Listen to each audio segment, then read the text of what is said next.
उन्होंने नॉक किया, शुरुआत उन्होंने कर दी, एक और प्लेयर को डाउन करेंगे, क्या एक और क्लच कर सकते हैं? जी हाँ, उन्होंने 3 प्लेयर्स को डाउन कर दिया। इस बार वो कोशिश कर रहे हैं कि ज्यादा प्लेयर्स को, और अब एक आखिरी प्लेयर बचा हुआ है, dead player.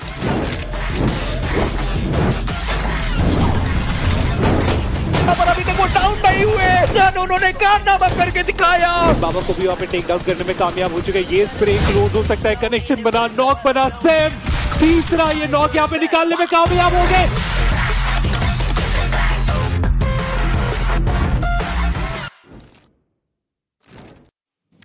Ladies and gentlemen, boys and girls, welcome to yet another exciting day of BGIS The Grind 2026. My name is Salty. Joining alongside on the panel is going to be iSuper Johnny. And of course, after a blistering set of 9 matches, we are about to reach the halfway mark for Group A and B. They are about to play 12 matches. They played 9 games already. But before we talk about the teams, Johnny, how are you doing on this lovely Wednesday? I love your outfit. Oh, thank you so much. And I'm enjoying myself, man. I mean, especially with the teams from Group A and B, things are highly unpredictable right now. You have first, let's talk about Group B, where you have these 3 names that are just performing extremely well based on the aggression that they have in their teams. Wyld Fangs is there, there's Genesis, there's Zutsu.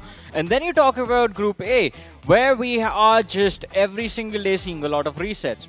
Kudos to the adaptability of the teams that are here, the caliber of the players that they have in their rosters as well, because of which none of these guys have seen stability in the first 3 days of play. And of course, today being the 4th day, as you said, they are about to complete their halfway marker, or reach that halfway marker of their journey inside of the grind. I hope at least the teams at the top kind of find a safety cushion to work with, because even from here, if they start fumbling, they can drop outside of the top 8. That is possible. It's going to take a very bad performance through and through, but hey, Murphy's Law, right? Everything that can go wrong will go wrong. You know, I love the fact that you brought up that law as well, because a lot of things has gone wrong, especially for the team right in front of us. Team Aryan, I think they have been phenomenal on their maps of Erangel. They are currently one of the 3rd best when it comes to the map standings, and it seems like today is going to be their opportunity. Like you said, teams are looking for stability, teams are looking to settle their position inside of the top 8, but I also remember your discussion from earlier this morning. Nobody who has reached the 60-point marker, I think, is going to be safe. Yeah, pretty much. I mean, if you are below 60, you are going to be in a position where you still need to perform, you still need to at least make it to the 70-point marker today itself. And of course, considering you only have 3 games to make it happen, for some it's going to be easy, for others not so much. And talking about the others, teams that will face struggle in making it to that 50-point marker, 8-bit is going to be there, Madkings is going to be there, Victorious Sumus is going to be there. But again, having matches means having hope. Although we do have the highlights of yesterday, and yesterday I guess TrueRippers, kind of an unlucky day for them. They weren't really able to find the consistency that we usually talk about whenever we talk about TrueRippers in the matches yesterday. Although, on the other hand, the most phenomenal unrest yesterday was, I believe, by God's Reign. God's Reign played extremely well. They certainly played extremely well, and that is actually reflected on the overall standings. Have a look at that. On the 4th spot, you also see that upwards arrow against the name of GDR. 63 points is what they have secured. The top 3, in my opinion, 89, 87 and 74 respectively, they are sorted when it comes to, you know, positioning yourself according to what the cutoff looks like. But anything beyond God's Reign, I feel like teams should be scared. And even God's Reign, as a matter of fact, I think 63 points isn't really far away. Look at the second half. You've got ORANGUTAN who are slowly making that kind of climb. 47 points for them. Team Soul, in spite of that chicken dinner, they certainly are struggling. And since we are talking about teams who are struggling, the bottom 4, Johnny, I'm not sure what's going wrong with Godlike, 8-bit and Madkings. I mean, Godlike and 8-bit, alright, we'll give them a little bit of leeway at least, because they've crossed that 30-point marker. But Madkings, I guess, yesterday we saw signs of life. Yesterday we saw that aggression, that run on the second last Miramar of the day that was made by Pro and ClutchGod was very impressive. We finally saw confidence in the eyes of Madkings, because of which they were able to clinch away some points from that particular match. But that was the one good performance that I remember. Apart from that, they've had those middle of the pack runs, which is not really helping them out. One explosive performance from Madkings. They need to make it to the top 10 or the top 9 at least today in order to set themselves up for success in the upcoming days. But moving forward, we have the top 5 players on our screens right now. Knight, of course, is the talk of the town at this moment, the newest addition in K9 Esports, performing extremely well. And of course, he has the backing of Slug and Ninja Boy as well. Although on the other side, Blitz Esports Chandan, we see him again, an incredible player, this time as well, being extremely consistent. 17 eliminations, 15 knocks, the damage looks good, the survival time looks good, and Blitz Esports as a whole as well are looking quite decent in their run in the grind so far. They certainly are. I mean, 44 eliminations in total, 30 position points, 74 points, third position. Blitz Esports, they've done a phenomenal job, but Higgboson, I think, this has been the most consistent team out there. Kudos to Snowjawda, who leads that finished leaderboard for their respective team. But, of course, ladies and gentlemen, we'll have to talk about the schedule for today, which is, of course, going to be the same REM format that we always talk about. Rondo and then 3 Wrangles and 2 Miramar. And, of course, split between the two groups. Group A is going to be playing the first set of matches and then, of course, followed by Group B. Now, the only benefit that Group A is going to find is that they've got that benefit, that X factor of Rondo, which gives you an opportunity to get so many points on board. We have seen teams hit hard when it comes to the map of Rondo. But inside of Group A, that pace does not reflect really. Teams rather take a much more slower start, which takes away the benefit from Rondo itself. I'm not really sure what's going wrong. I'm very glad that you mentioned that, because we have only seen one Rondo from Group A so far, and the team that actually performed really well in that game was K9 Esports, which was kind of surprising because K9 Esports did not take any early fights in that game. Yeah. Up until stage 4, up until the recalls went away, K9 Esports had 3 to 4 eliminations, I believe. I think 3 eliminations is what we saw when we saw them on screens. But by the end of the match, they were sitting at 16 eliminations. They did not win the chicken dinner, but a top 2 finish with 16 eliminations made sure that they had more points overall than the team that actually won that game, which was Higgboson, who were like constantly fighting but weren't really able to secure the finishes for themselves. We'll find out if that is a fluke or just the pattern with which Group A are going to be playing. But let's talk about the casters' prediction, ladies and gentlemen. You've got Autobotz Esports being picked up by Anki. Speedo going ahead with Madkings, a very surprising pick. Ravan with Soul. Maisie with Nebula. Icy went ahead with Orangutan. Johnny, you went ahead with K9 Esports as usual. I went ahead with Victoria Sumus, and Necro again with Nebula Esports. Now, Nebula, of course, I understand there's a little bit of a revenge arc, but I want to come to you, of course, K9 Esports. Why do you always go for safe picks? It's a safe pick. I like aggressive teams. I like teams that go for a lot of fights and are actually able to capitalize on those fights. Because every single game that you play, there is only a limited number of points. Placement points dictated by survival, which is, well, which kind of involves a lot of RNG of the game working in your favor, the zone, the flight path and everything. But the one thing that you can control, the one variable that you can control every single time is finishes, is those team fights. And teams that control that variable very well consistently do end up doing quite well for themselves overall. If you look at like every single team's careers or every single championship level team that has lifted a trophy or consistently made it to the top 3 of the tournaments are the teams that control team fights very well. And K9 Esports, Genesis Esports always do that. But I have to say, I mean, for the first time, we almost had like a variety of picks in the casters prediction. It's just that Necro and Maisie kind of picked Nebula, both of them. Well, we'll find out if Necro's pick actually comes out on top. But ladies and gentlemen, the map of Rondo comes in front of you right now.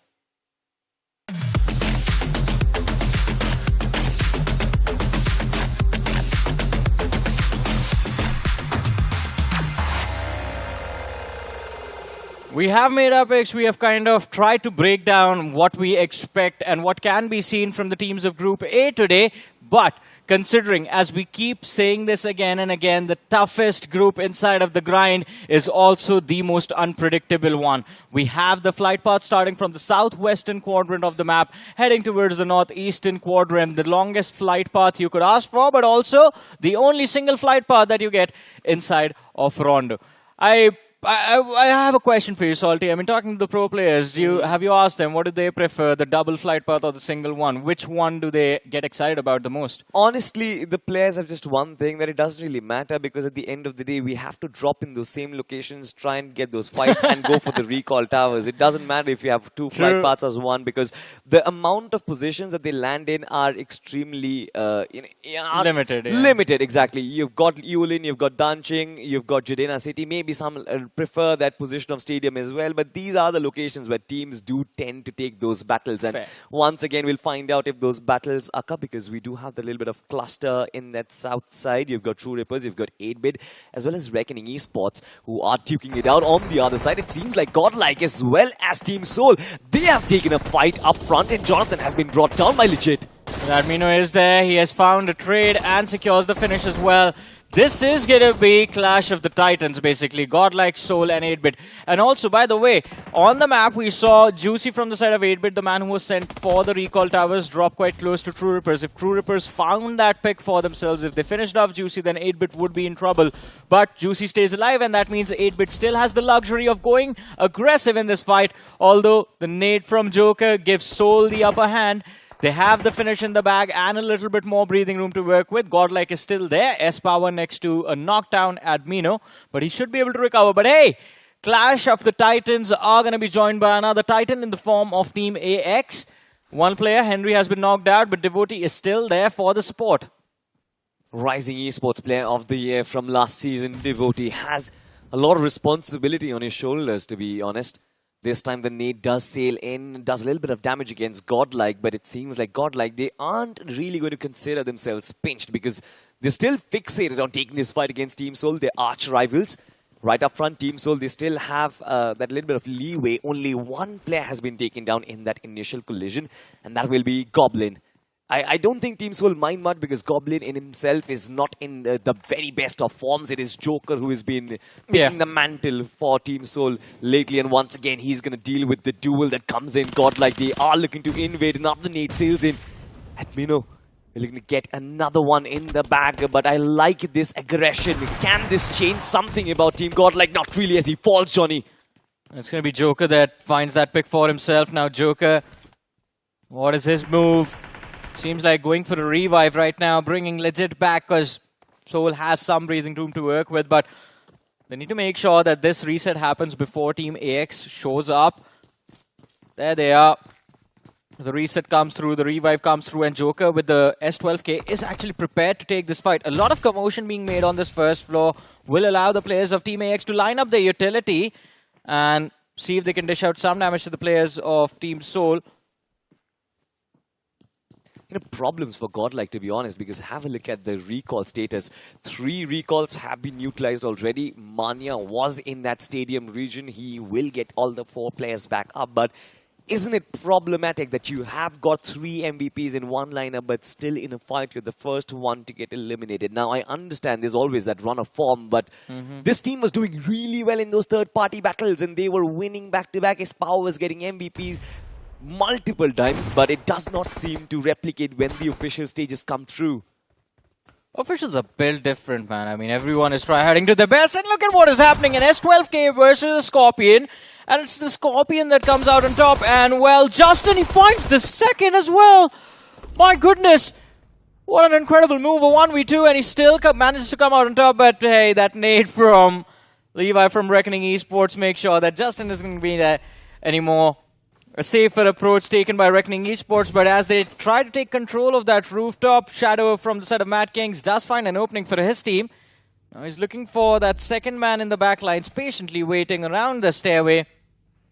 Not really overcommitting into the situation. Cyrex is there to back him up, but not really a line of fire available to him. And Shadow OG, just a few days ago, I think we have seen Madkings also pick up the pace of play, getting aggressive, proactively approaching fights, looking for those finish points. But it is going to be critical for them to find the consistent flow of points inside of the matches that they play as well. Talking about the flow of points, Johnny, from the DOA status, something seems to be different this time. Team Orangutan, they've done a good job. 4 elimination points already, not a single recall still utilized. They are one of the leaders inside of the Rondo so far.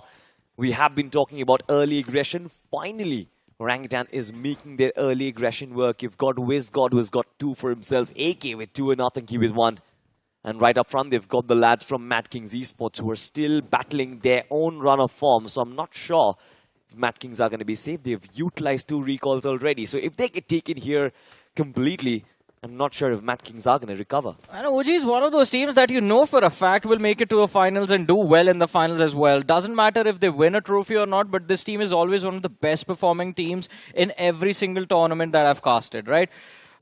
And I am kind of tired that they always give us the same reason. Like, you go and talk to anyone from the side of OG and everyone's just going to say, yeah, I wasn't feeling too well, you know, at the start of it all. And then took my time, took a little bit of break. And yeah, now it's all good. Like, why can't you just honestly say that, yeah, we were just like not even taking it seriously? Be honest about it. Like, because this is a conversation I think me and Necro were having yesterday that we were talking about OG, we were talking about the lack of performance that was there, and both of us felt like OG is playing on the back foot. They aren't even trying at this point. Like, but I guess today they show up in a different form on Rondo. One player has been taken care of. Atanki also hits the floor as Madkings surrounds Orangutan. But having those recalls still up means they can still recover. Yeah. And if they get those 10, 11 points in this map of Rondo, could be just off of the finishes. I think overall this would still be a successful game. It will certainly be. Aru has been stationed in those positions, but have a look at this, Madkings. It seems like they aren't aware where AK is. With that AKM, he should be deadly, but the shotgun strike is brilliant, and Cyrax just gets the finish. Orangutan, they have been shooed away from this position, but this fight is still dragging on, ladies and gentlemen. It's Soul versus Team AX. One of their players is falling. Joker this time is always that little piece of nuisance against the opposition. Damages both the players of Team AX, by the way, Johnny.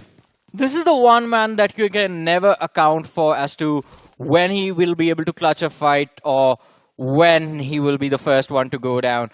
The players from Team AX have just felt his presence and his impact. Inside of team fight, two players drop down extreme low. They are going to be grateful that he has no utility and of course that level 1 armor as well, which results in him kind of being pressured that he can't really tank a lot of damage. Yeah. But he's been tracking those players quite well. Now with the AR, it's going to be a little bit difficult, but the jump shot comes through.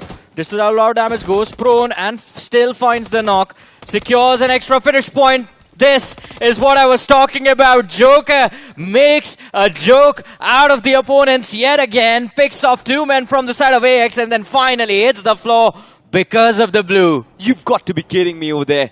There was no way Joker was surviving. It was a suicide mission. He knew he was about to be recalled. But to get those 2 extra points before going down, it is such a brilliant movement through the smoke, jumping around that corner, just causing so much confusion and commotion in Team AX players. This man, he is a mad lad for sure. Team AX, they have been forced to recall, but those 2 extra points for Team Soul, they are going to be so important. Have a look at that. They're currently leading on that DOA status. It's all because of Joker and his heroics over there. It is brilliant. Not only did he take down Godlike, but also the lads of Team AX. 2 teams being handled and tackled by just 1 lad. Like I said, he's a cutie in real life, but a baddie inside of the game. Yeah, he's the man, he's the only human being that is, I guess, able to outperform Ethan Hunt. Who is Ethan Hunt now, Johnny? Yeah, I think that's a reference beyond your era, Salty. But anyways, I mean, I was looking at those recalls statuses and a lot of early conflicts, but Autobotz, TrueRippers, Rapid Chaos, which is kind of surprising, and Nebula Esports have kind of been able to save their recall so far. Nebula Esports not really going for those fights. Same goes for Autobotz, TrueRippers, and Rapid Chaos. They always play on the back foot. Surprising thing is that K9 Esports have been forced to use one of their recalls. So I wonder which was the fight that K9 was trying to take, because usually their game plan early stages of Rondo is just to stay on the back foot, stay hidden, get circle control, and they just play this map like any other map. That's their game plan. Talking about game plan, seems like Team 8-Bit, they have a pretty simple game plan. They did try to take that fight on the south side of the map towards Danshing, but it did not really pay the dividends. So the first ones to get taken down in between Team Soul and Godlike, this time Rapid Chaos. Looking to cause some rapid chaos in Nebula Esports and their vicinity. Knocking down one of those players, but it seems like the trade was there. 1 finish point, this team just goes off the mark, but Nebula Esports now, I guess they are in a position where they do not have any control of the recall towers. It's extremely important for them to not lose bodies anymore. They've got a player knocked down, 2 eliminations on board, even TrueRippers battling for survival. Are they looking to third party this fight? Oh, I think they don't even need to try. Rapid Chaos, the players just fall in their crosses, and TrueRippers find an easy frag for themselves, their first finish of the game. It's going to be difficult to wrap around this hill. It's a big mountain in the middle of nowhere. Nebula and Rapid Chaos were fighting on the other side, but I think Rapid Chaos, they might have just dropped or ruined a big opportunity for themselves. Because even though they found that opening against the players of Nebula Esports, there was no one covering that boy's flank, because of which he fell, and Rapid Chaos, they took an unnecessary loss. But Nebula Esports, they're going to be grateful for those extra points. Man, what a weird circle shift, though. But look at this, Rapid Chaos, that last remaining player, is actually moving towards that recall tower, towards Mayran. But that migration from south is going to cause so much problems. If he gets taken down in the process, I believe it is going to be game over. They've lost 3 players already. Yeah. Insane migrations happening towards the south side of the circle. You've got Team 8-Bit moving, Madkings moving, Team AX trying to make their way inside the circle as well. I don't think you will be able to reach Mayran. It's too far away from you. But looking at the circle itself, the play zone, you look at the eastern half, there are not a lot of teams. Majority of the teams are present towards the western side, because of which the west becomes a war zone right now. Autobotz, TrueRippers, Nebula, Godlike, Higgboson, Madkings entering the southern edge. And outside the circle, you have Rapid Chaos, AX, Reckoning Esports as well. 8-Bit as well is a name that I missed towards the western half of the play zone. So it's about to get extremely chaotic. And Higgboson, we spoke about them. They are in the blue, trying their level best to move around the northern edges of the circle, but not even the edge. They're way too far off. I wonder if they have heals enough to be able to tank this early blue zone damage. And of course, once you get towards the edge, you have to deal with these lads who are also present towards the northern side of the circle. God's Reign. And again, God's Reign yesterday, incredible show of skill and resilience. Having taken a massive leap, finding themselves a position in the top 4. And if I was to pick a team between the two sides, Higgboson and God's Reign fighting each other in a 4v4, I would pick God's Reign. Oh, are you for real? Higgboson, they've been in top form, by the way. I wouldn't really shy away from God's Reign and their chances for sure. Justin has been in prime form. We just saw that 1v2 early on in the game. Delta as well. We saw that 1v4 against Madkings on the map of Miramar. But this time, Team AX, they are the ones currently leading the chart. Reckoning Esports, they were on their merry rotation. It seems like Levi has been brought down. Like I said, it is stage 3 already. Not a lot of opportunities for you to go back and get your fallen comrades back up. So, I guess for Reckoning, this rotation is going to be a little important for them to keep their players alive. Is Blitz. They lie in wait in the distance. You can see it from the radar. K9 Esports as well. And you know K9 don't let their opportunities slip by, Johnny. Yeah, they're going to wait for those easy frags to show up. But hey, AX in trouble as you look at the finish feed. And it is a fight against the players of OG. We did know that AX has used a lot of their recoil, so not a lot of room for error available to them. But for K9 Esports, they saw the players of Reckoning Esports run over to the other side of the ridge. A few shots taken by Omega, although unfortunately they weren't able to find that opening. But Reckoning Esports, unfortunately for them, they have run into the crosshairs of Madkings. And even Reckoning does not have a lot of recalls available. They were charging into those early fights. There it is. Clutch God with a brilliant spray. Dishes out a lot of damage onto GodX. Almost finding that knock. Still going for the spray. If he blows up that vehicle, it kind of works out for them. But yeah, at this point you have wasted 3 mags. Gotta save that ammo, buddy. I think for Reckoning Esports, this game is going to be extremely crucial now. For the first time, they're actually playing both Godx and Sahil together inside of the playing 4. They're still working around their combination. But I'm not sure if that's going to be working out for them. This time, they do have the edge of the circle. But like I said, there's so many teams trying to make their way in from the south side. It just makes the job even more difficult. As Victorious Sumus, the team whom I predicted is the first one to take that tumble, could not make it through that migration zone, and now they are sent backpacking to the lobby. Madkings, I see this as an improvement, Johnny. It was very evident that Madkings were struggling in their firefight so far, but it seems like right now at least they do have a little bit more clarity on where or how they want to take those fights, and it seems like they're doing decent so far. 6 eliminations, all 4 players alive. Yeah. And I think that is the thing that Madkings was missing in the early stages of their run in the grind, that the aggression wasn't there. But a pin in that for a few moments, because we have 8-bit a bit up against Nebula Esports, with Nebula not really in a decent position right now, and in fact, not even in the game anymore. They have been wiped out, but it is going to be difficult for 8-bit to survive, as well as Godlike. They have a line of fire, but S-Power chooses to take shots towards the players of Autobotz instead. He has 4 nades available, and this man is known for his utility. He's providing cover for Admino and Manya to move in, and they have gotten themselves quite close to the players of 8-bit, but they still have to be cautious. They find the first pick in this fight, but 8-bit on the other side of this rock have reset themselves. Now Skips dishes out some damage, but Admino, he had visual confirmation. And well, spam shots in the smoke and easy knock secured. Sarang on the flank should find the trade, but Sarang is distracted. Finally, the trade comes through, and Godlike, they're going to be left bleeding. Sarang goes prone in an attempt to survive, but doesn't survive for long. And an instantaneous third party from the side of Autobotz. And Godlike, they get annihilated. The saving grace for 8-bit is going to be the last man still on his feet, Juicy. If he clutches out this 1v2, they still stay in this game, but no, says Autobotz Ralphie. And this rock, it seems like it has something in it that attracts all of these teams towards them, but no one survives. Just turned into a live graveyard over there, to be honest. So many teams diving onto a fight.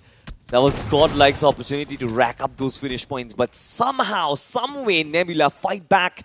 Team 8-bit and their third party was brilliant, and of course you've got to give credit to Sarang and Juicy, I guess. Autobots in the meanwhile have been extremely proactive in these initial battles. Have a look at that. 10 elimination points secured already. They still have those 2 players alive. Now this is the place from where they can actually go in from a passive game. Have a look at that. They are on the extreme western edge of the circle, and no real threat to be found. If they cross on that river, I guess they are going to be good to go. But this circle, Johnny, we have seen this in the past, and Team Soul, they are right on the money. We've seen Revenant, X-Spark get these positions before in a similar circle, and they dominated the entire game. Can Team Soul replicate that same measure? Will certainly be a question. Is Orangutan, they are currently under fire. Legit gets that first knock. Beautiful execution. AK has been confirmed. A little bit of trouble for Orangutan, but at least they find some breathing room to work with inside of the play zone, although still in the line of fire of Team Soul. On the other side of things, this is what I wanted to talk about, that K9 Esports, alright, I thought they had a decent recovery, but they ended up losing 1 man from their side. Now, Omega Knight and Ninja Boy are still there. Slug was the one who got finished off. And K9 Esports, according to their game plan, they need Slug. They need him for the aggression. They need him to play these off angles, because he's the one man who is able to survive even if he's outnumbered, and he's very brilliant in sneaking into those off-guarded positions and catching teams off guard. Knight and Ninja Boy, though, sent to the front line, while Omega stays in the back, trying to gatekeep the players of TrueRippers and keep them distracted. But Shadow OG with this nade, I guess... I thought that was going to be an opening, but it's just half the HP bar of Ninja Boy chipped away. Or maybe the next one gets the job done. Madkings, they are looking to capitalize, double down on those nades. The deployable covers have been called in for, but from the backlines, can Omega provide that supporting fire? Because otherwise, it seems like there's no way these lads are going to survive. Clutch got through the smoke, finds yet another one. Shadow has been on fire since the start of this game. 7 eliminations already. Responsibility on Knight, this young lad who stands atop of all of these experienced players, still surviving. Ninja Boy confirms that 1 more finish. K9 Esports, their survival instincts are on top, and now all of a sudden Madkings have been pinched from their backlines. Team Autobots, they're looking third party. These fights, nades coming in from Ninja Boy as well as Knight is going to pincer them yet again. And Team Zone from up top, I guess they're going to be the best.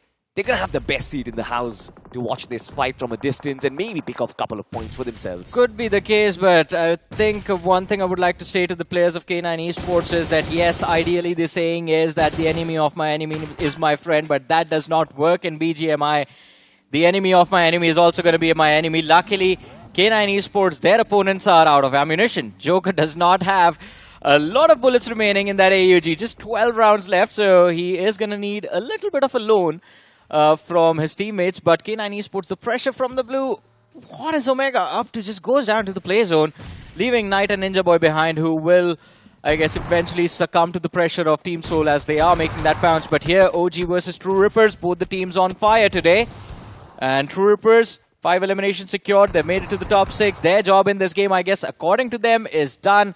But OG, they need a lot more. They've gotten 10 finishes. WizGod is still left. And he is going to have to turn into a wizard to be able to clutch out this fight. Steps out from behind the smoke. A duel against Ronnie. Takes a lot of damage. Surrounded from every single angle. Finally goes down. TrueRippers, they've been flawless in that fight. Oh, yeah. The way they spread out, the way they surrounded WizGod, just like you mentioned, from every single angle was just impossible to cover, impossible to counter. And WizGod did succumb. So did K9 Esports to the pressure of Team Soul. Now Team Soul, they are looking to convert this big map of Rondo. 11 finishes recorded already. Joker is on fire. Legit is on fire. For sure, I'm pretty sure Goblin and Knuckle as well are going to join the party when needed. TrueRippers can be their only threat, and it seems like TrueRippers, they are looking to charge against Team Soul and take out their biggest threat. Meanwhile, all of this commotion has been happening elsewhere. God's Reign have got a majority of that circle control, and I want to find out, can they convert this chicken for themselves? I think they can. I mean, because majority of the teams are fighting towards the southern edge of the circle, and especially the teams with the numbers to work with, TrueRippers and Soul. And God's Reign, because they are towards the northeastern edge of the circle, will just go uncontested. So their odds automatically are going to be the highest, although you do also see that in the match chance percentage. But Jelly, spotted out by Knuckle from the distance, also kind of getting knocked out, can be a troublesome situation for TrueRippers to deal with. The only variable inside of all of this that can swing the fight into the favor of either Soul or maybe God's Reign completely is going to be that one man left alive from Higgboson, Omega. Yeah, and I think kudos to Higgboson as well. I think no matter the situation, no matter the circle, being able to find those angles and being able to find that space every single time, you've got to give credit to their survival instinct. And they're not here without eliminations. They also have 5 eliminations. Meanwhile, just like you mentioned, on the south side, this battle has been taking place. Goblin, he's being protected like the Prince of the Green Army. They for sure do not want him to die here, because this fight seems like a lot of pressure coming through from Team TrueRippers and Team Soul. They've got to be a little wary, because God's Reign are wrapping them from the backlines. This is good news for God's Reign. This is also a good move coming in from them. And look at Jelly. Always looking to divert their attention with the vehicles, the nades to strike Joker. Their big man falls. Now responsibility on Legend and Knuckle. Can they deliver?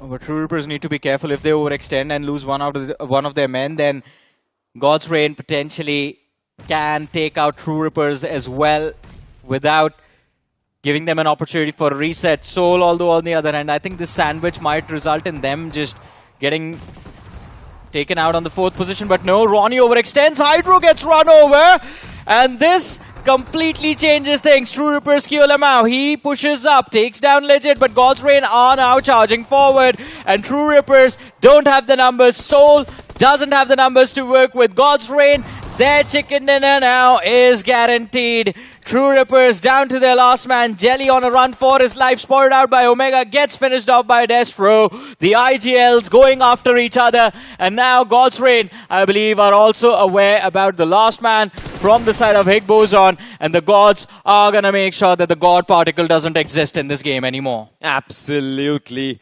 Reigning supreme on the map of Rondo. The move to wrap around his Soul from the backlines was immense, because this is what Destro has always done from the past as well, be it 2023, be it 2026. Yeah. He understands when to move, where to move, and the timing on where to pinch at the opposition. But I think taking nothing away from Team Soul, that was a brilliant team game coming in from Joker, from Legit, as well as from Goblin and Knuckle. I for a second thought that Knuckle running over Hydro can actually escape that fight and go to the other side of the circle, maybe just giving them a few extra position points, but that did not happen. I thought the exact same thing, that maybe he's just going to try and avoid God's Reign as well and just keep pushing. But I think Omega got there, and maybe this is just the hypothetical because we did not see the fight from that POV. I think Omega got there, he saw that man, and he was like, alright, maybe one more player is present, or maybe there's going to be like just a few more. Maybe the squad that remains kind of split in 2-3.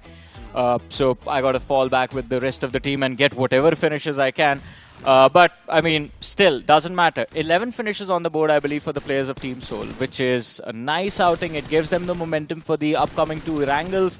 And overall, a decent run from a lot of the teams that were there struggling in the middle pack. Not even the middle pack, actually, the way back from the bottom of the leaderboard. I think Madkings, huge props to them. They got a lot of finishes for themselves. Reckoning Esports, OG today were showing incredible amount of confidence in their fights.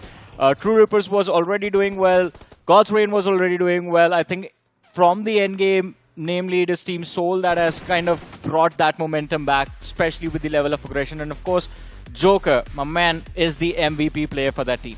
Once again, but have a look at the winner chicken dinner stats. God's Reign. Yes, not that high number of finish points because they were fixated on having that good positioning. Rotations were precise. You've got Justin with those 4 eliminations. We saw that little glimmer of brilliance as well in those early fights where he just countered that 1v2 push and got both those players down. 903 points of damage. I think that is very crucial. One more team, Johnny, you missed, I think, has to be Autobotz because they also had 10 to 11 finish points. And I think this gives them a little bit of momentum because usually what we've seen is for Autobotz, their domination always stays limited to the map of Miramar. This time on the map of Rondo, they just let themselves lose like a hungry pack of wolves. The only reason I didn't mention Autobotz was because I believe Autobotz was already in the top 8. So they were kind of doing well. This was a game for them that gets them the safety cushion. But kudos to Autobotz, man. Love the aggression that they put on display. And of course, the players from the side of Autobotz as well, the timing for that rock fight that we just witnessed, that tombstone, was just perfect for them. That rock fight honestly was extremely weird, just turning into a graveyard for so many teams, namely Godlike as well, ladies and gentlemen. It remains to be seen how many points they found, but after this very short break.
And as promised, we are back after a very short break, ladies and gentlemen. You are watching BGIS The Grind 2026, and a small change, rather a big change on the panel this time. My Necroman is back on the desk.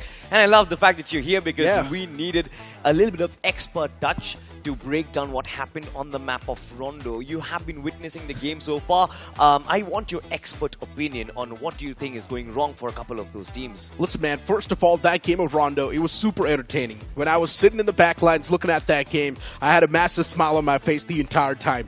Looking at how the entire game kicked off as well, we saw Joker pulling off some massive moves as well. He was able to pull off a great clutch. Later on, we also saw Justin from God's Reign able to get a nice 1-on-2 later on. And then, of course, moving on forward inside of the game, Godlike just got eliminated with quite an unfortunate third party from Autobotz Esports. In the final few moments, I personally thought that could have been a Soul game. The way the circle shifted away on top of God's Reign, that's when the entire luck just favored them as well. But moving on towards Higgboson, man, how is this team so consistent? Tell me one time when you saw Higgboson get eliminated early on in the game. I don't know. I don't know, honestly, as well, because no matter the situation, no matter the map, it doesn't really matter. They have strength, it is their weaknesses. They just always seem to convert their games. If they don't get high finishes, they get position points. If they don't get position points, they get finishes. And ladies and gentlemen, you can do that inside of your games as well. All you've got to do is get yourself the Peaky Blinders set, a lovely little combo that you've got, including the suit, the Thompson, as well as, of course, the most important, the Shelby hat, by the way. Make sure that you get inside of the game and dress yourself like Thomas Shelby and Arthur Shelby.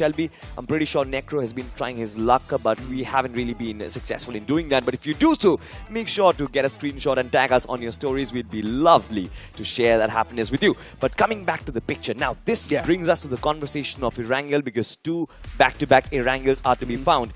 And one team, in my opinion, has to be Team AX. They're the 3rd best team. We'll have this conversation, but for now, the MVP of that last game, Joker, you talked about him already. 1,500 points of damage. That is insane stuff from Joker. Usually you see that much amount of damage being dished out from all the 4 guys from a team, but it's just Joker getting that much amount of damage dished out. EVOX got legit right there, getting 4 finishes, so Soul was definitely going extremely frag heavy. Moving on towards God's Reign, I like the fact that now we're finally seeing God's Reign on the aggressive footing as well. They're not shying away from the fights like they used to in 2025.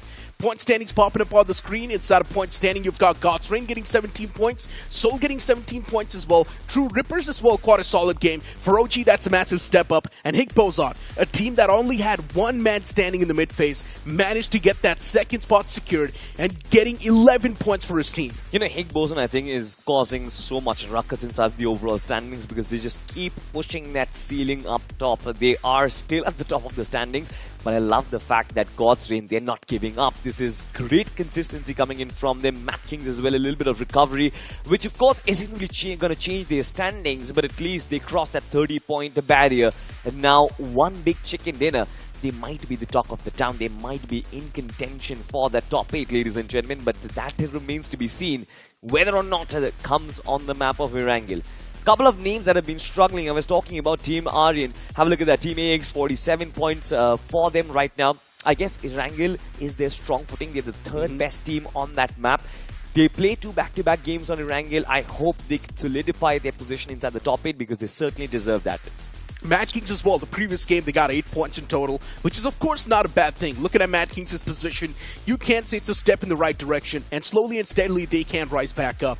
8-bit, unfortunate circumstances once again, not able to get a lot of points. Godlike, yeah, the way they got eliminated, it is quite unlucky, I'm not gonna lie. They just wrapped up one of the fights. Autobotz Esports instantly just third parties them, and Godlike was not able to out-survive that. I mean, see, I don't want to be too critical of Godlike, but again, it kind of felt a little scrappy, especially against Nebula Esports. We saw Admino got taken down inside of the smoke. Mania as well, that knock that he suffered was extremely scrappy. True. Yes, the fights and the third parties, they're timing it right, but it still feels like the conversion of their 1v1 duels is not really going on in the way that they expect to. Again, it is a long format. You are going to be playing 24 matches of the grind, so opportunities are going to be there. But I think they need to get these fights back in their favor. Otherwise, there is going to be no way. We see Godlike playing this position-oriented game, but that is not how Mania and the rest of the 3 lads are used to, right? It's understandable, right? I mean, especially as you mentioned, we are seeing Godlike trying to get a good position inside of the circle. But while they're trying to do so, they're also lacking on the elimination points. When they're trying to get inside of the fight, they just mess things up big time. It's understandable. And don't get me wrong, I completely agree with you. They have been messing up their firefights, it's not even a question. And especially Mania himself, he's always the first man to get taken down. Something needs to be switched up there. This was the same pattern followed back in Seoul, and now as well, Mania is pretty much just on the same track. You know, you talked about Seoul, and I feel like I was so happy with that performance, to be honest. Because before that game started, I guess they were outside the top 8. Yes, they were in the 10th position. But when Joker started taking those fights, especially, there were 3 teams in front of him, right? There was Team 8-bit, there was Team Godlike, and of course Team Seoul was there in that fight. Joker went on Super Saiyan mode. That was just an insane clutch. You remember that one moment, right? When the blue zone was about to come in, he had no heals, about 10 HP. He still managed to get those 2 eliminations off of Team AX. I was like, what on earth is this man on? You're talking about Vikendi, right? All the way back Maybe No, he was that on is Team back in the day. Spark. I'm talking about the last game. Oh, this one? The last game, yeah. okay. That clutch was just amazing. But again, that Vikendi clutch just brings me back those I know, BMPS right? memories. Wow. Whenever we talk about Joker, that's like the first moment that pops up in my mind, because we all were over there casting that entire game, and we all thought that it's done for. Joker can't make it. There's no way. X-Spark is done for. They cannot secure as many points. But then this man just comes through with a brilliant clutch, somehow gets that chicken dinner, and then we see that skyrocket up top in the overall standings. That was the day where that trophy was pretty much destined to be theirs. And right now as well, Joker, the way the man is playing, to be honest, I'm telling you, man, it's the big guys. It's always the big guys. They know how to do it. Well, Necro, just I love the fact that you're appreciating your tribe, but I also feel My like tribe.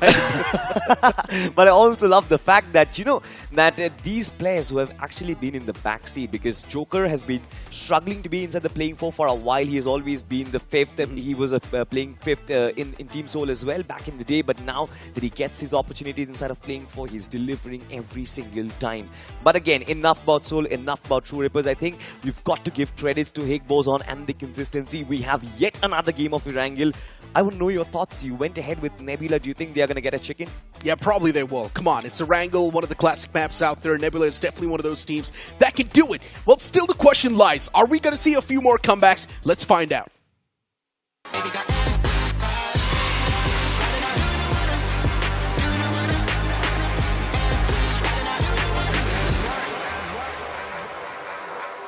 The planes in the skies once again for the second time in this day. And yes, after witnessing such brilliant moments, I'm pretty sure now it's time to bring the pace down a little bit more. We're going to hop on the map of Erangel. It's not going to be too aggressive. We might just see a passive start. Looking at the plane flight path, though, there's definitely a chance we might see a few pit stop clashes. You're talking about those pit stop clashes. Where are they going to be? Now, this flight path starts off from George Pole, goes towards military base. Godstrain, their default drop location, they're going to be extremely happy with that military base circle. But if it does not form, I guess there are going to be problems. Looking at the map standings, this is something which I've been talking about. Team AX, they have been struggling on the rest of the maps, particularly on Rondo and Miramar. Now, on the map of Erangel, look at that. They are the third position team. This is the only team outside the top 8 who can actually make some amends. And even Godlike, as a matter of fact, I think this is going to be the map where they like kudos to that last performance where Admino had 8 finishes. I think that is going to give them a little bit of momentum. Now, this is damage control, I would say, for Godlike as well as for someone like a Nebula, because we haven't really seen them struggle so early on inside of the grind so far. So, Salty, I would like to elaborate a little bit more on that Joker conversation that we're having, right? Once again, keep this thing in mind. Manya was the man who kept Joker on bench, and now he's doing better than Manya. Certainly is doing better than Manya, but again, you've got to give credit to Manya as well, I think. Do you remember this was the lineup that actually came in when they were representing Global Esports back in the day when it was... I don't remember what the lineup was, but Manya was IJling, Joker was there, it was Knuckle as well, and if I'm not mistaken, it was Ronnie. Yeah, it was Ronnie. In that picture. Later on, S-Power got added to that lineup, which got to be known as Blind Esports. They did phenomenally well inside of BMPS 2023. S-Power was the MVP. But all of those days, Joker was still a player that was developing. But now I think we are seeing the finished product inside of Team Soul. Since the point structure has shifted, since the new zone metas came into play, it seems like Manya really hasn't been able to adapt that well. Yeah. There have been a lot of struggles, and individually as well, the man's not able to adapt that well. And now the fact that he's also a driving force for Godlike, clearly the problems are visible. 8-Bit making that pounce against the boys of Rapid Chaos Esports. It's just one man upstairs. And 8-Bit, they all want to make that pounce in tandem. Utilities are being tossed as well in the upper floor. And the man's now pumped in a closet room. He's got a shotgun to work with. But one proper, well-placed nade can actually get rid of Arjun as well. Arjun can hear the footsteps just closing up, and eventually the man gets eliminated from the game as well. For 8-Bit, that's going to be freebie secured. That is something which they need as well. Team 8-Bit in the map of Rondo, we saw that aggressive stance. It seems like today they've got a different game plan. And that is to try and get after as many finishes as you possibly can. The games aren't really going their way anyway. So playing passive isn't really paying them dividends. Why not try and be aggressive? Because you've got players, you've got extremely experienced players. You've got players like Sarang, who's been a back-to-back trophy winner. You've got Juicy, who knows, who understands how to take your team to the finals. He's done it time and time again. And of course, you've got Skips, who was a part of Team Soul back in the day. Amazing firepower, and Raiden. His brother is actually doing so well. Knight, I'm talking about, inside of K9 Esports. The top fragger from this particular lobby. Still a young lad, still an inexperienced player, but getting so many finishes on board. I think K9 Esports, they are being greatly helped by his services. A great replacement for Beast, you would say? Without a doubt. I would say definitely quite a good replacement. Especially if you look at Beast, Ninja Boy, and Slug, that trio that we had, it was completely based on firepower. And if you really want to replace a man like Beast, you would want a guy with same characteristics. And I would say Knight is someone who does pack a lot of punch, so it makes a lot of sense why that replacement came through. I'm sure even the mindsets are pretty much alike, and that's why you see the synergy so well in K9 Esports. But speaking about something well and looking really good, we've got the Royal Enfields on the screen. Continental GT650, Bullet 350 as well. My personal favorite's going to be the Continental GT650.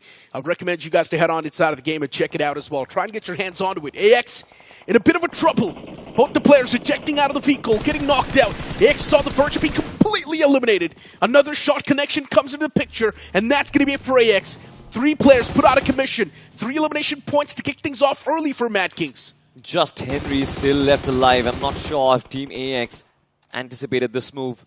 Madkings from the distance, the spray down was insane. And have a look at that. What a way to start off. Kickstart your match on the map of Erangel. Madkings, 3 early eliminations for them. So you mentioned one point. AX is really good on the map of Erangel, right? Yeah. But that good performance came only on day 1. That's it. AX was not able to perform the same way later on. Yeah, we saw a few scrappy points come through, and that's why they've got 47 points in total. But other than that, we haven't really seen a good performance from AX. It seems like it is going according to that trend as well. That was just one good game once again. Team AX just getting completely caught off guard in that rotation with Madkings. They are a little split up this time on top of Everest. They are being challenged by the lads of Higgboson. We do have the circle that is entering on around. And have a look at that spray down Shadow. Oh, geez.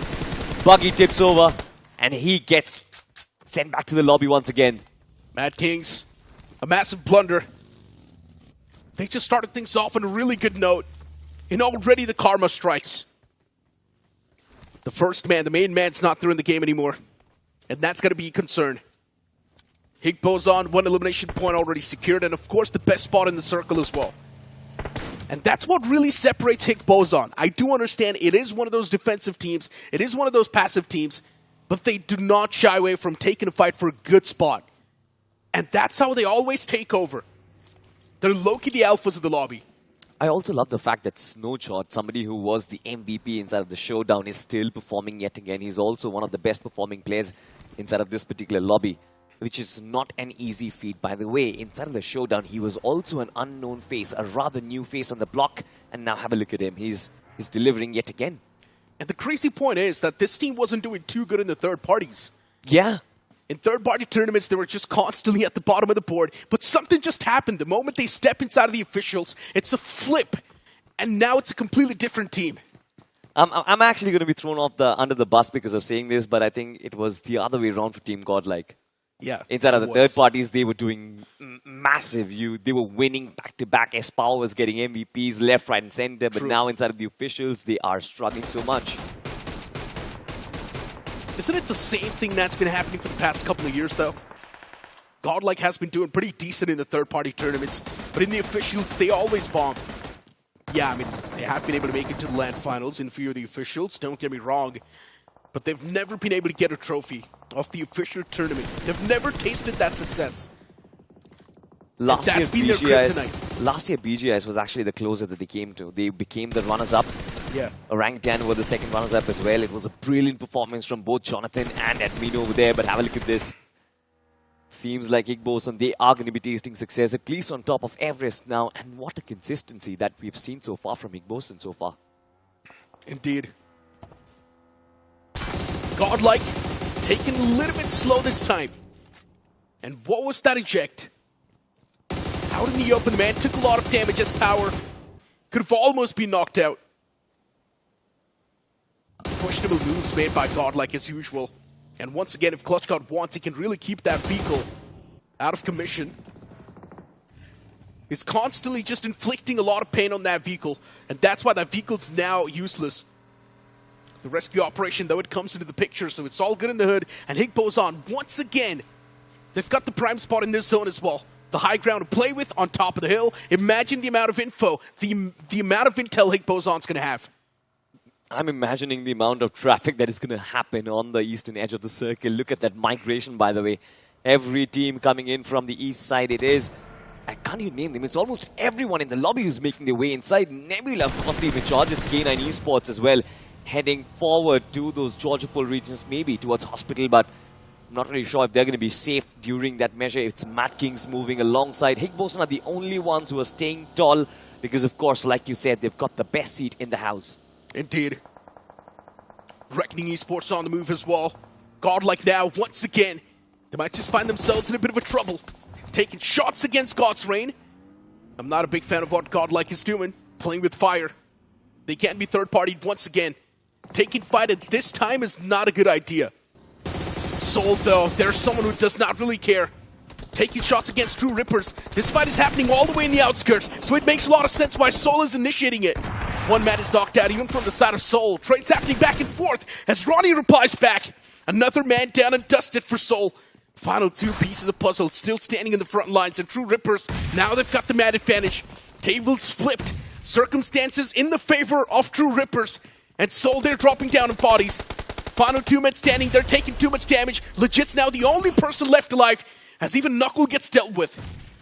I love the fact that Ronnie, he is in top form, especially when he's meeting his brothers. We're talking about how he and Joker were sharing the same lineup now. Look at that firepower, look at that. Oh my god. Beautiful angle, by the way, that has been set up by Legit. It is yet another nade that gets sailed in his direction, but love that knock that came through. Brilliant Molotov being positioned as Team Soul. They're not giving up just yet, Necro. Yeah, forcing the man out of his comfort zone. Legit.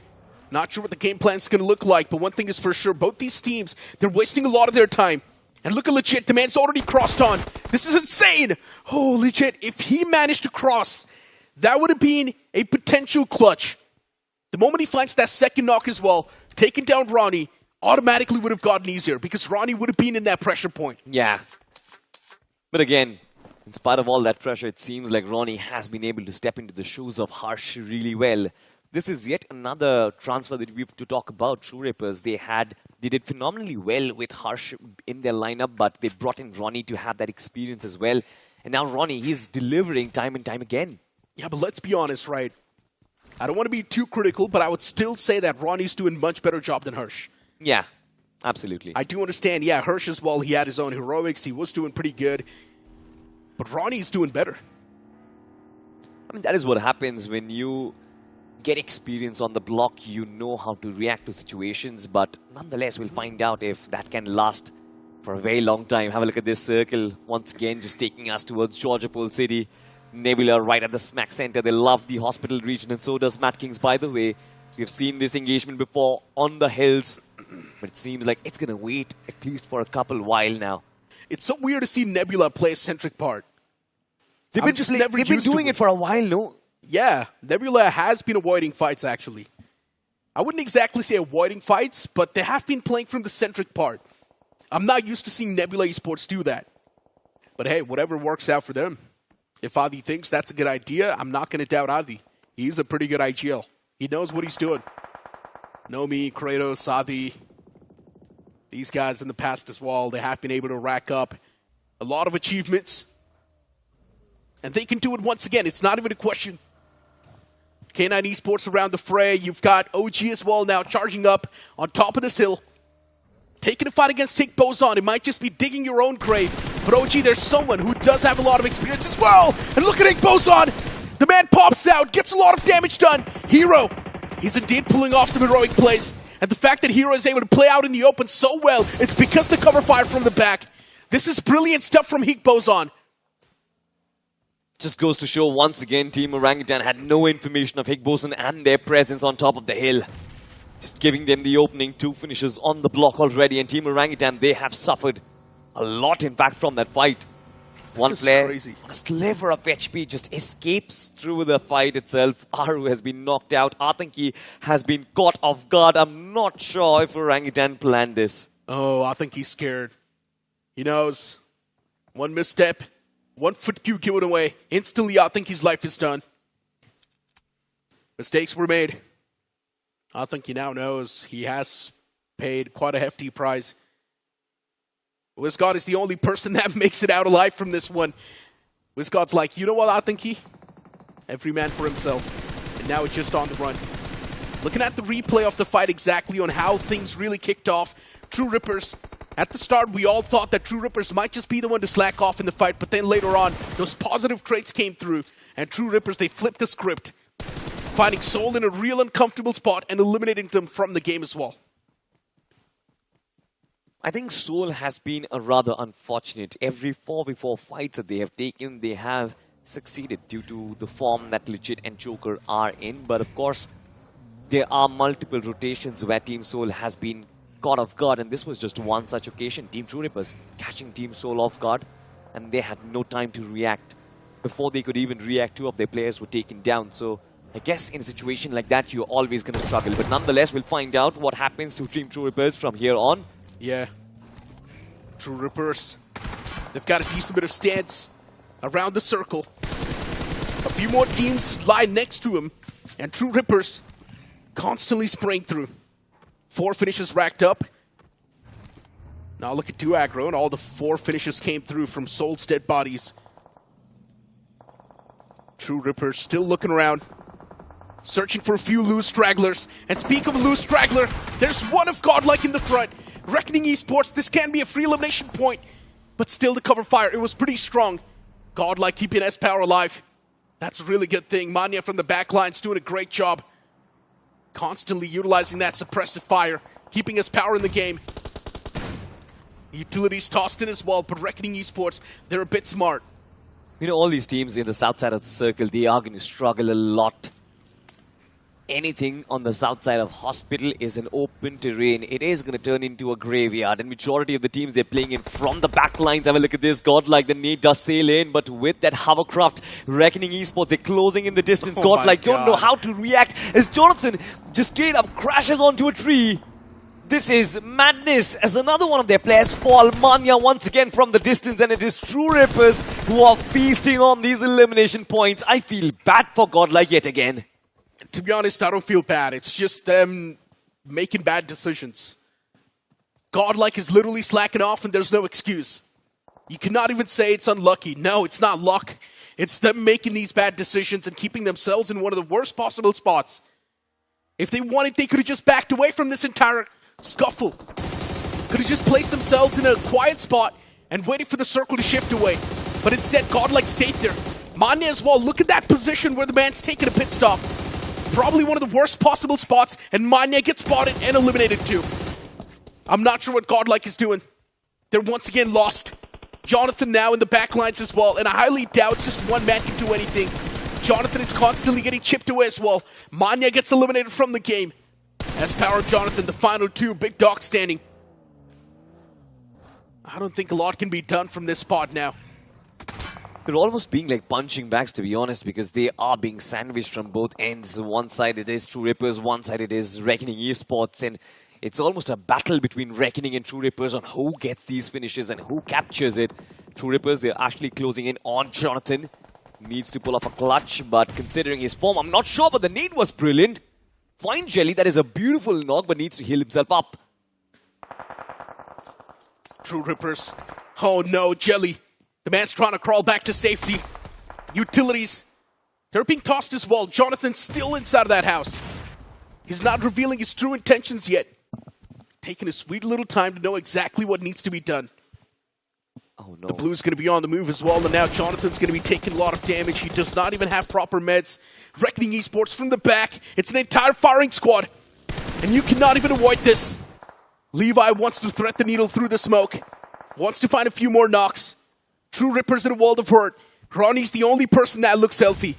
And he's going to stick that revival as well. You know, I love the fact that Reckoning Esports, they are capitalizing on this opportunity. Look at the third party TrueRippers, because if they win this fight, they win the entirety of the south side. But now, of course, there is a new entrance. Look at the radar. It is Team 8-Bit are looking to join this party. Jonathan inside the smoke this time will be looking to clutch it out. There are going to be two players of TrueRippers who are constantly throwing in those nades, causing problems as the shotgun does strike. But it is TrueRippers to nail the final nail in the coffin. Ronnie yet again. Godlike eliminated from the game with 0 points. Upsets after upsets, setbacks after setbacks. Bad decisions, bad placement. No matter whatever you say, they're just playing terrible. And now they're facing the consequences. K9 Esports, even they're around the block. Nebula is right in the smack center. I'm a big fan of that position. Victoria Sumus as well. If they want, they can really punish the players of K9 Esports when they try to make that rotate. And yes, Salty, Higgboson is down and out. This is probably the earliest I've seen Higgboson get eliminated. They don't really care. I mean, 104 points up top. They still got 4 eliminations, by the way. They were the ones who were to delete Team Orangutan from the server. So I don't Madkings as well. Madkings, they just got 1 finish. So they got 2. They got 2. They got 2 from OG. They got 2 from Madkings. 3 players from Madkings are still alive. What are you talking about? Oh, my bad, my bad. They got 1. They got 1. Well, wait, so they got 3 from OG? I think 2 were able to make it out alive, right? No, I think Atanki was the one who was actually staying back. So I guess they also got the finish of Atanki as well. Wow.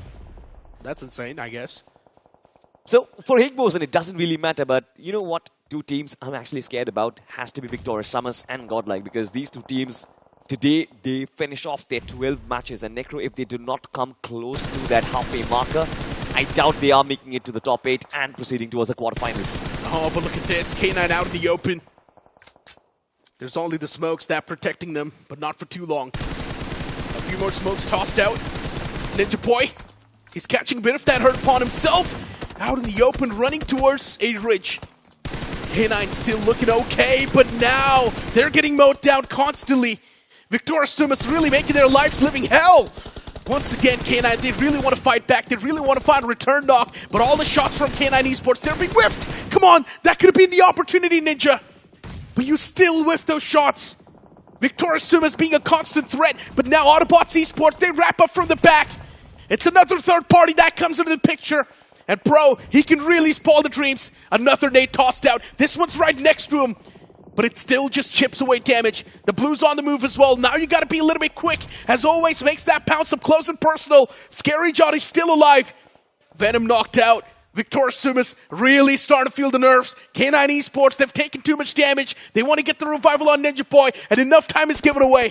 You know, this is such a blessing in disguise for Victoria Summers because it could have been a beautiful third party from Autobotz. It seems like they're backed away, especially after Pro got taken down. K9 Esports still their only opponent. This time always gets blown off with that nade from Omega and is constantly pressing on that trigger. Look at that amount of pressure that Victoria Summers have to deal with. Scary Jaw time and time again. He's just getting knocked out. Neither one of these players are going to stay alive because 2 nades to double down. K9 Esports, they wiped the floor with Victoria Summers. That's got to blow. AOG just constantly spamming through. Gets the fresh magazine as well. Knight. This man's got vengeance in his mind. Wants to be the Dark Knight. But this time, Autobotz is the one standing in his way. This Lobster's quite evil. Utilities tossed out. And Lobster backs away. But eventually gets caught as well by the players of Madkings. So he found himself in a real bad pickle. From the front, from the back, there's teams all across the board. Ralphie's now the only person standing for Autobotz Esports. Madkings, if they really want to do something, now is the time. They still want to make it inside of the circle. Pressure's going to be amped up even more. Absolutely, there's a lot of pressure for sure, but I think this is a good start for them. 6 eliminations on the block, 3 players still standing. I would consider that a positive trade so far. But just like you said, moving inside the circle is going to be a completely different ball game altogether. And if we do get to see the circle, there's just one team who's going to be quite safe, and that has to be Nebula Esports. The nade was brilliant. Adi finds Knight. 2 players still standing. K9 Esports are already on their knees. And it's just Omega, the IGL, looking to smoke around the block, trying to keep his players alive. But I'm not sure if this shack is going to be the saving grace. No way. How is K9 Esports barely able to hang on? Once again, K9 Esports gets that reset. First, it was VS constantly chipping him away.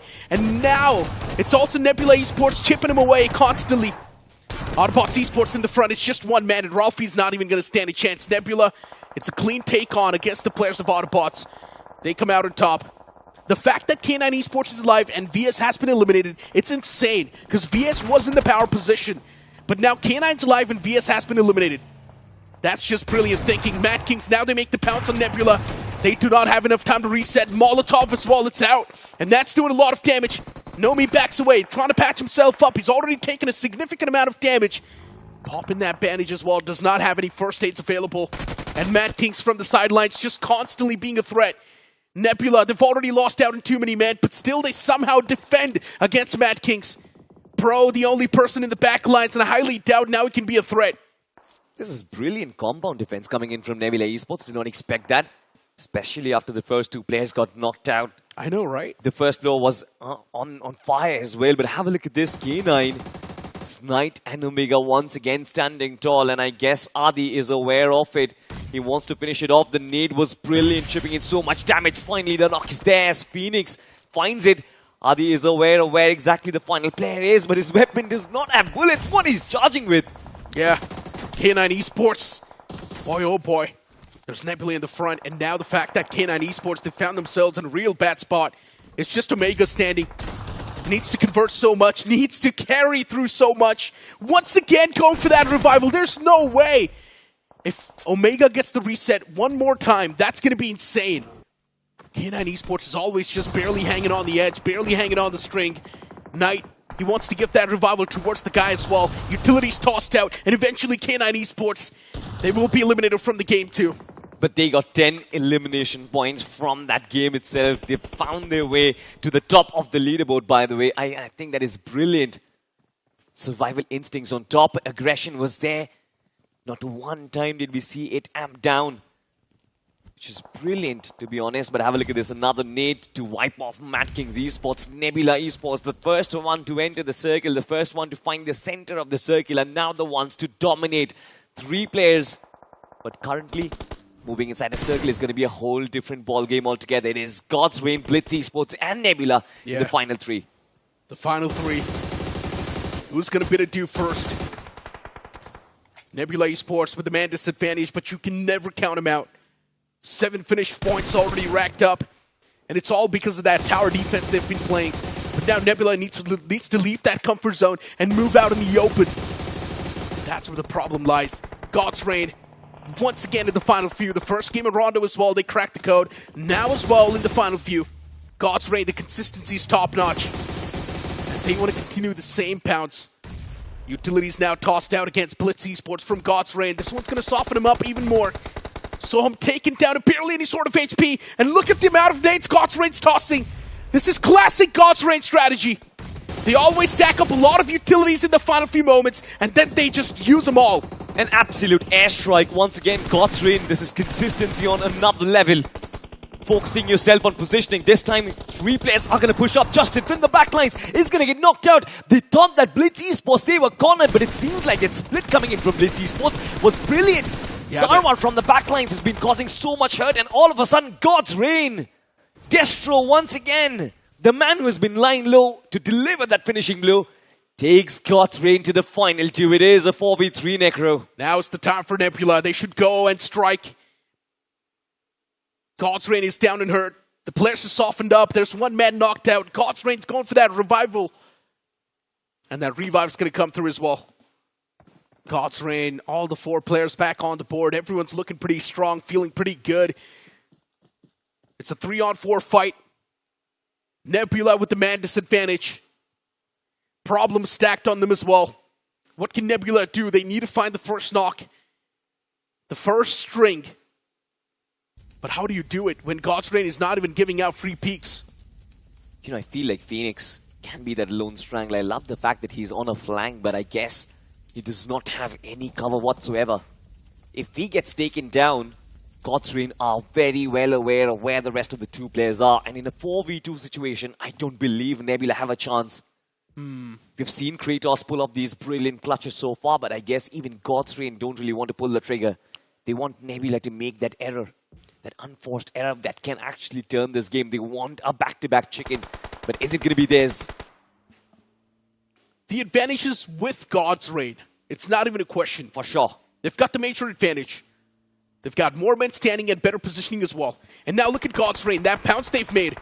But they've got no idea where Phoenix is. The sideline angle, and Phoenix is going to mow them down without any problems. Both the players taking care of Destro. The man's taking a nap. Delta in the back. He wants to find a knock on Phoenix as well. All the shots whipped. How is Phoenix standing? He's still alive. Nebula, 3 men next to each other. They somehow have managed to flip the odds and flip the tables in their favor. Delta, the only person standing. God's Reign. This is one of the biggest throws in the grind. Fumble after fumble, ladies and gentlemen, as God's Reign, they had such a chance. They had about 60% chances to get this chicken, but of course Phoenix, we talked about the flank and nobody from God's Reign had that idea. Now it is a 1v3 and Delta needs to do something that he did on Miramar. He did it against Madkings, can he do it against Nebula? His position has been marked. Anytime he peeks, I guess he's going to get bombarded. And look at the airstrike that comes through. Nebula, no, this is their game and Adi wants to claim it. Why is Nebula still not making a push? It's really uncharacteristic of Nebula to not make a push now. Delta is getting covered from both the angles. The man's barely surviving. He wanted to eliminate himself with his own Molotov, but Nebula was a little bit quicker with theirs. And just like that, God's Reign eliminated from the game. Nebula claiming those final 4 points as well. This is some brilliant stuff coming through from Nebula Esports. And the fact that Phoenix was able to get away with literal murder. He knocked out 2 players from that angle, and he was still somehow alive. What was Destro doing? I'm actually so surprised that nobody from God's Reign had an idea that Phoenix was in that flank angle. I thought that they knew. Because that man had no cover. Okay, listen, even if they did not know, what was Destro doing? He should have been able to knock out Phoenix long ago. I think the ground was sort of the ground had a little curve which kind of protected Phoenix. I'm not sure. There was no line of sight by the way, Necro. I mean, Destro was there in the back lines on the haystack. He was taking shots as well. He was taking shots on Phoenix, but he just whiffed. Well, Destro whiffed. But Phoenix didn't. And that is, of course, the fact. Look at that. He was taking damage, and then later on, Destro was in the back as well. Destro already revealed his position because he took shots. Delta was in the sidelines as well. If Delta wanted, he could have actually shut down Phoenix too. Yeah, but nonetheless, I think you've got to give it to this lad just rising from the ashes, handing the chicken to Nebula on a silver platter. Phoenix, kudos to you, this young lad. 5 eliminations, but 436 points of damage. Gave in those crucial points to Nebula exactly when they needed it. Kratos, of course, coming up with 1, Adi with 1, but Nomi and Phoenix, this partnership sharing 9 eliminations between them. It has been staggering. Did not expect that, but God's Reign, for sure, just like you said, I think it was a big throw. It was a major throw, and I guess that has to be the biggest throw of the Pride 2026. It's not even a question. Destro should have been able to take the man down, but moving the conversation towards Nebula Esports, the fact that they were able to play that tower defense so well. 2 teams crashed on. K9 Esports was a part of it as well. Then later on, we also saw Madkings make that pounce. Before Madkings, there was another team that made that push, and Nebula was able to defend all 3 pretty well. You know, I think I want to give some credit to God's Reign because of the way they dealt with against Blitz Esports. That was also a little bit of a good fight, but then I thought that they were going to convert that chicken. But nonetheless, I think it has been a consistent performance coming in from God's Reign. We don't get to see them perform so brilliantly. Of course, the chicken on the map of Rondo, and of course, a good performance on the map of Erangel. We'll see how many points they acquired. But after this very short break, don't go anywhere.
Welcome back after that short break, and now it's Icy with me on the panel. And Icy, since it's going to be your first game, I'm pretty sure after watching the way God's Reign through that game, even you're tilted a little bit. I think, personally, I felt like God's Reign should have been taken out rather early, considering the fact that they actually went for the first push and against Blitz, and then Nebula did not capitalize on that. And after God's Reign was able to get equalized there, it felt like God's Reign should have taken that one. So agreed, you know, that push was just a complete flop, and then, like you said, Destro couldn't provide a cover fire. I'm at a loss of words, but props towards Nebula, but at the same time, I kind of agree with you. Exactly, but at the same time, looking at the brighter side of the spectrum, at least God's Reign was able to stay consistent in that game as well, getting that second spot, decent amount of elimination points.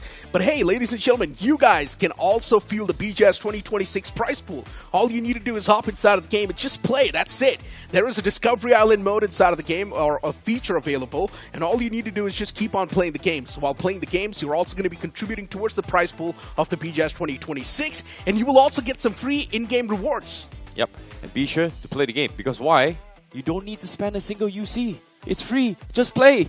And you'll be helping the players, you'll be helping us, you'll be helping everybody. That's all you need to do, just play, have fun, enjoy the game. Who doesn't like it?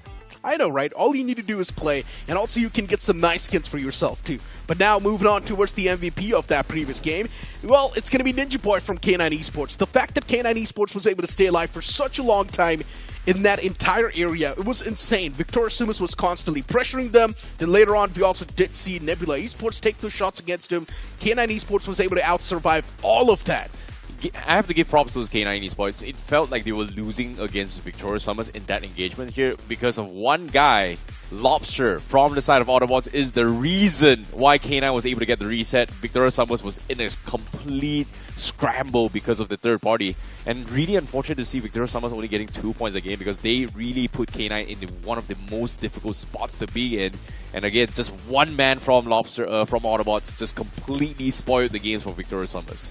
Hey, Madkings having a good day today. 11 points in this game as well. Consistency maintained, but just small games is not going to cut it for a team like Madkings. They're all the way far back in the overall standings. They need one big performance. And now the fact that they've actually toppled over 3 of the teams, that's insane. Madkings started things off on the 16th spot, but now they're currently sitting on the 13th. Godlike is the one at the bottom of the board. That's got to sting. Hey, slow and steady wins the race, and in this case, Madkings, in terms of them, the gap between them and top 8 right now, it's about 20 points. Maybe 18 points to be exact here. And one massive game for Madkings, they should be in the running here for top 8 at least here by the end of the day. And again, after this upcoming match, we will officially reach the halfway point for this entire grind series for Group A itself. So that means you will have a proper target for the rest of the teams. Without a doubt. I mean, looking at the first half of the board too, Nebula Esports once again doing a phenomenal job, especially after that chicken dinner. They're going to be feeling even better. Autobotz Esports getting 69 points. That previous game just gave them 1 point. So for Autobotz Esports, yeah, they need to find a bit of that consistency. If the consistency is missing, then Autobotz Esports will be struggling too. Rapid Chaos Esports, they have been a little bit deactivated though. Yeah, I kind of agree. Rapid Chaos Esports, they kind of took a little bit of tumble, and at the same time, I think every single team is trying to find some sort of points getting in the top 8, right? Like, you can see Group A's gap compared to Group B, Group C, and Group D. You don't see that huge vacuum. Here, yeah, obviously we do see Higgboson, we do see K9 doing this, taking a majority of the points itself. But even then, it's not that far apart, because any one big massive game like a 20 bomber or 20 points in general here, your entire position is going to shift despite after playing 12 matches. Without a doubt. I mean, especially looking at a few more teams on the latter half of the board, right? There's a possibility any one of those teams can drop a double-digit bomber and instantly propel themselves on the first half of the board, and your position can be compromised as well.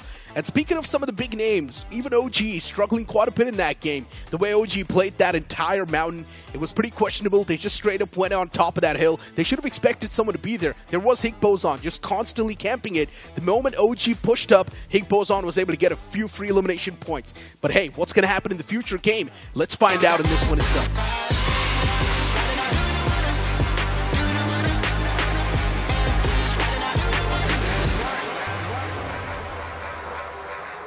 One final game today for Group A. It's on its way in the map of Erangel, and this match is going to be the halfway point officially out of the 24 matches that they all have to play.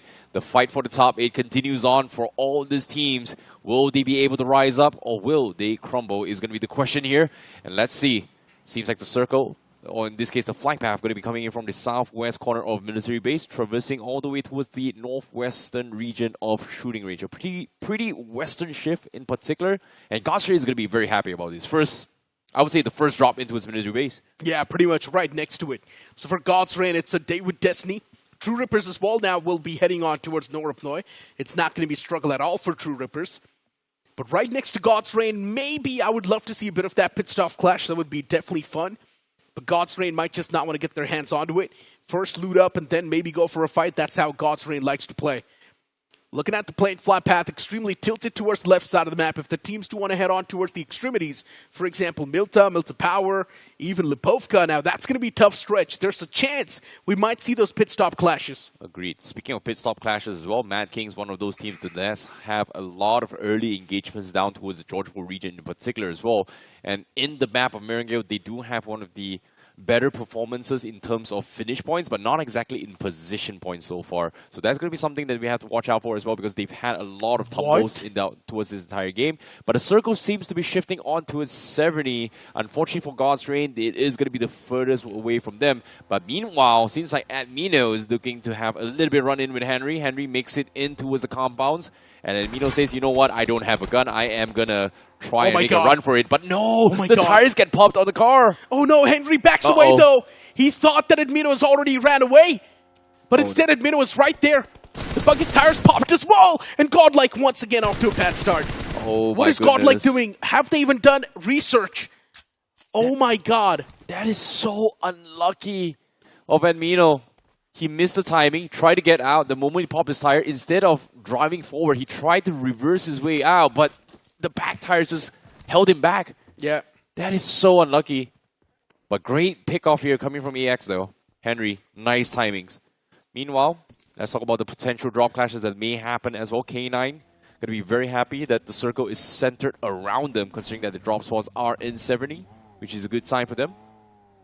But AX, what a start. Yeah. At least it's a better start from compared to just now. Yeah, 3 points. Godlike blowing up that supply truck. Why was Admino so far off? Yeah, he probably just wanted to get his hands on the vehicle, that's it.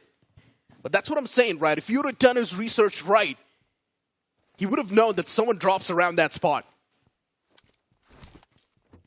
OG also looking at a few more teams. Soul is also part of it. And it seems like Soul's already kicking things off. Getting a few points for themselves. Victor Sumus down 2 men.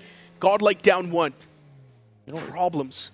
It's interesting to see Soul decided to take a backseat off pressuring or OG and actually went for the hunt against Victoria Summers, because OG seems like they came out, they were prepared to kind of engage Soul, but seems like Soul has a different objective here as they hunt down the remaining members of Victoria Summers. They already got Scary Jot right from the get-go. Now they're looking for the remaining 2 from Victoria Summers. What a unfortunate demise here coming from Victoria Summers. What is the man doing? Oh my god. He actually just jumped out of the window, and he's just pushing like that. What is Mafia doing? He's pushing all by himself. He just threw that entire fight. Oh my god, look at the nerves on the Jin. He's just baiting and toying with him here. No Baits way. him out into a tight corridor. One pumps the guy, takes him out. And now Venom, he's pretty much stuck scrambling as well. And the rest of Soul knows exactly where he is. Nades being cooked from Venom, but I don't think he's going to do much here. Soul is going to slowly take their own sweet time with this. The only person standing. Is he really venomous, though? He's got an Uzi and the UMP-45 to work with. Both the weapons can help him in close range, but a shotgun would have been better. It's easier to hold down that staircase. Yeah, seems like Soul is going to be coming up right now. 3 of them, they couldn't clear the corner. Pre-fires comes in, doesn't matter. Not cool. 1 pumps, he's gone. And Soul wraps up and gets 4 points in the bag. There's a very, very quick takedown here coming from Soul. And despite all that, they are currently the gatekeepers of this group in the top 8 position. But it seems like today feels like a Soul day, my friend. Every single game, the confidence is just oozing off of them. I know, right? Disrespecting the foes, not even scared of them. Straight up just making that pounce, collecting the elimination points, and now towards the Asana Poliana, looking pretty dominant. Soul's doing really good. Polar opposites, right? Godlike's doing bad, Soul's doing good. The fact that Godlike has lost out on one man, that's already a really bad start. Well, I wouldn't say that bad though. Like, one man is still doable. You know what's a really bad start? Victoria Summers literally just got dismantled. That's a terrible start. Hey, maybe you can't put it this way. They're at least out of their misery. Wow. You just went dark right there, huh? I mean, look. With Godlike, with all the 4 players, they have been struggling already. And now they need to continue the journey with just a 3-man squad, which means the struggles, they're going to be amped up even more. Well, before that, let's talk about the damage leaderboard here. Joker, 5,500 damage in total. And he was the ones that actually picked up 2 players from Victoria Summers. And on top of it all, if you guys remember the Rondo match, sheesh! Yeah. Joker is just an absolute monster. Yeah, 4,504 damage. That's insane. So yeah, Joker has always been the main playmaker for that entire roster. Whenever you know Joker's alive, he will be able to squeeze in those points. I think it took a while. It's been a while since I've seen Prime Joker, even though when he went into his soul initially last year for BMSD, things, oh, this is a strong roster. But we haven't seen too much clutches coming from Joker. Majority of the time came down towards Goblin and Legit. But this time, in this stage, Joker has been popping off. Like, not just this stage, I'm talking about today itself. It really feels like Prime Joker is back. It definitely does. But I wouldn't exactly say that Joker wasn't doing too good in Showdown. He was definitely doing really good. Since Soul was able to finish things off, I think so, on the 3rd spot. So that's a really good standing. And the fact that Soul's got a power-packed roster, you cannot even take it away from a man like Legit. Even Knuckle is someone who packs a lot of punch. Joker, of course, without a doubt, he's one of the best. So yeah, everyone from Soul has a lot of firepower. It's really tough to rule one out. Well, speaking of firepower right now, AX, they started their day 1 very, very okay. But things has taken a little bit slow turn this time. They will be able to play the game this time at least here. It seems like they do scout members coming from Madkings from afar. They want their revenge though from AX. Madkings was the one that kind of denied them an opportunity in the previous game. This time, they might be on the hunt, but unfortunately, the circle may force them to actually push up even deeper, even though they're exactly in the zone right now. The fact that 40% of the circle's unplayable is insane. And already, keep this thing in mind, the next zone, there's a big chance it might just shift towards the edges even more. Which means there's a chance that more of the circle will be unplayable. All these teams now scrambling towards the center. It's a massive wave of vehicles just moving in. Nebula's on the move as well. A bit of that late rotation from Nebula Esports. Everyone's waiting for the next circle to hit the deck. And the moment that happens, it's going to be shifting right on top of that chaos. Yep. This is going to be a problem for all the teams that are rotating in lit. Yeah, it feels like a shooting range circle as well. K9, they actually had a widespread onto the 70, which is great and all.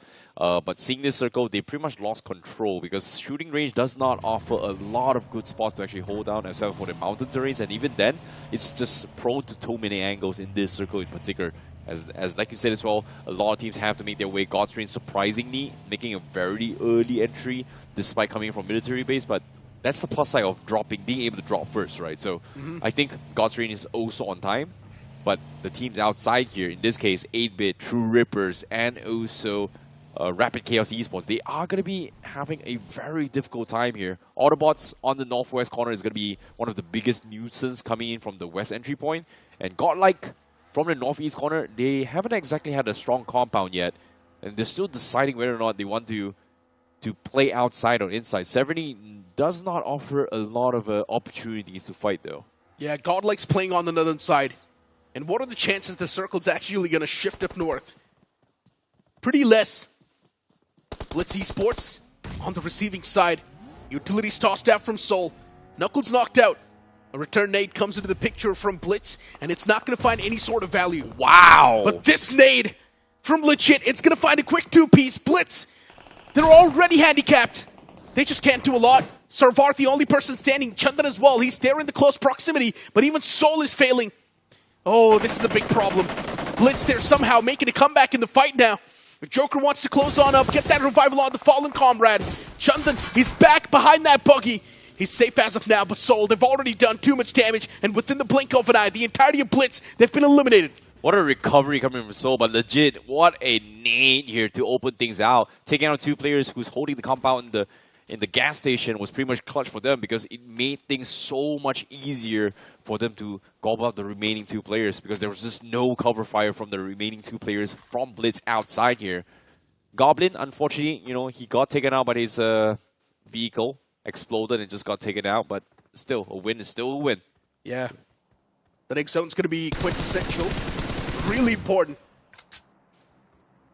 K9 Esports just firing away. Oh no, that's Neo in the back lines, just driving around in circles. Wants to find a decent spot. That's what the man's job is. God's Reign still there. And it feels like Slug is just burning through ammunition. He's got 155 rounds spare. But I don't think he should keep on firing like that. Yeah, I'm not a fan of what K9's doing right now. They do have a wide split to work with, but at the same time, the circle pushes on towards them. It's great, but no, it does not. It actually shifts onto the outskirts of 70. And Godlike, they're going to be playing the edges of the 70 on the western side of the town, which is going to be great for punishing teams inside, trying to rotate it in. But, of course, where's a good spot in here? Well, maybe the shorelines on the north side to try to avoid angles, but even then, it's going to be tough. But Higgboson, they've got center control. But it looks like Godlike, guess what? They found a straggler known as Jelly. It says Power. Finds one. That's a quick finish point secured. Soul's already on a domination. 10 points secured. For Godlike, that's the only one elimination point they were able to wrap up. TrueRippers, things just keep on getting worse. What was Hydro doing there? Out in the open. He stopped, and the man just got knocked out and confirmed. TrueRippers, problems after problems. And now for TR, it's just one man standing. I don't think he can deliver a lot. Godlike, still with a 3-man squad, looking decent. Nebula Esports, they've rotated right next to Godlike. And I'm not a big fan of this. There's a big chance Godlike might be eliminated in this fight. Yeah, Godlike needs to win this fight as well. They have to deny those points. K9 going to be chiming in. Phoenix gets knocked off. Nebula, they might be in a little bit of trouble here. It's going to be 3v3, but the nades from Jonathan won't find the opener. And Nebula, they're down 2 players. And Godlike, they should go in for the flush. Counter nades are coming in from Oh my god! But S-Power gets clipped off here. It is going to be a 2v2 now between Nebula and Hero Extreme Godlike. I don't think Godlike can win this. They're taking too much damage. Nebula, they've got a better defensive stance. Jonathan's taken down to barely any sort of HP. Utilities from the side of Nebula Esports doing more damage. But Nebula, they need to get the revival back up on the fallen comrades as well as soon as possible. Time's running. Smoke's tossed out. They just want to get the fallen players back up. Manya tossing out another nade, and that's not going to be doing anything. Adi as well now is back to the safety block. Godlike, they're not going to be slacking off just yet. Constantly pushing up close and personal. They really do want to press on the matters. The fight's down to a 3v3. Now maybe Godlike can stand a chance. They've got the players of Nebula cornered. The fight's down to a 3-on-2. Man advantage in the hands of Godlike. S-Power, the man's just constantly mounting forward. And Nomi, he blows off his own teammate. Phoenix eliminated from the game. The man who was knocked out does not stand a chance anymore, but S-Power, he over-aggressed this. Godlike losing out on 2 men. Nebula, they're on the verge of winning this fight. Jonathan, the only person standing. The fight's now down to a 1-on-1. Oh my goodness, Jonathan. He has to pull a big one as well. Manya slowly crawling up the stairs. He's going to be able to get the reset. He has to try as well. Adi is also going to be crawling his way through, but it seems like the pressure comes in. But no, Jonathan loses the trade-off to Nomi in an S12K matchup. And that's going to be Nebula winning that fight.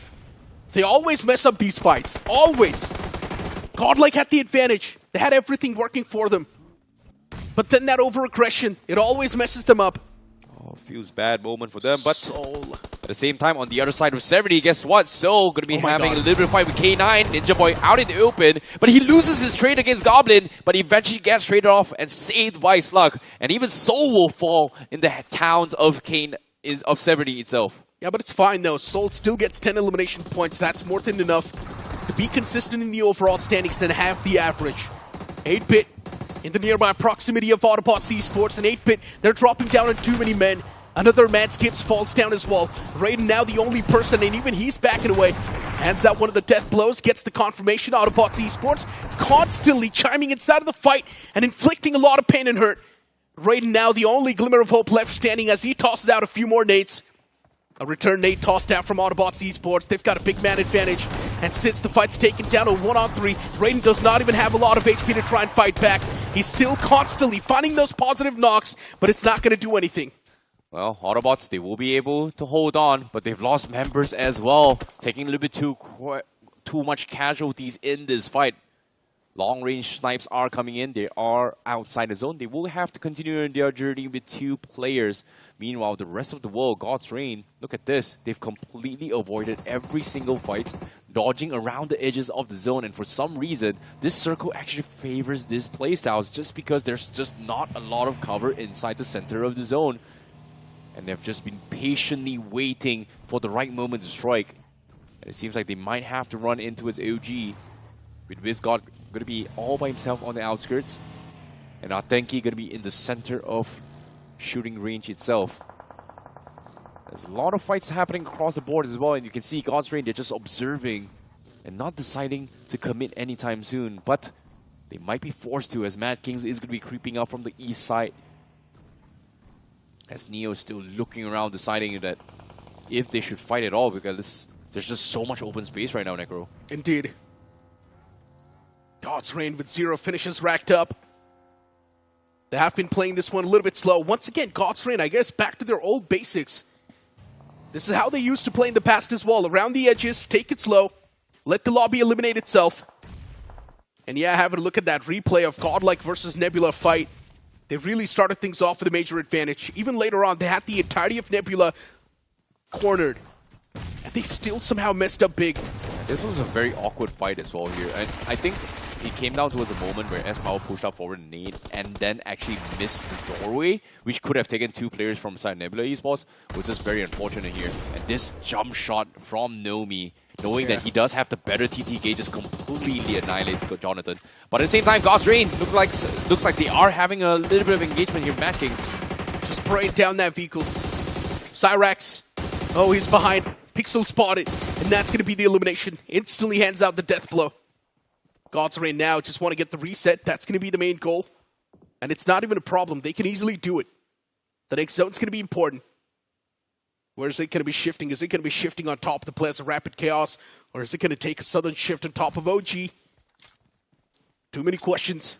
Higgboson, it usually always shifts in their favor, and that's what happens. Higgboson once again in the power spot. How do they always get sensor control? It's just ridiculous here.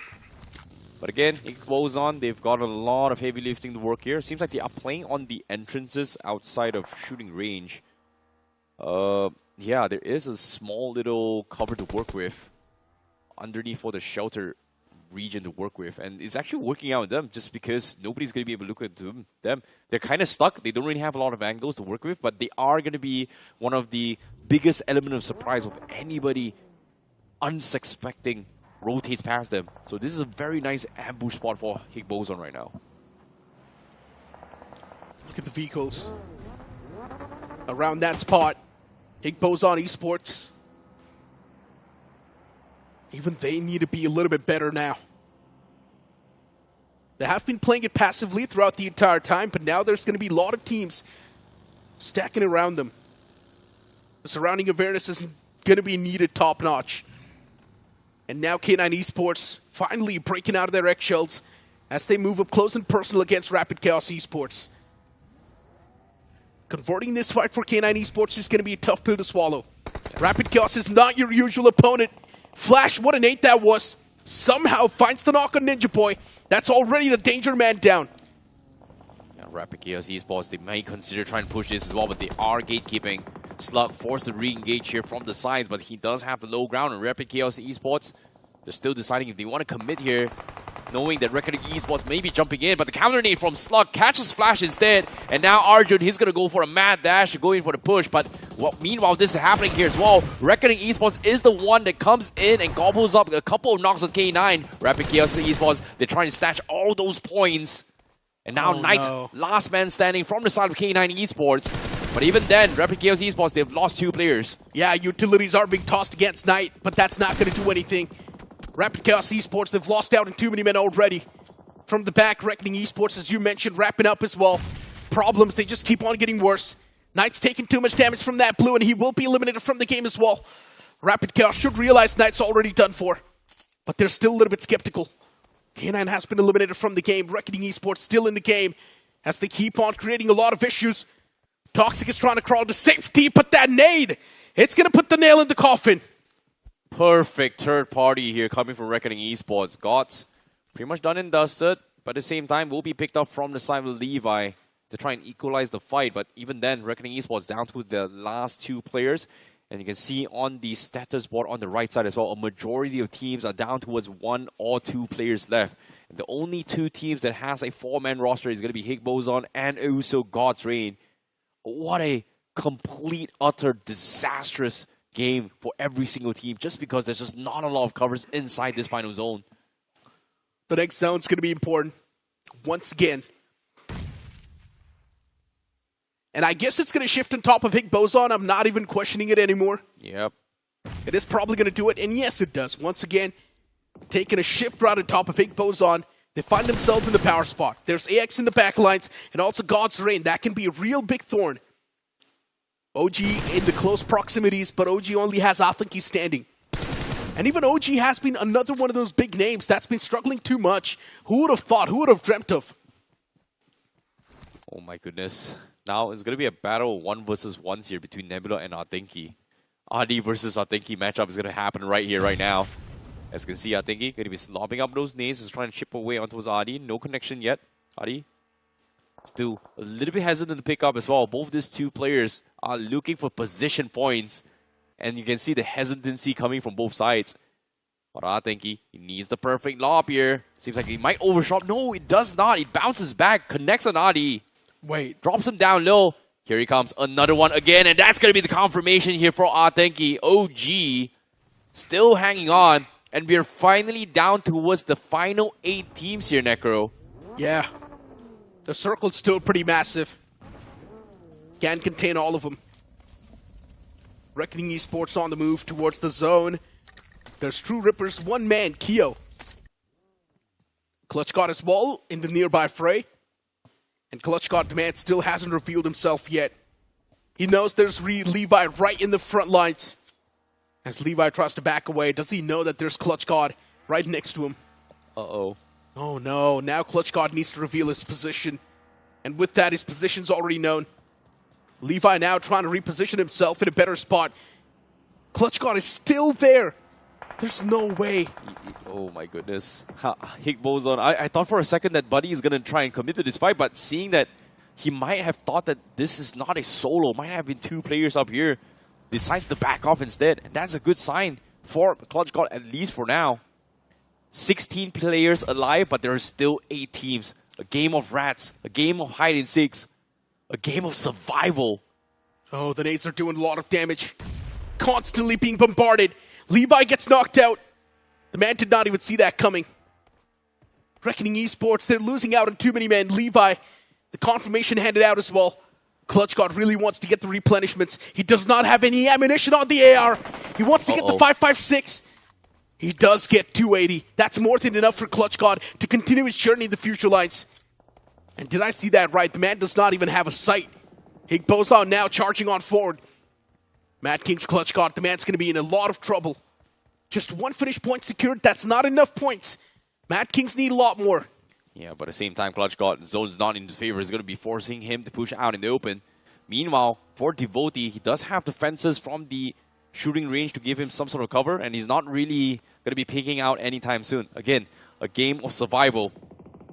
And Clutch God now, he is going to try and prone his way and snake his way into the game. Bunny, however, gets sprayed from afar.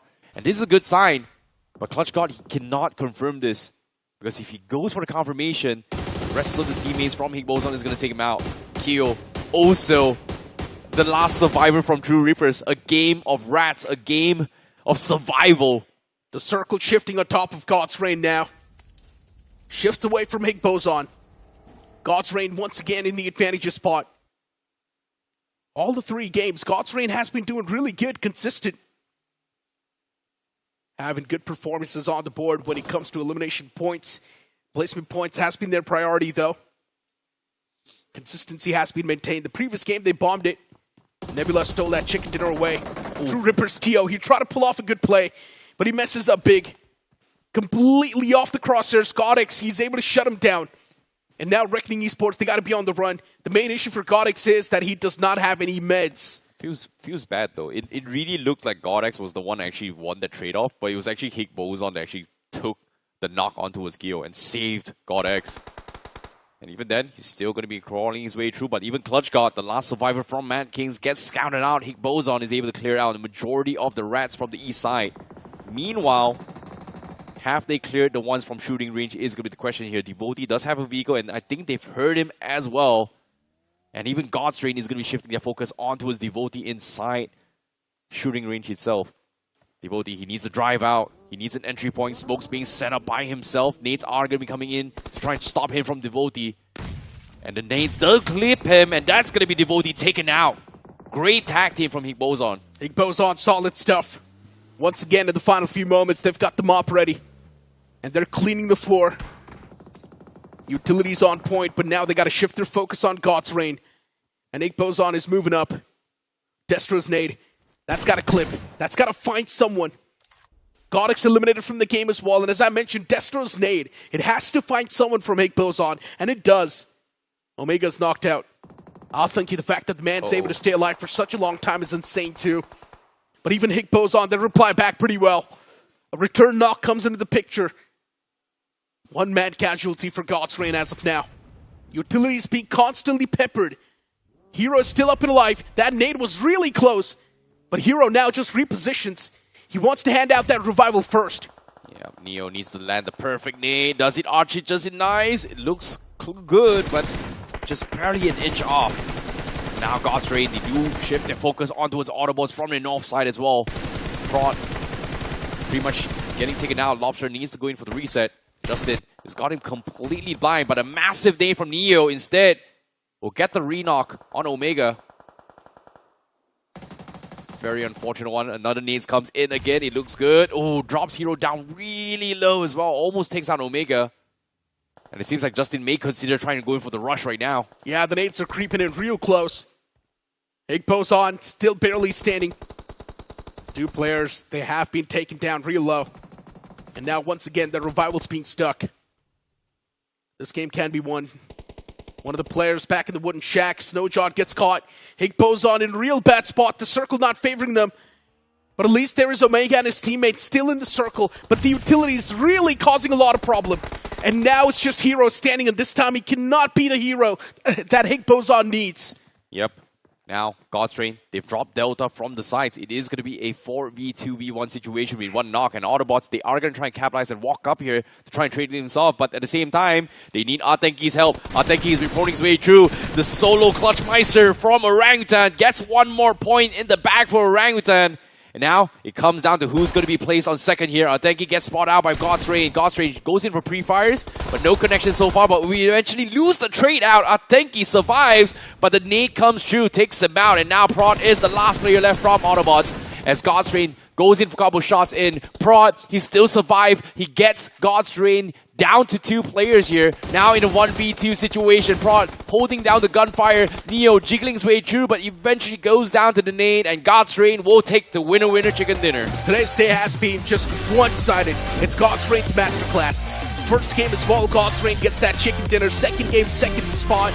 Third game, another chicken dinner on the board. This could have been a hat-trick if God's Reign would have got that fight against Nebula Esports in that previous game. But right now, God's Reign getting a chicken dinner, it also means they have placed themselves in the top 3. Yep, God's Reign's macro reading from this mat was just phenomenal. Knowing that, oh, this is a very awkward circle to play. Everybody's going to be rushing to rotate here and there. What they did was just hug the edges, which again, majority of the times teams who hug the edges of the zone will get taken out, but because of how the design of the layout of this circle and how most teams would think to try and get center control, took advantage of that, not commit to fights, and then went into his end game with decent amount of utilities, vehicles, everything.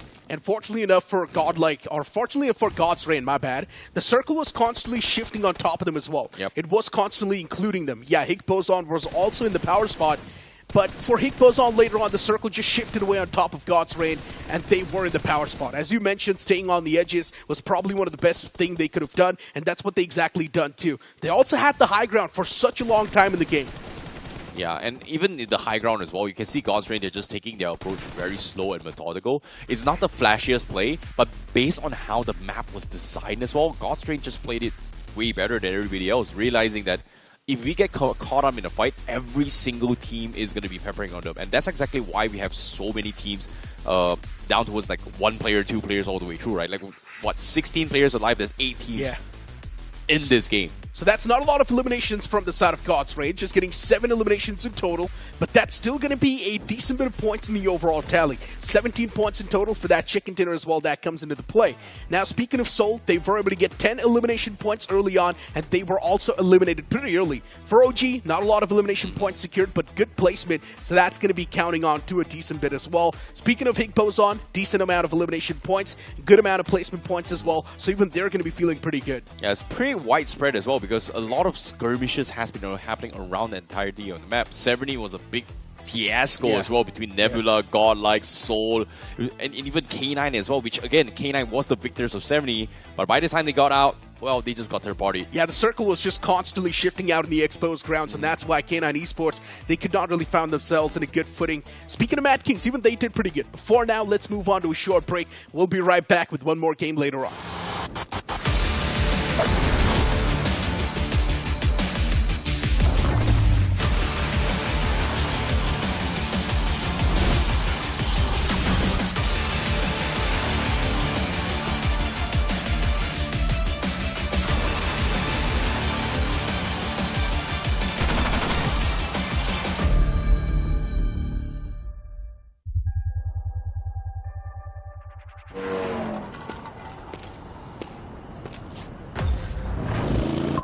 When the rider breathes, the road wakes. Enemies ahead. I'm going in. A lone survivor stands, and everything waits.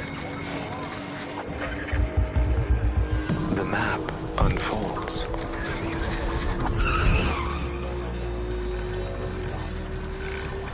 And the journey begins.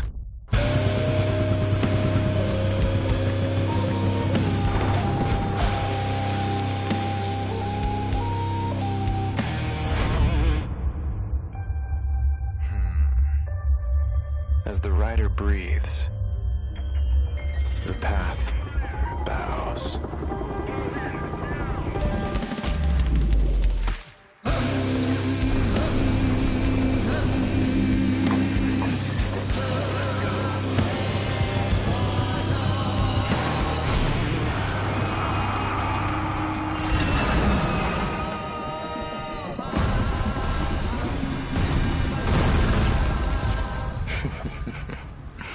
Limits? They're just marks in the dust. Because in the battlegrounds, there are no limits.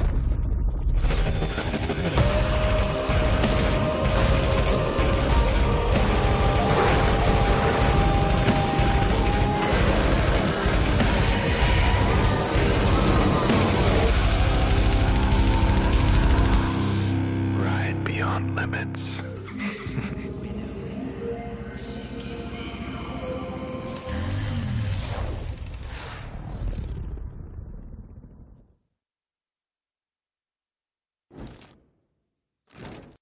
Hello everyone and welcome back to BGIS 2026 here, The Grind. You guys are currently watching the English podcast. My name is ICBaby12. Joining me is iSuper Johnny as we take you through the commentaries for today itself. And guess what? We saw a very interesting game today itself here from Group A. God's Reign having near perfect day itself here with 2 winner-winner chicken dinners and 1 top 2 finish. And even then, who would have thought that God's Reign is going to be rising up to the action here? I mean, after the way this team was playing on the first 2 days of competition, no one thought that what we saw today, and of course, yesterday as well was what they were capable of. But we knew, in our hearts, we knew that this roster can achieve greatness. And I think, as we've been talking about it, that for the teams of Group A, it is very important that they start preparing themselves for that final stage. I think God's Reign has heard our cries and are now finally polishing their gameplay, just fixing out those few little problems that they have in terms of communication, in terms of providing support on time. And well, I think those two chicken dinners, they have a lot to show for it today. Well, speaking of showing off in-game, so guess what? We do have a collaboration with Royal Enfield currently in play. We've got two amazing bikes up for grabs right now. Be sure to check it out, get it, and ride to the horizon and dream of your dreams as well here. And personally, you know what's my favorite? The 350. The 350, the classic 350. I am a classic man. You are into cruiser bikes. Oh, yeah. Yeah, of course. I mean, yeah, you're a grown-up. You are going to think about stuff like mileage, durability, and all of that stuff. I'm like kind of younger to you, at least, over here. I think we are the two of the oldest talents, both Hindi and English included. But yeah, my preference is going to be the GT650. It's fast, it's aggressive, and those are the things that I like the most. Well, speaking of fast and aggressive here, legit was the MVP of that match as well, coming from Zoe, because they were on a hunting spree. Victorious Sumus right from the get-go stood no chance, and he was able to get 5 finishes in that game. Followed by him, we have Omega coming from Higgboson. We have Knight from K9 as well, going to be joining as part of the top 3. But let's talk about the point standings. Is there a big vacuum? Not really, but God's Reign does have the most amount of points with 70 points. Autobotz with 11, Higgboson with 11, Soul with 10, K9 with 9. And it seems to me Group A, they were always neck and neck, double digits at least for the top 4. Pretty much. I think Autobotz today have also had an incredible day. They played well on that map of Rondo, and God's Reign, of course, winning that map of Rondo and now winning Miramar as well. But as we keep talking about God's Reign IC, I think attention has been drawn away from one name. That is Higgboson. Higgboson are consistent every single match that they play as well. 63 finishes, the highest placement points in this entire group belong to Higgboson. They have 3 chicken dinners to their name, 52 total placement points. So this team is always there in the top 4 in basically every single match, most of the matches that they played so far, which is very impressive. But I think Knight, the addition into K9 Esports, has made sure that K9 Esports end their day on the first. God's Reign on the third with 111. Blitz 89 points, TrueRippers 83, Autobotz 80. I think these teams have kind of achieved that 50% of the cutoff that we wanted to see at the end of 12 games. Nebula Esports, Soul being inside of the top 8, I think they have made that soft little comeback that we wanted. But let down by OG, let down by Reckoning Esports today, let down by Godlike. But also, on the other front, happy with the recovery we saw today from Madkings. Exactly, and a lot of recoveries and comebacks coming from Group A in particular. And the expected cutoff base of Group C and D's performance was 135 to 142 points. On average, I would say across a range itself. But based on this progression, it feels like on the cutoff itself was 73 points? Yes. That means if you double that, you need 146 points as a cutoff if it goes all the way for the remaining 12 matches. I think with how this group is playing, it might go all the way to 150, because as we talked about the comebacks that have happened today, it's not like those journeys are going to stop. Now, the other teams are going to go back. They're going to look, all right, where did we mess up? What mistakes were made? They're going to try to recover as well, because if you see where the teams at the bottom are and where the teams right on the verge of breaking into the top 8 are, that's not a lot of difference. 120-pointer, and you're going to be there inside of the top 8 as well. So Group A, very closely contested, but their journey for the day is over. We are going to move forward with Group B now.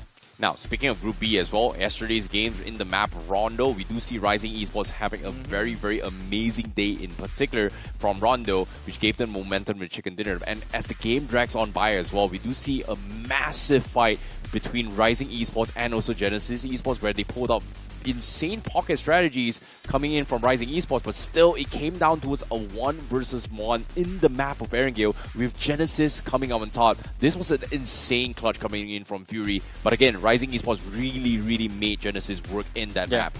And again, I think Group B, for me, I have a different opinion about this. I think for the 12 teams in this group to succeed, they need to take out 4 teams. they need to take out Genesis, they need to take out Zutsu, they need to take out Wyld Fangs, and they need to take out TKM as well, the Knights Mob.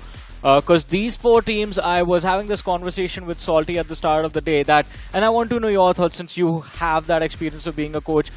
There are 2 aspects of the game. There is the RNG and the variable that you can control. Yep. The RNG comes from the flight path and the circle, and of course, the variable that you can control are going to be those finish points, those team fights. Yep. Teams that control that variable to the best of their abilities, that means convert team fights, always end up doing well, and that is where teams like TKM, Wyld Fangs, Zutsu, and Genesis Esports have been able to beat out the rest of the competition. These are the frag-heavy teams that have won a lot of team fights. Okay, I kind of get where you're getting at the controllable variable. I think 2 teams that would really stand out in this upcoming matches here is going to be 4TR Official and SINEWY, because yesterday these 2 teams made a little bit of a rise up coming in from both the Erangel maps and Rondo, and which puts them in 7th position here for SINEWY. 4TR Official is on 10th position, and again, the cutoff right now is 51, so for these 2 teams, it's very, very closely contested for the top 8.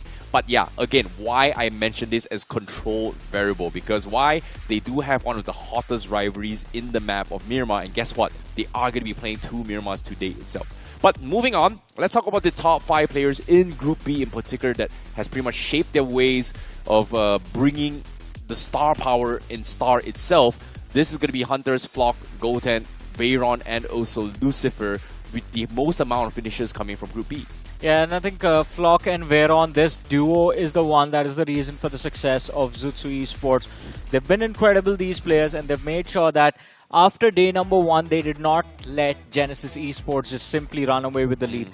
Knights Mob is an interesting name in the mix though, because this is one of those teams that I believe we see them in Erangel pull it off again, because their success rate in early game fights, especially drop clashes, is just unrealistically in their favor. No team should be able to win team fights, drop clashes as successfully as TKM have been pulling off in their particular group. Well, when it comes to micro skills, they are the best as well. But let's talk about the predictions here. It seems like on the desk we have 2 players, 2 casters here, Spiro and Anki going for TKM. We've got Ravan with SINEWY. We've got Maisie with 4TR Official. TKM from me. We've got Genesis for you. We've got Salty going for 4TR Official and SINEWY going from Necro. It seems like a majority of us are just looking forward towards the rivalry between TKM and SINEWY. Sorry, SINEWY and 4TR Official. But even then, it feels really, really weird to see us fighting, cheering on the 2 teams that is struggling right now. I mean, it feels weird, but you have to cheer for these teams based on how they played yesterday. SINEWY had an incredible chicken dinner performance on Erangel, and in the same game, we saw 4TR also get very aggressive. I think the momentum, the confidence that was built in these teams yesterday, they have to make sure that they hold on to it and not let it slip away even if they have a bad game. Take the learnings from the teams of Group A, that if you have confidence in you, if you can push for those fights, you will get some value from it. But with that being said, let's head towards the action, the map of Erangel. Here we go.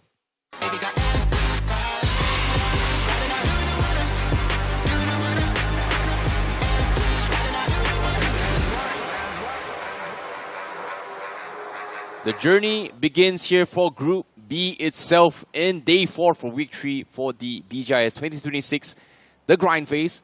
And it is going to be the map of Erangel, the one last Erangel map for today itself. And of course, after this match, Group B, they will be forced to play 2 maps of Miramar. So I can't wait to see how that is going to be happening here between 4TR Official and SINEWY. But for this map in particular, the teams to watch out for is got to be TKM. You can see on the caster's prediction as well, a majority of us are siding on them. But based on the map standings, there is a specific reason why we like TKM. Even though they're not in the top 8 in Erangel, but they are in the top 1 in the second half here with 26 finishes, but no position points. I was just about to say that no placements for them, but they've gotten 26 finishes in the Erangel matches that they've played, which in itself is an incredible stat. And of course, TKM, they become highly unpredictable because every single time they've gone ahead and taken a drop clash on Erangel, it has been against a different team. It started off with Wyld Fangs. Yesterday, I think in one Erangel, they went after 4TR as well. So again, this team likes to take those early conflicts. They like to fight it out early. or just end their game early. But right off the bat, a few drop changes. TWOB, since the flight path is from the central northernmost region, they choose their alternate drop of that Stalber Hill, which is going to leave Team X Esports without their main rivals in the military island. Well, speaking of which, TKM actually dropping towards farm, and guess what? NoNx actually dodging the fight against TKM because TKM drop clashed NoNx twice and won it twice, and this time seems like NoNx is going to back out. Okay. TKM finally having a safe drop. Hey, it's smart, man. No one has been able to beat out TKM all this time in the early game conflicts. Even yesterday, if you remember, Wyld Fangs charged forward, picked off one player, but then there was a swift recovery coming through from TKM. Even though TKM got taken out in the very next fight because it got extended, it also resulted in Wyld Fangs losing a few key players. So they make sure that even if they are taking a hit, they're ruining your game as well along with them. Which is like a lose-lose situation for both sides. But TKM, again, early finishes. They always get those 4 points somehow, one way or the other. This time, though, I think there will be signs of concern. They do find some breathing room to work with inside of the play zone. But as you were talking about NoNx, they have control of Rozok and they have control of Boatyard as well. So decent terrain to play the early game from. Yeah, it's going to be a little bit of a tricky spot to be in. But this is going to be a new spot for NoNx, I feel like. So they have to adapt to the usual rotations here. It's going to be new studies that they have to actually go through, which is a good sign. But again, you know, 4TR official and also SINEWY, these are two teams that did really well in the map. Erangel, which again is going to be the hot topic for Miramar later on. But no major clashes, which is a good sign. But for X Esports, seems like they might have a little bit of skirmish later on. Which, interesting enough, where's their best friends? They went to Stalber Hill. Wait. So X Esports and TWOB has had two major collisions down towards the south now, and it was like a 1-for-1 trade. And I do not see TWOB anywhere in Military Island. Huh. Yeah, they went to Stalber Hill. Wow. Completely dodged the fight. Pretty much. Because I think TWOB, they have lost out a lot of matches on Erangel because of X Esports just charging after them again and again and again and again. And X Esports, they don't seem to care about the fact that because of those fights that they forced against TWOB, their rotations are delayed and the mid game and the late game completely gets ruined up. They don't care about that. They want those 4 points or however many they can grab for themselves, and it just makes them happy. So X Esports, I think, face a different kind of challenge right now. They have two options: either move towards the military bridge, try and pick a fight against Zutsu, or move towards the Nova Repnoi bridge where you get to fight against EVOX. Both the teams doing quite decent in the overall leaderboard. Have odds in their favor, I guess, to take out the players of X Esports, but then that again is going to be a situational play from either sides. But on our screen, SINEWY, they're present towards the southwestern edge of the map right now. Pochinki under control and also in the first play zone of this match. So SINEWY gets to start this game with maximum comfort. The biggest city, one of the biggest cities in the map of Erangel, all theirs, and they don't have to move until stage 2 reveals itself. Oh, speaking of revealing here, guess what?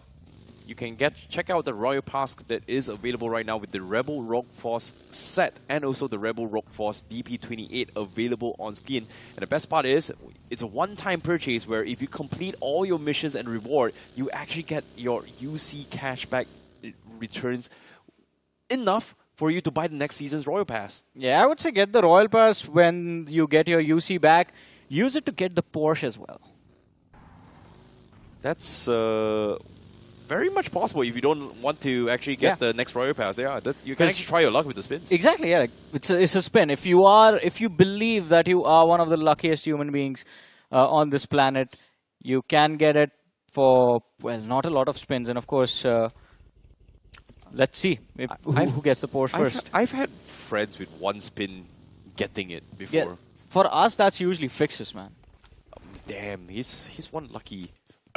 He's very lucky with all of this, all of the lucky spins. Like, doesn't really have to invest a lot, unlike me. Now, speaking of which, TWOB has shifted their spots in towards Kamishki, one of the most unfavorable drop spots by any team in any group, regardless here, for BGMI in particular. So, it seems like they have been kicked out to a point that they are running out of places to go. It's a little bit unfortunate for TWOB, considering that they are on the last place, and it makes a lot of sense considering that X Esports has been hunting them down But it seems like this time NoNx Esports, they did not traverse south. It seems like they have a little bit good sense that TWOB was not going to be around, and they actually pushed through inside the zone. And NoNx Esports, they're just driving past Wyld Fangs. Okay. They could be taking a wide swing around Milta Power. Not exactly sure what the idea is, but it seems like they just do not want to push inside the zone directly. Yeah, they don't want any fights while they're trying to get some circle control, I guess. And this rotation along the shorelines, I kind of like it. It allows you to scout out a little bit of that Milta city as well. It keeps you safe in case someone is in Milta or Milta Power. You will be able to spot them out before you get shot at. But on the other side of things, towards the center of the circle at the museum, in fact, we have Rising Esports taking on the players of Genesis. Not exactly taking on, but they have spotted the players of Genesis out, entering that museum. And Genesis now need to be cautious because everyone, as we saw a few moments ago, when we had the map on our screens, has pushed for the center. There's Genesis, there's Rising Esports, Wyld Fangs, TKM have their own weird way of being spread out and trying to control the center, which I have a gut feeling that is not really going to work out for them, but we'll have to see. And of course, the first ones to pull the trigger give away their information to almost everyone that's in the surrounding vicinity. For example, Genesis Viper, who has taken shots on the players of Wyld Fangs and now could potentially be spotted out and pushed upon by the players of Rising Esports as well. Yeah, it's going to be a tricky spot Genesis Esports is going to be playing as well here. It seems like they're just taking this as a small little pit stop before the next circle shares, but at the same time, Gravity, they're just waiting on his two teammates who's a little bit far off from the pack. And interesting enough, nobody's looking to try and push them as well. It seems like every single team has some sort of an idea that they just don't want to engage in Circle 1 and be caught up too long before this next circle shifts. And again, 20 seconds left, stage 2, the circle is about to shift. No reason to be committing the fights. We do have a little bit of a scare tactics coming from everybody trying to shove people across here. Do not get in towards my territory, 4TR official says. And Morty, he's going to try and push his luck to go in for the hunt. Seems like he might actually run into Suzhou. Ooh, he's going to try and make a attempt here. Shots has been fired. Suzhou getting tagged up pretty low, but no connection so far as 4TR official actually continues on the hunt to try and take him out for H4K. And this is going to be a very awkward fight. Both the teams have a second priority rather than fighting each other. They both have to cross over to the southern side of that bridge, move towards the main island. But 4TR Morty, it seems like he has spotted out almost every individual of the side of H4K, but still refusing to commit to that fight. On the other side, a team that actually did commit was Genesis Esports, committing into a fight against Wyld Fangs. And because Genesis was split 2-2, they have lost control of this museum. They have lost 2 players as well. Yeah, what a slam coming from Wyld Fangs as well, knowing that this is going to be on the edges of the zone. Gravity has no choice but to make a run for it here. The firing squad awaits him. It's going to be Rising Esports. He's going to lose his vehicle, and Gravity trying to crawl away to safety. And Rising Esports, they know that he is stuck with no cover whatsoever. And Gravity, he needs some sort of backup. But Genesis, they're just crumbling to pieces right now. Yeah, I don't know what Genesis is up to right now, because we did see that 2-2 split coming in play from the side of Genesis. And I believe there should have been an exchange of information that the nearby house is under control of a team, because Rising Esports was taking shots on the players that were hiding in the museum. Now Gravity is stuck with nowhere left to go. Viper way too far off on the other side of the ridge in the distance. Can't really fall back to rescue his teammate. And Rising Esports are just about to get a free point for themselves. Oh my goodness, Rising Esports, they're so hesitant to push out because they do not know if there's any other teams. They know there's this free point out for grabs, and Gravity might be able to sneak away from this, but he needs Viper's help. He's prone out. He's got a small little ditch. But Rising Esports, if they push out and open here, Gravity might be able to set things up for Viper, but Viper needs to get in position for a double flank here. In this case, Rising Esports, again, having a very tricky situation to be in, and Gravity has no choice but to hide in this what little bush to provide some sort of cover, hoping that nobody spots him. This is a very tough spot to be in, especially coming from Genesis here.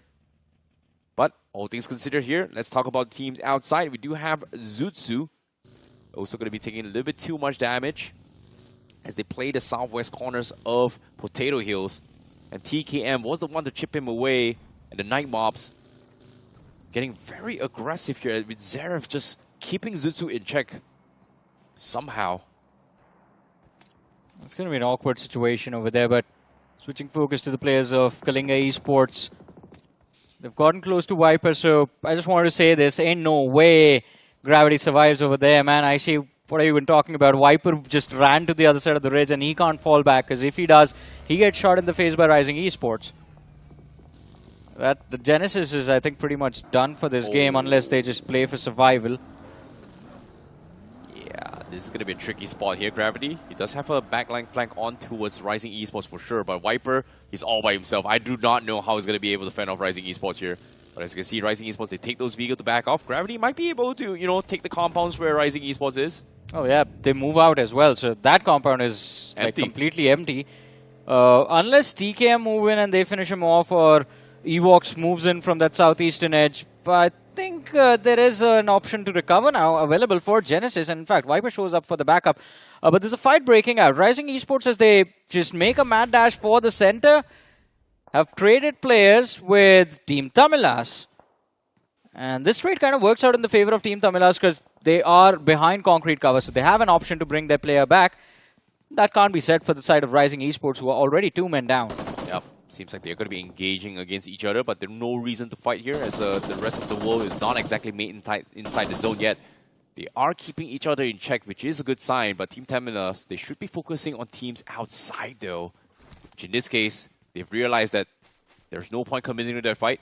They are going to try and reposition this and make sure that their vehicles are going to be up for grabs for the later fights as of yet. But Rising Esports, they're a little bit unaware. They are split off. But let's take a look at what's happening in Yasnaya. Seems like NoNx Esports goes for a swing from the south corner all the way to the northeast, pushes in towards Yasnaya. But KALINGA Esports now has to push out. And it's going to be tricky because as soon as they go out, and NoNx Esports doesn't get taken out, they are going to be shot at the back, so they have to wrap up this fight. Yeah, plus there's a different team as well that kind of took shots on the players of NoNx Esports. I think one of the players, TWOB, I saw their name pop up on the finish feed in the same fight, so they were also in a position from where they have a line of fire to build pressure on both these two sides. And KALINGA Esports right now, they are going to be questioning their move of moving to Yasnaya. My goodness, Monty takes a lot of damage. Lucky to be still alive and standing. But look at Vanguard in the back lines. So there was a conflict between Wyld Fangs and Vanguard, and both the teams are rotating along the eastern edge of the circle, moving through Yasnaya. And you see Vanguard, you see Wyld Fangs on the radar. They are going to charge for Vanguard. For some reason, Sensei did not like the fact that Vanguard picked off one of their players. And now he's going after them with everything that they have. Insidious, gotta be more cautious than that. The shotgun goes off. Sensei dishes out a lot of damage, but not enough to secure the knock, and he hits the floor. Now the second man to fall is going to be Kana, as Dionysus finds the knock. Insidious still there in the fighting position, but Goten, he's the last player surviving for the side of Wyld Fangs. Now he's going to try and pick him from the side as well. Insidious picks up right in the right moment. Wyld Fangs gets eliminated here. Sensei, whiffing the initial shot, gives Vanguard the upper hand to flip the script and take him out. What a way to go out. But as soon as I say this as well, time is not in favoring on Vanguard right now as the circle shifts back towards the outskirts of Rozok, north of school. So those compounds where NoNx is going to be the center control, and it's going to be a long journey here from Vanguard. But now TKM, they are going to be slamming on towards apartments here as the spraying squad coming from Zutsu does do a little bit of chip damage, but TKM, they move on, they continue on to back out, and they will slam into school. Zutsu as well, I mean, they have Flock running out into the open, so an awkward position for them.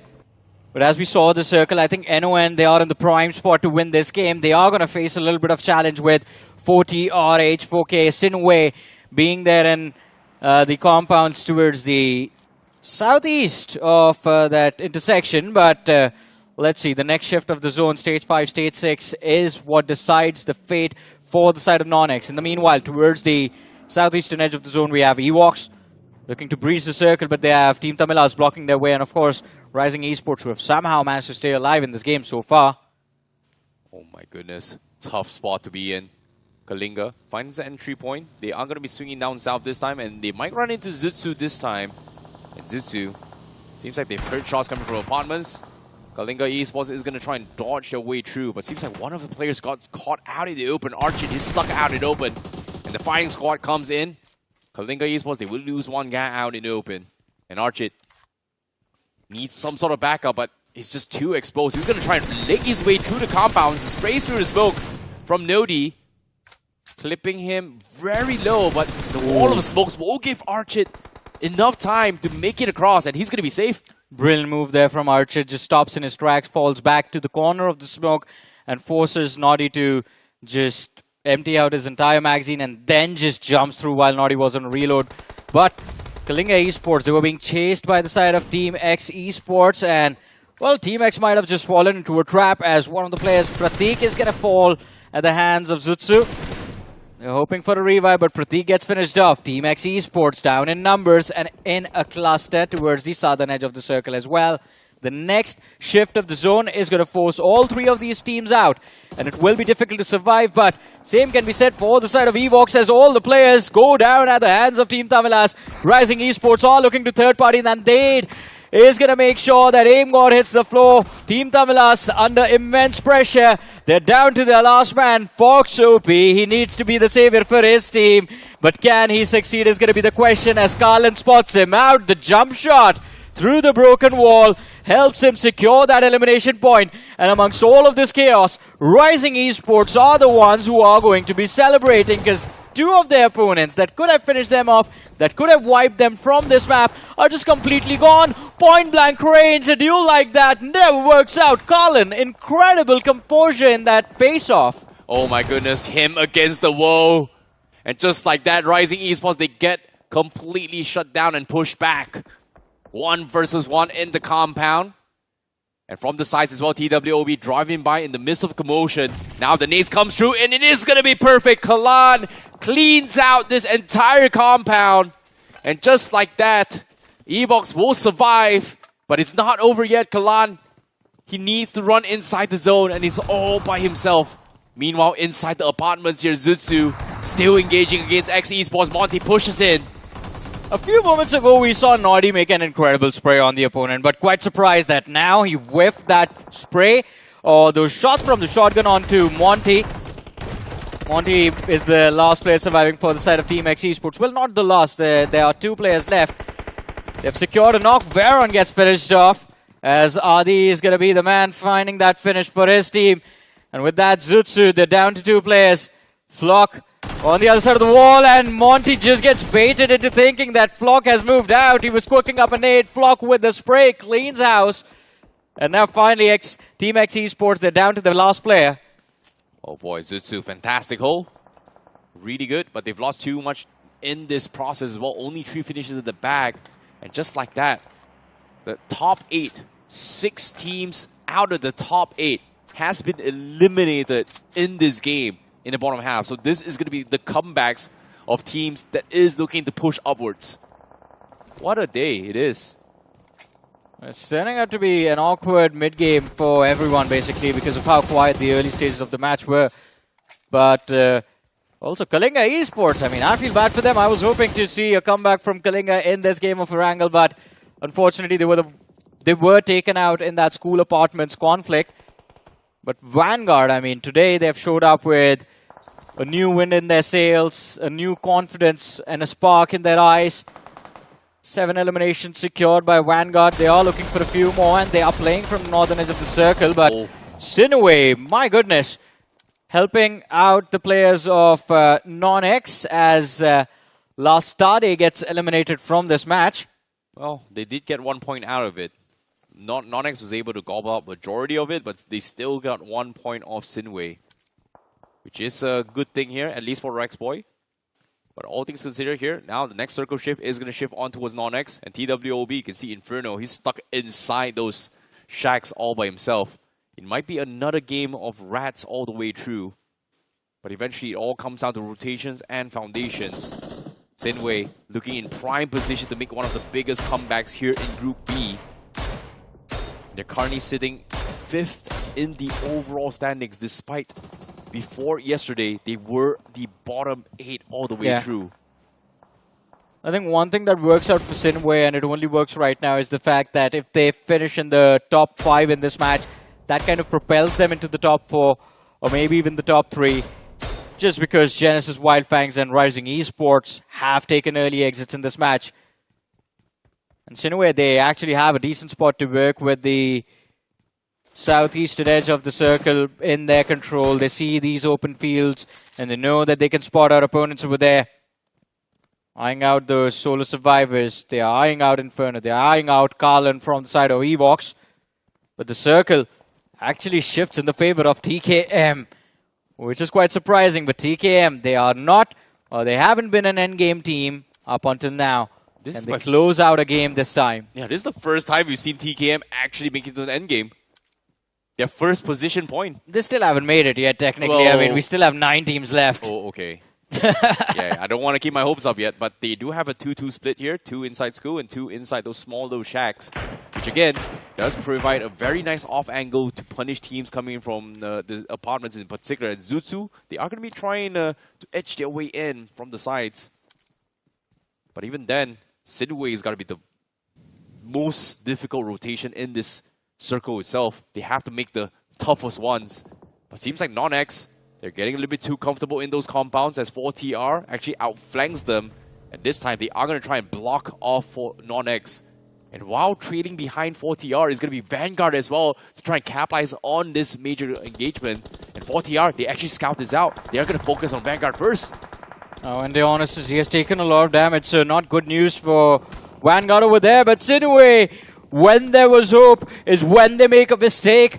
The push towards the players of TWOB results in third-party sprays coming through, and SINEWY just dropped to the floor. Inferno had to do absolutely nothing about it. The shots fired from the players of NON and TKM, and SINEWY, in a matter of seconds, are out of this match. What a blunder, man. Oh my goodness. That is a complete flop here. But at the same time, Inferno, he was so hesitant to actually take fire onto SINEWY. He wants to give the illusion that there's no one there. He just held his gun all the way through. TKM is still aware that there's someone in there, but everybody else thinks that that compound is done for because of SINEWY's push. Yeah, but I think the next chaotic position inside of this game is going to be the northern edge of the circle, because H4K, Vanguard, 4TR and NON, 4 teams. Look at this cluster. Nades going out from either side. Vanguard finally, Dionysus hits the floor, but not before finding a pick on Pain. Is live from the side of 4TR. Although NON and H4K, these 2 teams have held back. They're letting the others fight amongst themselves, which might result in one of them gaining the upper hand and gaining a few extra points for themselves. H4K, even one of their players got knocked out because getting a little too eager, over-peaking the ridge over there was a big mistake. But NON, they are the ones who need to be cautious right now. They are protected from H4K, they're protected from Vanguard, and all they have to do is just not get taken out by 4TR. Exactly, and 4TR, they're pretty much stuck as well. The counter Ds from Shu will connect on Insidious. That's going to be the second knock here from Insidious and needs to be picked up once more. Vanguard, they may consider bailing out on this fight here before the big breakdown, because the circle is going to force them out in the open. But as soon as Sadius, the nades coming from Shu, finds 2. They get 1 confirmation, and now Dionysus is all by himself, as 4TR official may look to try and push out now. Oh man, 4TR official, since yesterday they've built up decent momentum for themselves, and even today not looking to slow down. Vanguard almost on the verge of biting the dust. But as Morty pushes out, he forgets completely about the fact that NON are present towards their right. The shots from the third party, and an unnecessary loss taken by the players of 4TR. Anuj 2OP, even he has no escape. Leonis is there, pinned with him, escaping this watchtower or the wizard tower. It's going to be close to impossible. Same can be said for 4TR, as the nades from NON have resulted in the second knock over there. And as Rapido closes in, he should be able to first clean up this point and second, take out the remaining players. Oh boy, NoNx, time is of the essence. Circle forcing them out in open. They need to clean out everybody. Beautiful nade here, connects on Jatin. And now Fame, he is going to try and take jabs on Vanguard here. But before that, he goes down as well as NoNx pushes out. While this entire fiasco is happening here, 4TR official has lost so many members. And NoNx is surviving. Meanwhile, Shoop, he is going to be the last player here for 4TR. He's hugging the corners. He doesn't want to be found out.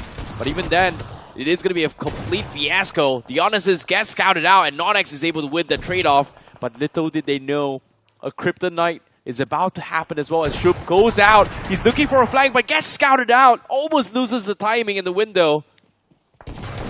No. But eventually, Rapido goes in, cleans him out, takes him out as well. NoNx, they hold on, they survive. We're down towards the final tree. H4K, TKM, and NoNx as the final tree in this endgame. Yeah, H4K, they've made it to the top 3, but they need to win this game because they have 0 finishes to their name as of now. NoNx on the other side, an incredible comeback performance in this match. Top 3 with 10 eliminations, that means a minimum of 15 points guaranteed to the side of NoNx. TKM on the other side, we just saw on the live standing status that they found a break inside of the top 8. They're just there on the border though, so they still risk getting slipping outside of the top 8 after this game is done and dusted. But NoNx, I think an opportunity that has been created by them. They do not want to miss out on this one. They want this big chicken dinner, and for that, Arthur is going to be the first man who commits a spray towards the players of H4K, but outnumbered, he gets knocked out, and now Anonymous, Fame, and Rapido, they are going to be the ones under pressure to see how they can recover from this blunder. Yeah, Anonymous is trying his best to try and save Arthur, but it's going to be very tough. H4K, they scout on the members coming from TKM. Couple shots fired on towards that direction. It is going to be a little bit of a tricky spot to be in, but NoNx, once again, they haven't picked up Arthur yet. Anonymous is zoning out for the team, but H4K, they have no intention of pushing up at all. But it seems like they are going to be shifting their focus on TKM, realizing that if they commit to this fight against NoNx, TKM is going to third party for this. And NoNx as well, I think they do find the recovery, but look at Zeref. He's at an off angle from where if he sees this players of NoNx, he should be able to at least pick off one and equalize the numbers for, well, his team. In fact, Rage God as well was doing the same thing to Lucifer and Beast, but unfortunately did not find enough contact with the nade. And I like what TKM are doing right now. They're just holding back, waiting for NoNx and H4K to engage into each other. Look at Fame. He spotted out, could be run over. The run over fails, and Wizard, he could be knocked out. That is exactly how it goes down. Fame falls back, and this could be the mistake that TKM were waiting for. H4K are down to 3 players. NoNx, they have all 4 up and standing, but the HP bars, they are not the best. They are a little bit low, and TKM can definitely take an advantage, but there is so much distraction for TKM. All their attention right now is towards H4K for some reason. Yeah, NoNx, they're still waiting for a timing here. They chipped away 1 player, but it is a 4v3v3 situation with TKM having prime position to take them all out. NoNx, they're setting up a wall of smoke here, hoping to get a little bit cheeky for a one-way against H4K. It seems like Mac and Sujao, they've decided to hug the edges of the zone while the circle is going to close in. Not a great play, but they don't really have a lot of choice to work with. Mac, he's going to try and retrieve his vehicle. It's going to be very close, and I don't think he's going to be able to do so. It seems like he is still hugging the circles, and NoNx, they don't really know where they are. They're still looking to a couple of sprays in, but eventually they do find Rage God and Mac, and just like that, H4K, they get completely cleaned out by NoNx. Yeah, but NoNx also have the numbers to close out this match and clean out TKM. 4 versus 3 nades going out from Zeref, and unless he secures a knock, this is going to be a fight for NoNx, but NoNx, Rapido knocked out, other 2 players kind of low, and NoNx need a run over. They find Lucifer, Arthur chiming in, and they find the second pick as well, but it's 2v1 situation, and the last man from the side of TKM out into the open, can't do a lot. Anonymous knows exactly where he is, and the shotgun shell connects, and NoNx with a big winner chicken dinner to their name. An incredible performance, and not just by them, this was an wrangle for comebacks. All the teams in the top 5 were the ones who started the day in the bottom 8.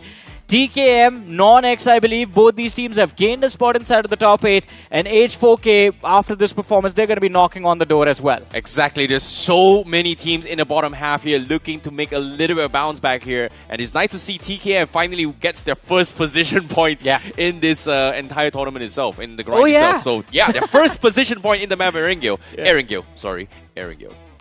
I mean, yeah, first position points in the wrangle. And of course, a decent amount of aggression as well. Towards the end, I think they could have just taken out NoNx while they were fighting H4K and not just waited for the fight to completely conclude. That's the only flaw, I believe, that was there in TKM's game plan. Apart from that, this entire match, Their timing, their patience was just perfect. And this was that one play where maybe if Zeref and Lucifer had not gone down, they could have secured the knocks. TKM could have actually won the game. But that was a gunfight. The other person has a weapon to take you out. But very impressive performance coming through from NoNx. I believe Rapido, we are finally seeing him back into the same Rapido ways, the aggression, the finish conversion, and of course Arthur as well chiming in with the 6 eliminations. I mean, this is a brilliant match, to be honest. You know, the final 1v1 moment was just very awkward here as well. It came down towards a fight between Anonymous and Zeref, and it's just so close. Yeah. But Anonymous just outplayed him. Even with the circle against the wall, he just out-jiggled him and just came out on top. So, nice little interaction here coming from NoNx, but again, NoNx was the biggest red boss in terms of deciding how every single team was rotating the zone because of how the circle shift, right? Very center-oriented here. It feels like a Higgboson move, but NoNx played it to perfection. Which is quite surprising, right? As you mentioned, the Higgboson move, because Higgboson is a team that plays very passive. They play for consistency. Not TKM and NoNx. These teams will just like see someone, just go for a fight. If it works out, it works out. If it doesn't work out, well, next game. Well, fair enough. But for all things considered here, that was pretty much game 1. And right, that is it for the maps of Erangel for today. Next up, we are going to be having Miramar in action here for Group B. And I'm looking forward to see that small little rivalry between 4TR Official and SINEWY. Is it going to happen? You guys got to watch after this break.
Welcome back after that break, ladies and gentlemen, and of course, a surprising start to the journey of Group B today, as they are almost about to conclude their first half of their journey inside of the grind.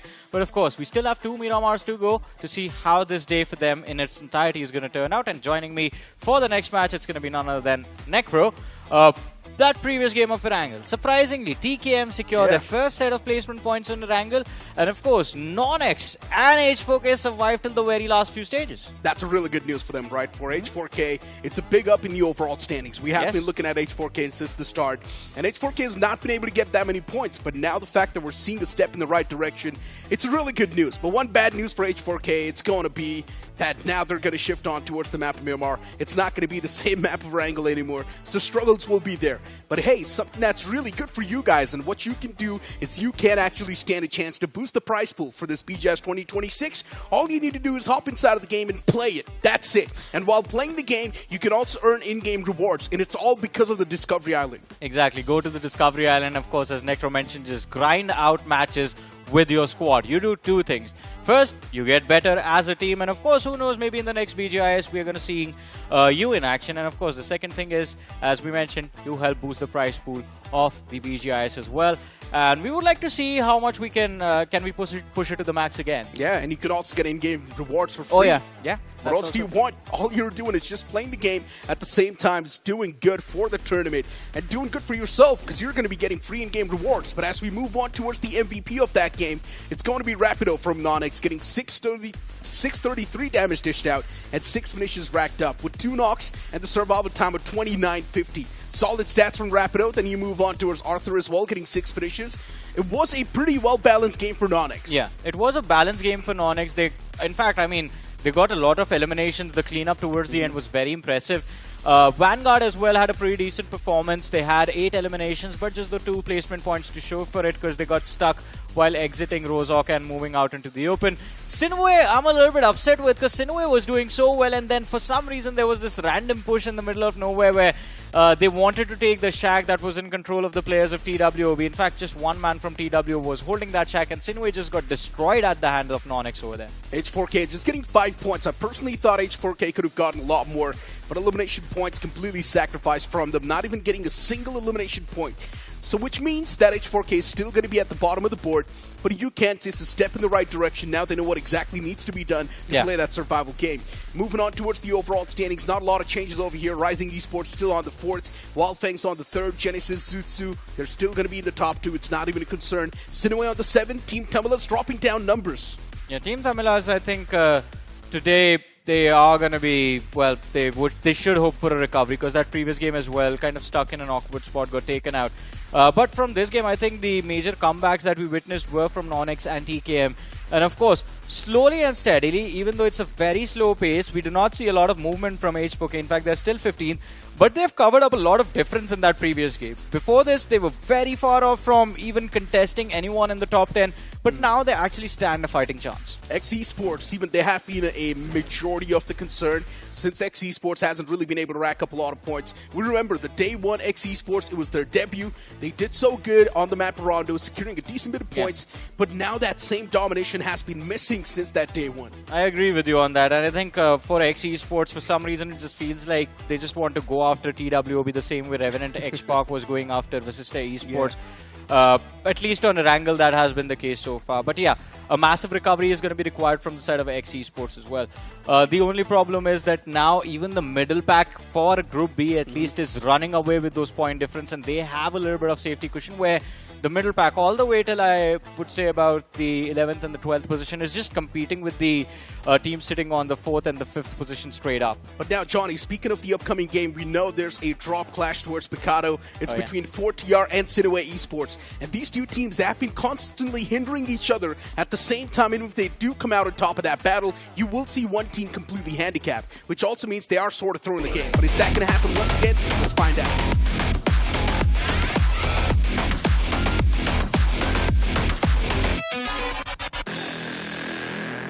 Blades in the skies, this time of the deserty lands for the first time for Group B.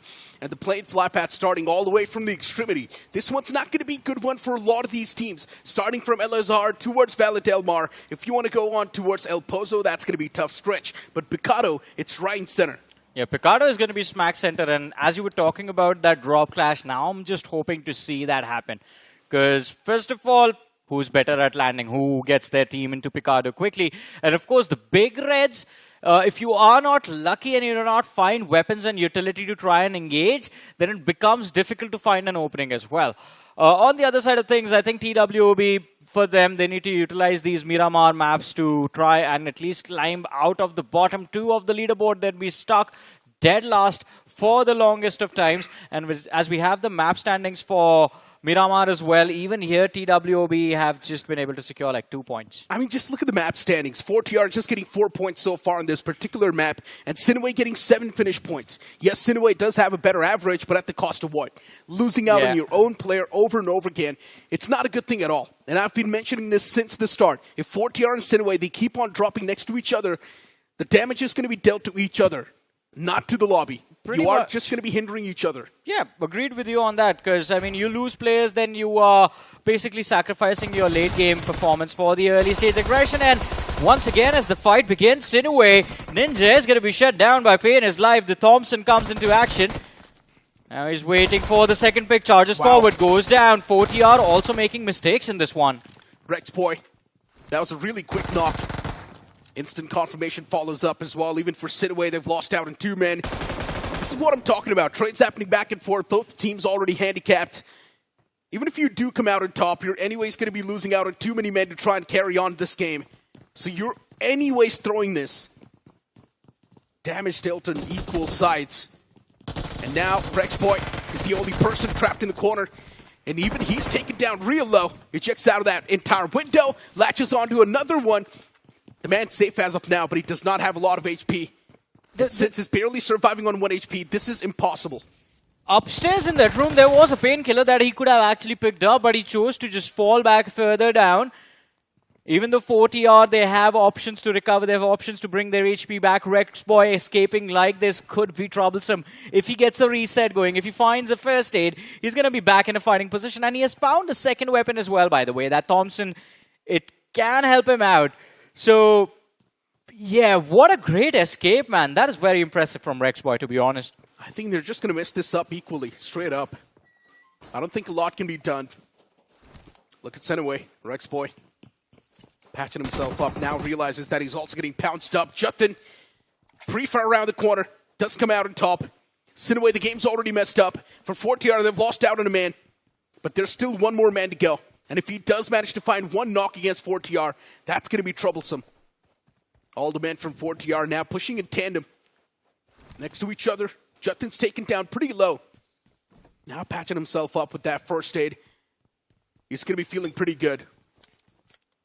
Is the back and forth between the two sides continuing on this map of Miramar. This time it's going to be SINEWY suffering at the hands of 40R, but not for free, of course. 40R, they've lost one player. And I'm quite curious about the fact that what was Moksh up to while he was towards the southern side of that road, because it took him a while to bring his HP back up. He wasn't in a position to back up his teammate Rexboy as well when he got pushed by the players of 40R. And now he's just sitting in a corner with the shotgun pointed towards the door.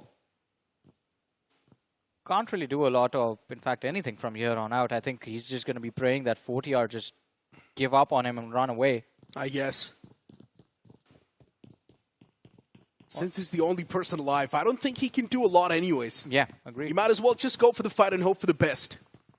He's got his hands on the shotgun too. It's going to have that surprise effect. He's waiting for someone from the side of 40R to just walk in from that door. The moment that happens, Moksh, he's going to find himself in the maximum advantage. The opponents know there is someone around this casino since the spot's looted. They definitely know, but they do not know exactly where this man lies. I think only one assumption can cause Moksh here to survive. That is if 40R assume that he has just ran away north, but let's see if they're going to check this corner room. On the other side of things, while this fight took place in Picado, the circle has also formed towards San Martin, and look who's there early. It's going to be Team X Esports, along with the players from LASTADE and the Knights Mob. By the way, your thoughts on the performance from Knights Mob in that previous game as well? Because for the first time, we are seeing this team play for placement, man, which is quite surprising, to be honest. Since it's the first game and they're off to a good start, I'm liking it. The Knight Mob, they've been doing really good on the map in Miramar, but not exactly too good on Erangel. Yeah. And that's the first Erangel where they have actually managed to pop off in quite a decent level. Getting the elimination points, also the placement points balanced out as well. So yeah, for the Knight Mobs, I'm happy.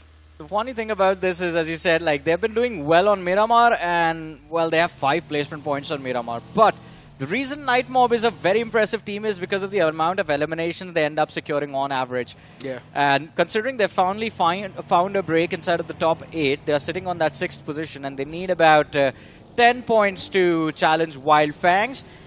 If they start averaging out those 10 points and balancing them placement and finishes together, I think at the end of their journey in the grind, they should easily be able to qualify for at least, well, for round 4. And of course, go there in style as well. Just that survival instinct needs to be honed over here while you're still playing the grind. Rising Esports towards El Pozo. NoNx in the close proximity. But NoNx is on the move. They do not really want to face off against Rising Esports yet. And Rising Esports, they are one of those teams that will take their sweet time to loot up. This time a bit of that late game rotation. I'm not sure what the game plan exactly is, but probably they want to move in a little bit late and see where the stage 2 lies. 40R still in the close proximity of Moksh. And Moksh is not even moving a muscle. He's not even moving an inch. He's letting the players of 40R do their thing. Look at the radar. I think for a split second I saw TKM on that top of the hill. And if a cluster forms and if teams start passing through Picado, maybe 40R can be spotted out for a distance as well. That is one more thing that Moksh is praying for. Still just sitting on top of that box. Yeah.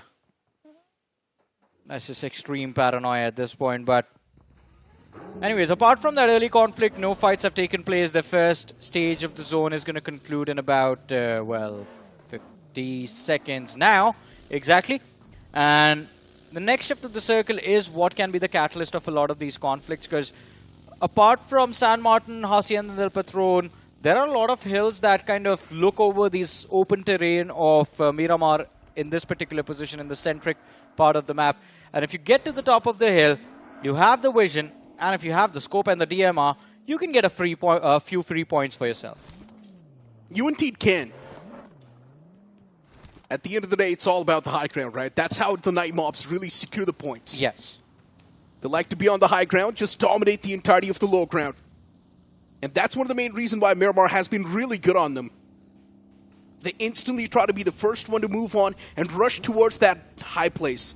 The moment they do so, they get a lot of intel and also a lot of pop shots against loose stragglers. The circle actually just centering on up once again. Night Mobs, they will be in that power position. You've also got Zutsu in the close proximity. Next to Zutsu, there's SINEWY. Next to SINEWY, there's 4TR. Wyld Fangs making it inside of the circle too from that bottom right. Team Tamilas as well, taking a bit of that late rotation. Minas Generalis. They're rotating in from there. And the team on our screens right now, Vanguard as well. An impressive run in that game on Erangel before this.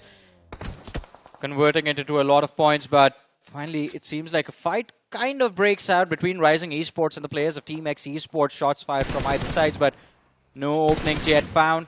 No knocks secured by either sides. Team X Esports, they have the high ground to work with, but Rising Esports as well have concrete cover to protect themselves. So neither of these two sides can force a fight, and the circle moves again. It takes a central shift. 90% of the teams are inside the circle, just the one team that's out. It's going to be KALINGA Esports, but they will have a safe entry as well. So this is going to be an extremely slow, dragged out early game of Miramar. And I also think the Night Mob's going to be up for a great succession later on. That high ground they've got secured, there's going to be so many teams closing in around that spot. The Night Mobs, all they need to do is just look down and keep on shooting at the foes. Yeah. They can be real trouble.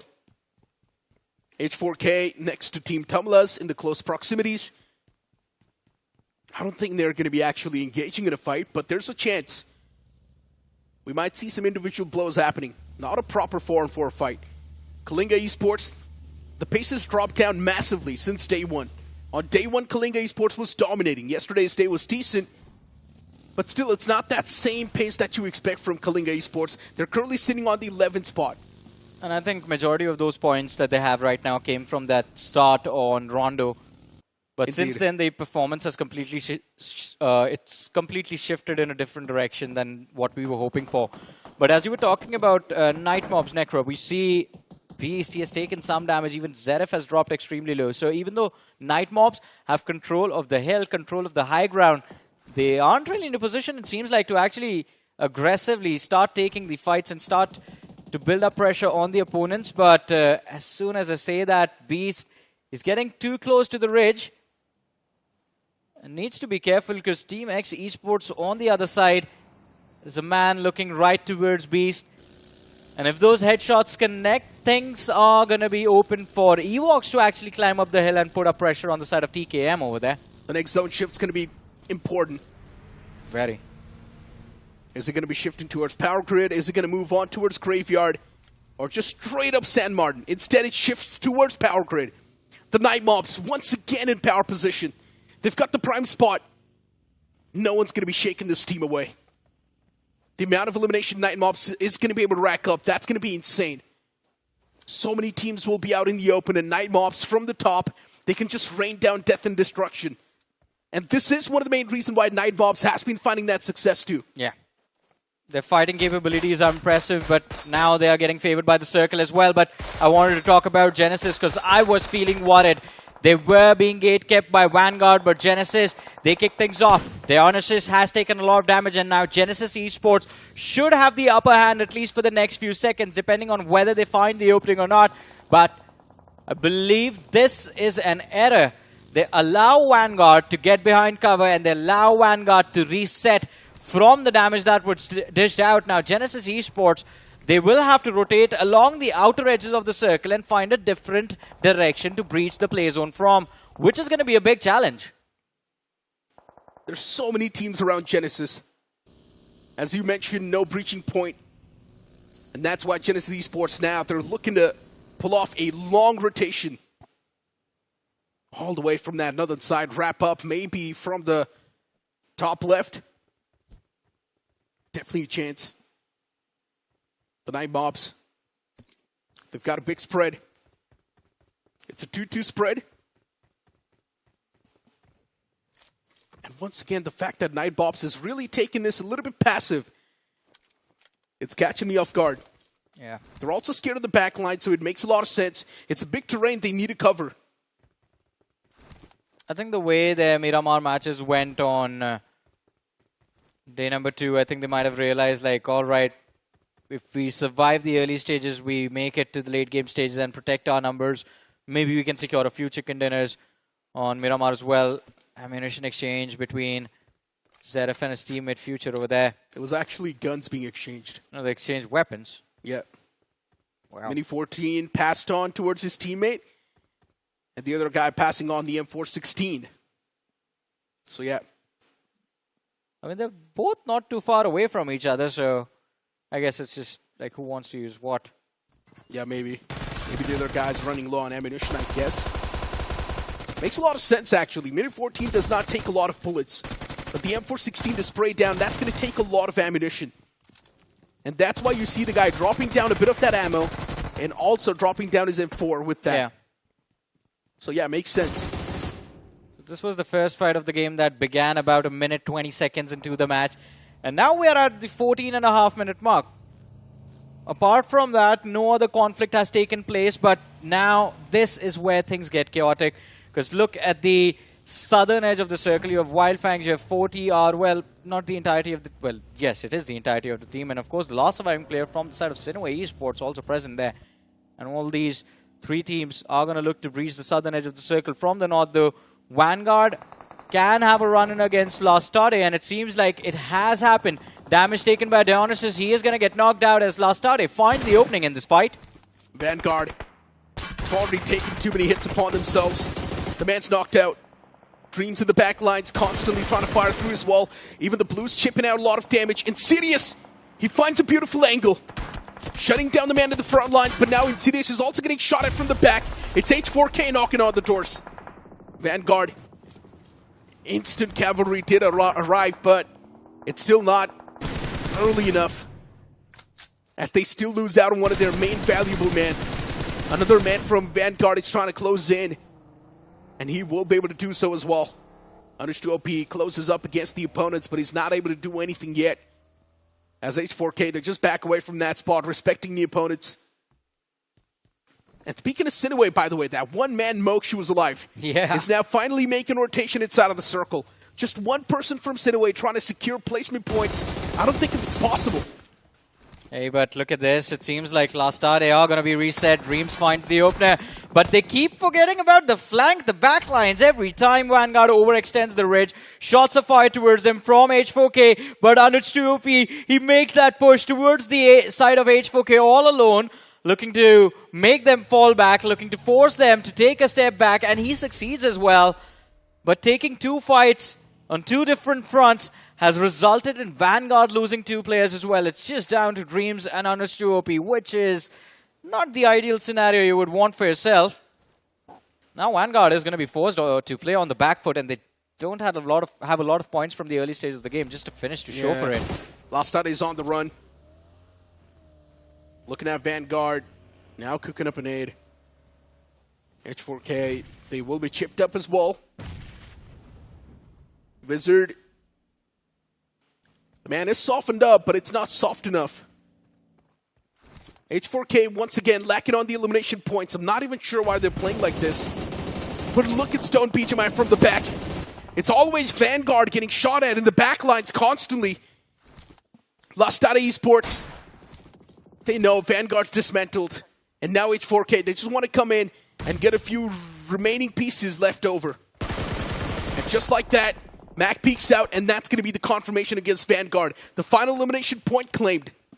I was very surprised seeing the position that LASTADE took those shots from, because as we saw them earlier, I think at least I was expecting them to just like stay inside cover and protect their position towards the northeastern edge of the circle, but wanted that extra point for themselves. Although all of this commotion has also attracted the attention from the side of Team Esports, who are going to be further deep inside the zone and now have an opportunity to gatekeep both H4K and the players of LASTADE. But next shift of the zone, and again, look at that Picardo and San Martin Hill, man. Wyld Fangs, EVOX, TKM, they've been there for the longest time.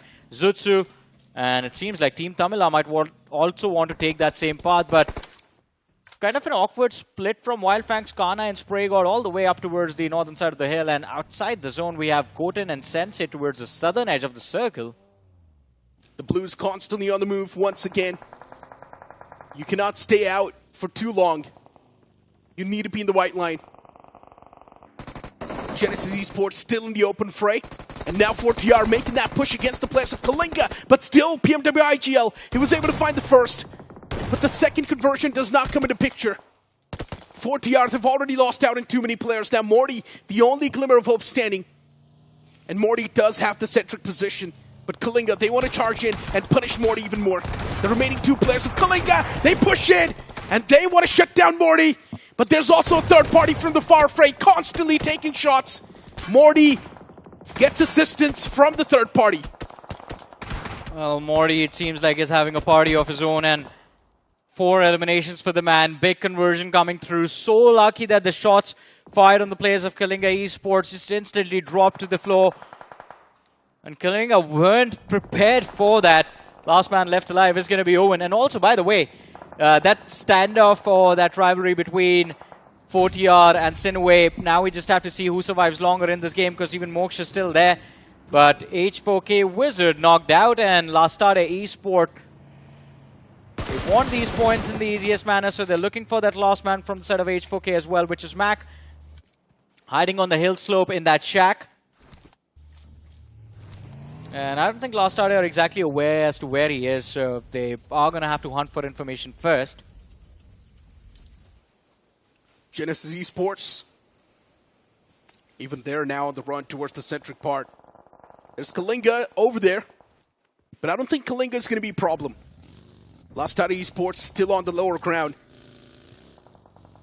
They're trying to find a decent breaching point, or at least get on the high ground itself. But cracking through that's going to be tough. It's a defensive wall. H4K Mac is the only person there, but now as we move on towards Genesis Esports, taking a fight towards KALINGA. Within the blink of an eye, the entirety of KALINGA done and dusted. It was just one man in the front, and even he gets wrapped up. Boy, oh boy, look at this. Genesis in a very awkward position, because in a few moments, Rising Esports towards the north and NoNx from the west are going to charge in their direction, but NoNx right now prioritizing the position of Rising Esports. They want to clear the edge first for the charge and make that push towards the center, it seems like, but we'll have to see what the actual decision from them is going to be like, because Anonymous now quite close to the players of Genesis. Team Tamilas on the other front still taking a fight against the players of EVOX. Man, with how many times I've seen the name of EVOX pop up on that finish feed, I thought by now they would be done for, but for some reason this team is still alive and still intact with all 4 players there. Yeah, EVOX is looking good. Look at that zone shift. Shifting right on top of Morty. Just one man of 4TR. And now towards EVOX. They found themselves in a really pickly spot, in a bad spot. Spy's knocked out. Revival's going to be easy. It's not even a concern. But the confirmation instead follows up. Genesis Esports, a big mistake. Viper getting knocked out. I'm never a big fan of these dips. You know, yeah. Johnny. The nade always just automatically crawls in towards the center. And that's what's happening. It's doing a lot of serious damage to the players of Genesis Esports. It's constantly keeping them in check. Keeping them softened up as well. A few more utilities tossed up. And this one's going to be perfect. Right next to another man of Genesis. NoNx is on the verge of completely devouring Genesis Esports. And even Gravity gets shot through the smoke. as you said, I think both our thoughts are the same about dips like that. For me, it's like a bowl. It's a feeding bowl. Yeah. For anyone who is willing to just charge towards it, lob a few nades, or maybe even take the fight. The team that is stuck in the center has no movement options available. Every time you peek the ridge, your head is going to be visible to the opponents. But hey, trouble in paradise for EVOX continues as they lose another man, this time to the players of Wyld Fangs. And Wyld Fangs, well, they're just fighting with 2 players. So even they have to be cautious with how aggressive they are. They have to control their own aggression. But NoNx, after taking care of the players of Genesis Esports, now find themselves up against Rising Esports, and Dragon OP and Yuva are just holding on for their dear life. They are outside the edge, just a smidge outside the edge of the circle, so they can't really overcommit. But man, oh man, TKM, they have just the perfect timing of running into these fights. They've been controlling this same hill from the start of the game, and now are finally starting to rack up a few eliminations for themselves. Oh no. Team Tamilas. They're stuck. But luckily enough, it's just Kalin that's up close. So one man is not going to be that big of a threat. Rising Esports. It's just Dragon OP standing, but not anymore. The man gets put to sleep. While on the opposite side of the spectrum, Team X Esports is actually doing really good. Yeah. X Esports alive in the later phase of the game. They're getting a decent bit of elimination points converted too. It's not a lot. 5 so far. Slow and steady wins the race. And that's what X Esports' goal is. Not to rush things. Take it calm, cool, collected. Yeah, but that was a nice nade coming in from the players of NoNx. It allows them an opportunity to reset, and a spray from Arthur drops to X Esports. Well, it seems like X marks the spot, and that is going to be where their crates are going to be. NoNx Esports, what a brilliant turnaround. At the start of this fight, they were on the wrong end of the stick. Even with Anonymous knocked out, I think there's still opportunity for NoNx to be able to recover now. They know where the other 2 players from the side of Team X Esports are. And Fame is falling in with the rest of the team to join them in this fight and to press on with the man advantage that they actually have now. Reaper getting knocked outside of the circle for Team Tamilas. There's a lot of issues. X Esports, they dropped the ball big time. But X Esports still wants to close up and get that revival handed out. And maybe X Esports can back in with a 3-man squad. And that's what the game plan is, actually. But no, instead, Pratik, he gets thirsted. That revival was not possible. Adi was not able to get it. NoNx, though, to be honest, the utilities have been extremely precise, and they have been gunning down a lot of foes, too. They're like an unstoppable freak of nature. The way they have been converting those fights, NoNx, they're looking really clean. Arthur, especially, the man in the front lines, he's doing a lot. Even Rapido was able to convert a lot more. The Night Mobs from the far fray, now they're chipping out a lot of damage as well. And I don't think X Esports can do anything. Yeah. Going for that revive onto Pratik, that was a big mistake. That was an angle that was completely exposed to the players of NoNx, and since the team had regrouped as well, there was no way Team X Esports would have survived over there, because of which now they're just down to 1 player. Could have saved Adi over there as well, had they just stayed back, but let's see. The Night Mob, high ground to them, but being challenged by the players of Zutsu, who are climbing in from the southern edge of the hill. And of course, they are distracted by the side of Team Tamilas as well, as AimGod and Mr. IGL are just making sure that all of the attention of Beast is towards them. Smoke goes out, gives them some more room to work with. And if they get close to the players of TKM, then TKM potentially can be sandwiched. And Zutsu can be the team that gains the upper hand in this fight. They can rack up eliminations over here, but fight goes on. Beast, he's getting charged upon by 2 players from the side of Team Tamilas. Hasn't found the opening, drops the HP bar, but gets traded out instantly. Mr. IGL, last man left alive due to the numbers disadvantage, falls, but not before making sure that TKM will also pay a heavy price for their aggression. The Night Mobs. The knocked out man, he's probably going to be back up on his feet. It's not even a problem. But now looking at the boys of Night Mobs, with this high ground, they're supposed to convert a lot more. Zerif, he threats the needle, finds an important knock. Getting the revival on the player. The process is still going on. The blue's on the move, and it's going to be doing a lot of damage now. The Night Mobs, you got to be quick on your feet. What is your game plan now? They have managed to scratch up a few players here and there. LASTADE Esports in a world of trouble. Beast still left in the back lines. The man's patching himself up, so that's a really good thing. The Blues going to be on the move anytime soon. Night Mobs, they will need to leave that comfort zone and move inside of the safety lines. And that's when LASTADE Esports might just have the advantage. And that's what they're exactly waiting for the Night Mobs to make a mistake and move out in the open. LASTADE Esports, they lose out on Stone BGMI. That's going to be the main man. That's going to be the big boy down. The Night Mobs, that's what they exactly needed. And they're going to utilize this time to actually make that pounce and close and personal. Future, the man's caught off guard in a really bad spot, but he still finds a bit of that cover to play with. And now the Night Mobs, they collapse on top of the foes. Future making that push on the leftover players of LASTADE, and he's still not able to find the value that he's supposed to. Pulls out the DBS once again, but falls back in the blue. He's taking that chip damage upon himself, but now the Night Mobs, they still flip the odds in their favor. Yeah, even though they're down 2 players, this is still an incredible outing for the players of the Night Mobs.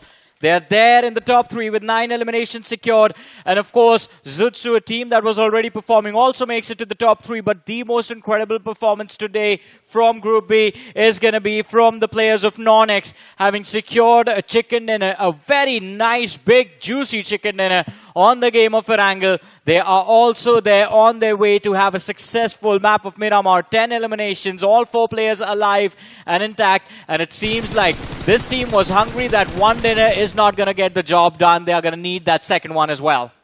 The circle as well, shifting on top of NoNx. This seems like a day with destiny. It's got to be NoNx's game. Yeah, pretty much. NoNx has been dominating throughout, converting fights left, right, and center. They have been fearless, ruthless, and unstoppable.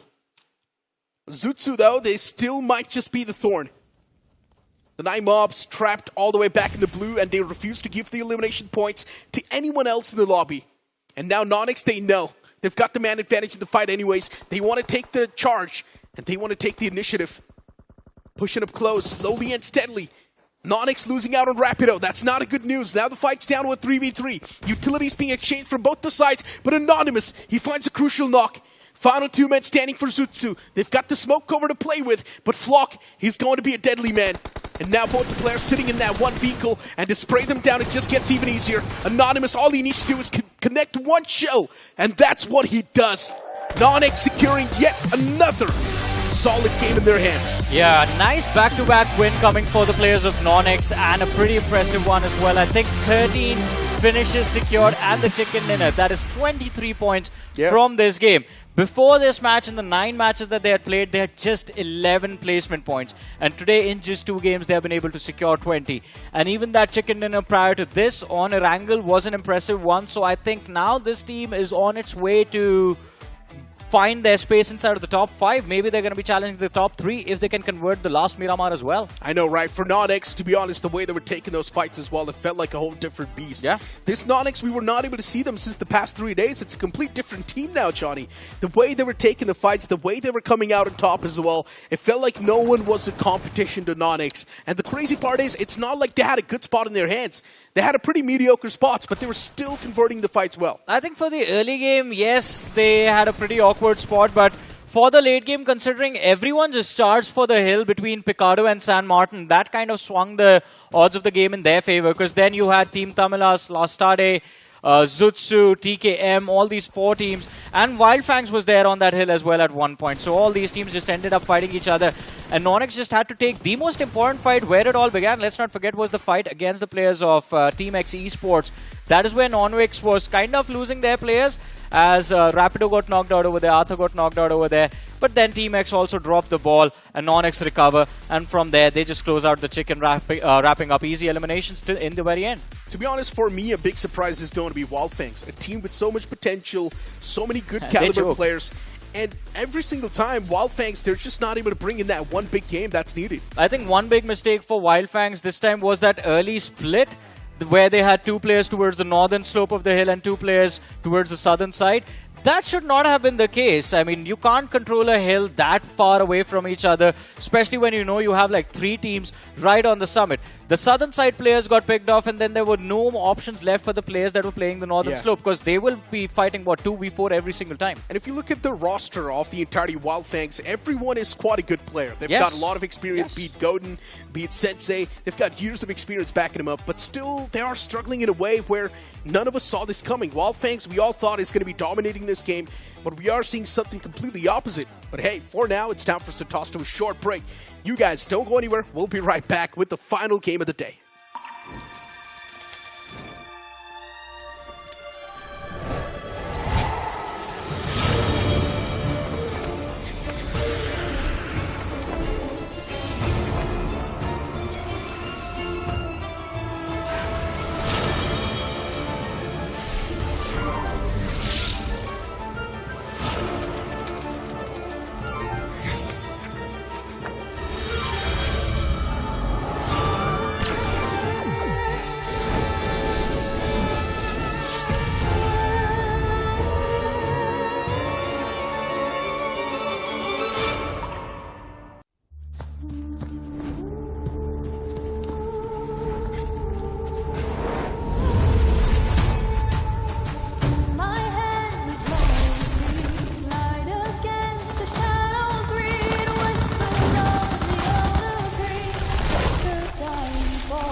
Welcome back after that short break, and now it's Salty with me on the panel. And Salty, in that previous Group A, it was God's Reign who was on the verge of pulling off a hat-trick. And now in this group, we have got NoNx, who's on the verge of pulling off a hat-trick. 2 back-to-back solid games. Zutsu was there in that previous game as well. But even for Night Mobs, another consistent banger. Absolutely, and I think I'm actually very happy with the Night Mobs because they started the day with somewhere around single-digit position points, but from that point on to actually bring their gameplay to a position where they are not just getting finishes but also good amount of position points. I think I'm very happy with the Night Mobs, but credit has to be given to where it's due, and I think NoNx, what a comeback it has been, right? I know, right? The way NoNx has taken the fight, it feels like a whole different beast now. They're not scared of anyone. It feels like NoNx, there's no competition to that team, especially inside of this lobby. And the way they were taking the fights, they were not even scared of even Wyld Fangs. That was some crazy stuff. But something else that's going to be crazy for you guys is the Royal Pass itself, because you get your hands on the Rebel Rogue Fox set, and at the same time, you can get your hands on the Rebel Rogue Fox DP28. Absolutely. And I'm just appreciating the beauty of this skin. I mean, wow. She certainly is my new crush, ladies and gentlemen. And why are you laughing, Necro? I think I'm just being honest about my feelings. Can I not be? It's just that the way you said wow, it just caught me off guard. The way you're just looking at it, hypnotized, and you're like, wow. It's like, what? But yeah, anyways, moving the conversation towards the game and matters that really are important. Yeah. Now, questions still lie. There's still a lot of big banners on the latter half of the board, and I would say Wyld Fangs is also one of them. We were having a conversation with Johnny saying that Wyld Fangs, if you look at the entire roster, they possess so much firepower. They've also got so much experience, but for some reason that experience is not really being showcased here. I think Wyld Fangs rush into fights a lot. They have that tendency of getting finish points and elimination points wherever they find. If we draw parallels to some way, I think they are somewhat like an eggy gaming that we have witnessed in the past. But we'll talk about that. For now, of course, Jovish, the MVP of the last game, LASTADE Esports, 6 eliminations. I think a brilliant performance coming in from this lad, 659 points of damage. You've got Lucifer from TKM, consistent and also ever so devastating. Look at that damage numbers, 957. And have a look at this point standings, NoNx Esports. I think This has been a brilliant day for them so far. 23 points from the last game as well. Another good performance, not just on the map of Miramar, but also on the map of Erangel. And of course, now you've got the Night Mobs joining them as well. They're on the verge of pulling off a massive hat-trick. And this is also going to be the first ever hat-trick in the BGIS 2026. That would be insane. The Night Mobs getting 14, LASTADE Esports getting 13 as well, Zutsu getting 9, EVOX getting 6. Now look, for RECKONING Esports, I really want to see them do good, but the way they've been playing, it's been really questionable. Placing yourself in such awkward spots inside of the fights, that's really not been panning out too well for them. Looking at the latter half of the board, you've still got so many big names. 4TR, you've also got KALINGA Esports, Vanguard, LASTADE Esports, still right there. And speaking of 4TR, in my opinion, taking that drop clash against SINEWY Esports, it's not panning out too well for them either, and even for SINEWY, it's not going good. It certainly is, and we've seen that on the map of Miramar, no drop collision actually gives you any sort of dividends unless and until you just win every single battle. Now, look at this, right? Barring H4K and TWOB, I think everyone is still in competition, even NoNx Esports as a matter of fact. 51 points for them. SINEWY, right now, they stand at the edge of that top 8 with 61 points, just 10 points differentiating so many teams. You know it as a matter of fact, one big game is going to push you through. But the problem is, I think majority of them are struggling. The mid-pack inside of Group B is extremely hard-hitting in this one. Remember at the start of the day when we had the meeting, I mentioned this. If SINEWY and 4TR are constantly taking fights against each other in Picado, SINEWY will move out of the top 8, and that's on the verge of happening. All it takes is one decent game from any one of those teams that are extremely close towards that 8 spot, and SINEWY will instantly be flung back in the overall standings. It's also going to give new opportunities for all the other teams. That's a whole different story, but I feel like SINEWY now should realize that previous game, they were just standing with one last man surviving in that fight. Then later on for 4TR, they only had one person moving out of Picado. It's really unfortunate, and I feel like something needs to be done. They need to find a cure to that entire hemorrhage. But without wasting any more time, now it's time for us to move on towards the final game of the day.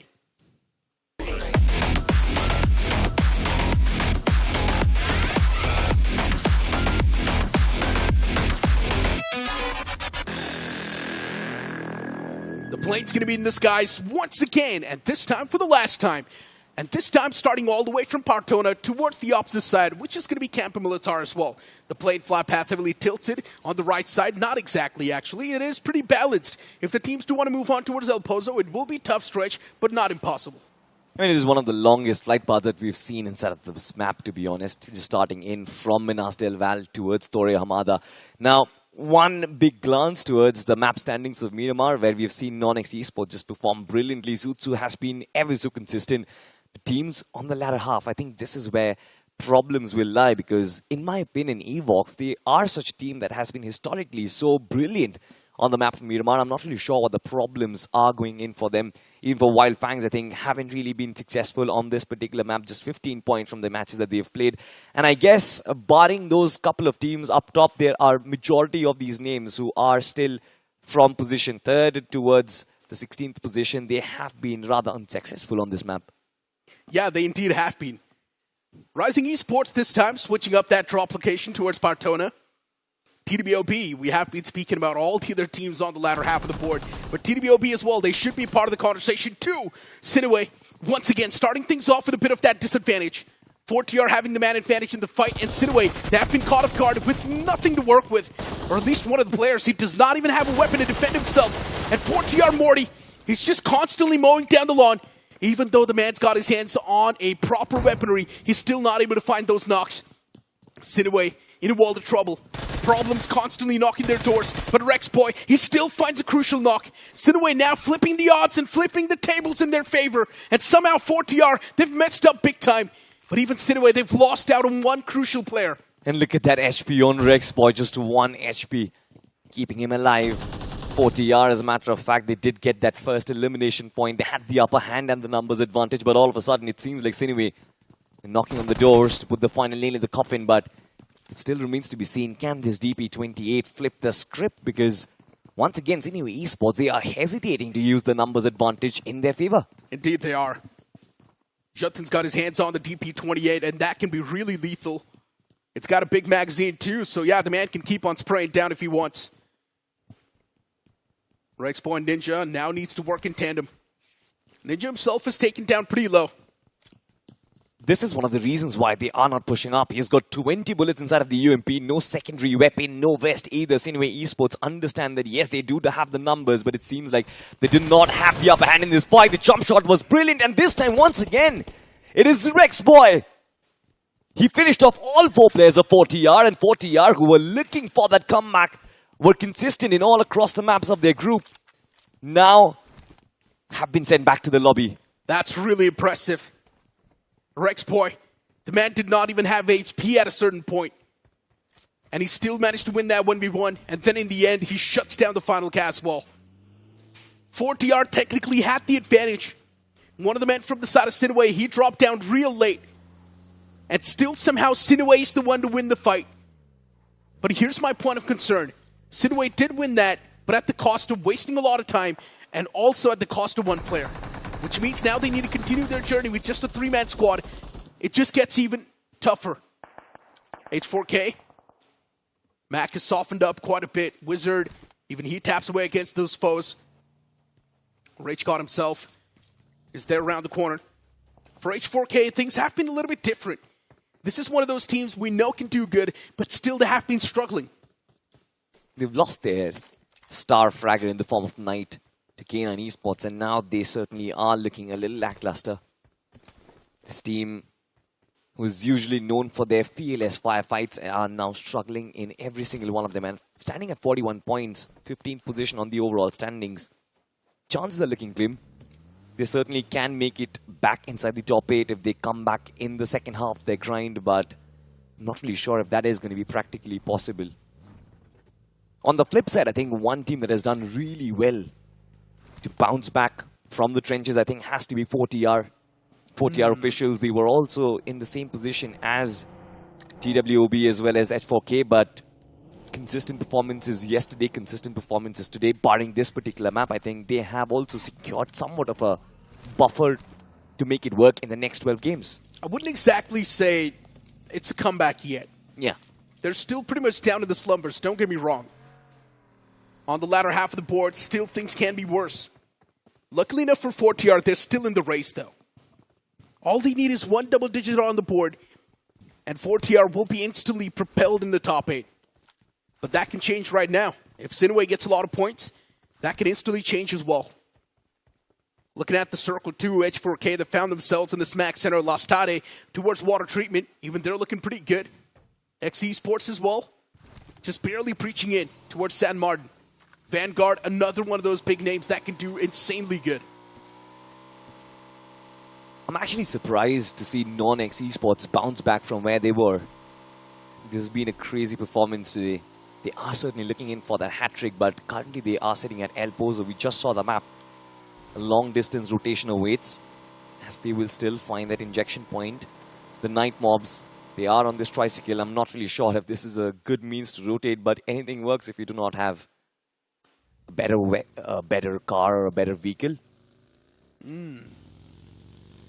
Talking about Wyld Fangs, they've always dropped around this region of Lost Lanes, but this circle kind of puts them at a massive disadvantage. It indeed does.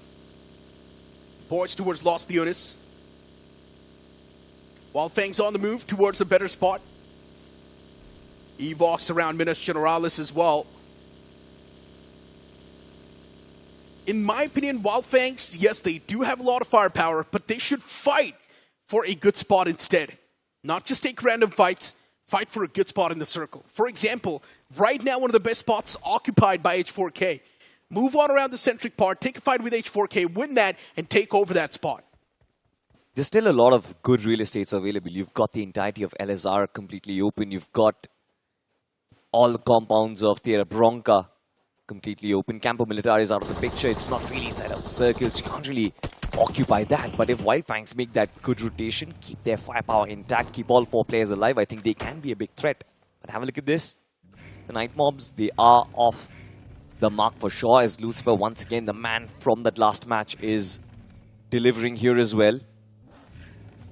But I guess for the Night Mobs, they don't really have a lot of trouble. They don't really have any compulsion to take any fights right now. Team X Esports, another team who's looking for a bounce back. They started off really well inside of Group B, but it seems like that tumble has sort of taken a massive hit on their confidence. They can't seem to take these fights the way they used to. After day one, NoNx Esports has been lackluster. Look at these clean taps from Lucifer. 2 tapping the man and instantly being put to sleep. And this has been the main concern with NoNx Esports. They always place themselves in one of the most awkward spots. And that's why now they're getting caught off guard in such a way. KALINGA Esports, PMWI, GL are shit next to each other. It's Genesis Esports you want to fight against, and in my opinion, it's not a good idea. But look at the way Hunters, he was distracted. KALINGA Esports, they play this perfectly. Distracting the man first and then instantly switching towards the second player. KALINGA Esports, that bait and switch strategy was pretty good. They have managed to find 2 knockouts. They've got the man advantage inside of the fight as well. But Genesis Esports, they're quite a tough foe to take down. They've still got 2 more standing. Gravity in the back lines. He's softened up pretty low. Omen constantly spamming away.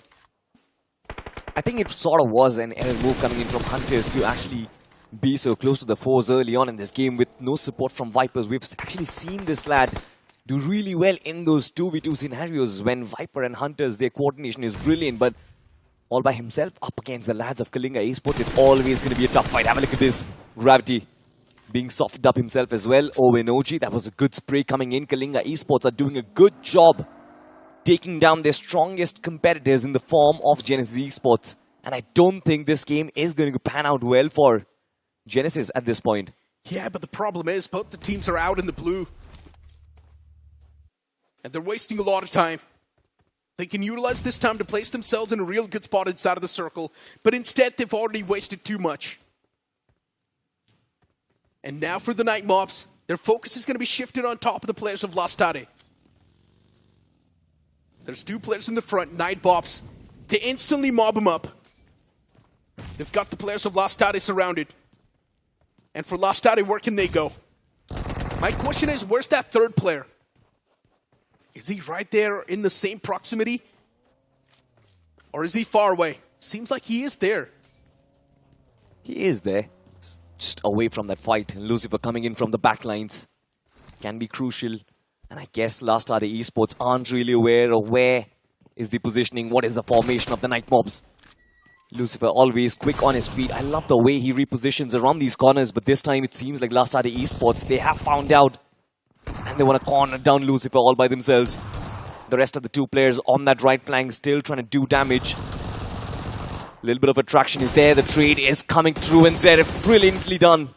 2 players taken down with that spray. The AUG once again successful. And the last player of LASTADE Esports, Stone BGMI, in a completely different spot. This time will be peppered with bullets coming in from a completely different team, but he survives though, Necro. Yeah, Stone BGMI. He's got a really good angle. The flames now starting to spread, Lion. Even the man's on fire. Pratik, the man's constantly being chipped away as well. Stone BGMI now wants to toss a nade. Needs to cook it to perfection. The nade was not tossed on a good spot because he was completely blinded. The timing on that flashbang was brilliant. Another nade, and this one might just do the deed. And it does.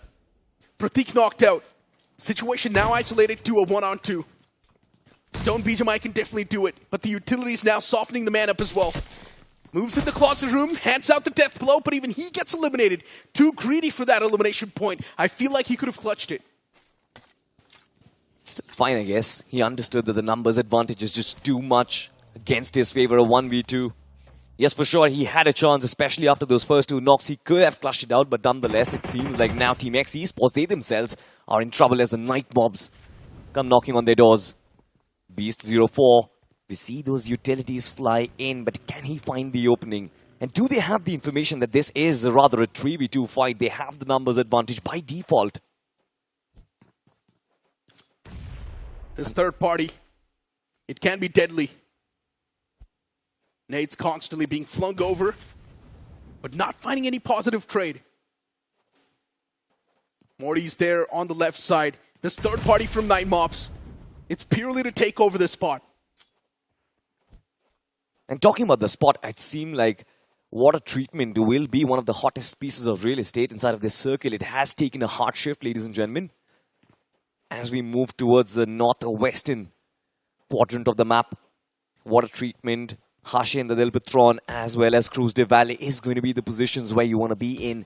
The majority of these teams will be eyeing these compounds, and so is Team Nightmobs. The Nightmobs need to find a way to bring the opening in their favor. The nades are being cooked up, but Team X Esports are placing themselves brilliantly. They are rather opening the doors for Team Nightmobs to walk into the trap. But the question is, will they fall into the trap? X Esports, they've got the utilities, but now they've ran out of nades. They've got the smoke grenades, though. And the smoke grenades can definitely delay the push a little bit more. But utilities are needed. Especially frag grenades that can really turn the situation. And now X Esports, they've only got one man in the front, and even he can't do anything. Nightmobs, they play this perfectly well. Eliminating X Esports, taking over their spot, and now Nightmobs, they can actually go for a big split too. Zenith actually is looking in top form, by the way. 4 eliminations already for this lad. We saw that last fight as well. The 1v2 with that AUG was already brilliant this time as well. Just coming out to be successful with those nades. Yes, Team X Esports, the compound defense is not that strong, especially with the numbers advantage against their favor. But it seems like the Nightmobs played it to perfection. Using utility, trying to come in from all angles, trying to pressure down X Esports. Not really give them any breathing room whatsoever. Talking about breathing room, it seems like GOATN does not have any. From the distance, there are going to be certain outliers, those lone stranglers taking shots against him. Genesis Esports is the one. For Wyld Fangs, this can actually be a boon, by the way. Genesis Esports, they have been softened up. They're just 2 players up and alive. Gravity as well as Viper, if I'm not mistaken. They can certainly use the numbers against them in this fight.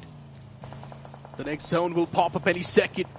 And it's going to center on up right on top of Rising Esports and even H4K. SINEWY there too on the southern side, and even Zutsu once again, they find themselves on the lucky side of the spectrum.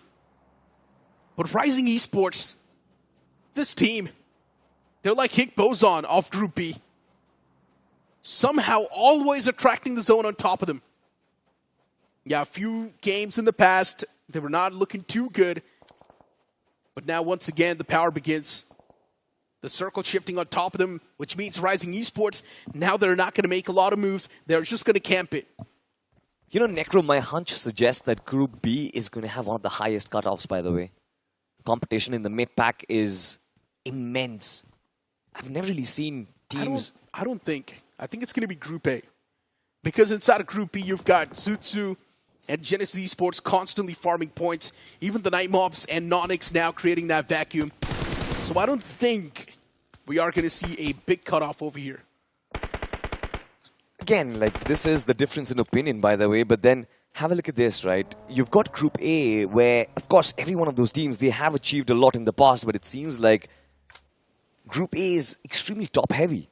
No, you're 3-4 teams, they have actually crossed out of that on that 100-point mark, but here it's just one team. Still one more game is left to go, right? Genesis Esports getting eliminated on 96. It's unfortunate. If NoNx has another frag-heavy game, they can cross that 100 points marker as well.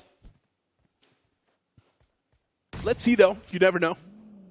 Things can't switch around. Since this is the 12th game being played, in the upcoming 12 games, anything can happen. It can be different. KALINGA Esports. Look at Owen, the amount of bullets this man's got. He could just keep on mowing down the entire lobby. Having a look at the entire replay once again on how exactly the fight happened. Stone BGMI, he was stuck in a real bad spot. He just wanted to get the confirmation, and that's what he does. Getting that +1 on the board, that satisfied the man. But again, credit has to be given to him, because if Stone BGMI had not taken that finish point, I believe Team X Esports would have had an opportunity against the Nightmobs, but he was successful in spoiling the game as well. And that is what you want to do, especially when you are inside of the battlegrounds. Try and get every single point that there is, and of course, if you can't get those points, don't let your opponents get them as well. LASTADE Esports, they are on that 8th spot for sure, but I guess this is opportunity knocking on the door for EVOX. Cross them over. Get that position inside of the top 8, but we'll talk about that. Have a look at this, NoNx Esports. They're extremely close against Vanguard. A couple of those players have been knocked out, but Rapido was unaware of that positioning. Dionysus, successful on that spray, takes down one of those lads. As Anonymous from a different angle as well. Tries to retaliate, but it seems like the revive is going to be there, Necro. The next zone as well will be popping up any moment. NoNx. Yeah, the revival's going to be there on Rapido. It's not even a question. The man's going to be back up. Looking healthy. NoNx's firefights, they have been impressive. They've not been scared of anyone. Untouched and unmatched so far. Wyld Fangs, they are stuck in a real bad spot. Sensei gets caught first. And now it seems like the entirety of Wyld Fangs, they're on the verge of falling down. But still, they've got 3 men standing, which are looking extremely strong. Godin, Spray God, and Ganha. Utilities flung over once again from Zutsu. And Zutsu is also another one of those banners that is really a force to be reckoned with. This fight between Wyld Fangs and Zutsu, this is going to be stretched for a long time. Another nade toss from Spray God. This has got to be on the mark, but does not do any damage. Ash in the backlines, by the way, can provide a lot of these cover fires. Spray God has to be careful whether or not he peeks out of these corners. He does a lot of risk being taken. Zutsu Esports, they want to fly away from this fight. So Wyld Fangs, they capitalize. Sensei has been revived back up on their fours. Zutsu Esports, they understand that there is a default numbers advantage, and especially in a position like this where they aren't even inside of the zone. This fight does not make sense. The circle is probably one of the most awkward circles. Look at it shifting in such a weird spot. The road down the middle, just splitting the circle in 2 halves. H4K on the left side of the circle, Rising Esports as well on the left. For Rising Esports, they've got a big split. Dragon OP's on the opposite side of the spectrum, and now the entirety of Rising Esports, they just crash on towards Dragon. All the 4 players, they've got this dip to play with, but I'm not a big fan of dips. Neither am I. I'm not really sure if Team Tamilas will allow them to survive for a long while, but have a look at this SINEWY Esports.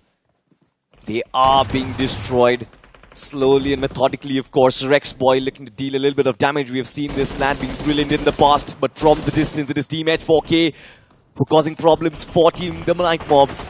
Beast has been taken down. SINEWY Esports are watching this right from the backseat, and they do not want to take a part in this fight.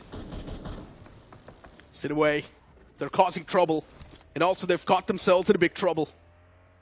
Moksh and Rex Boy, the only 2 men standing. That drop clash in Picado has really left them handicapped.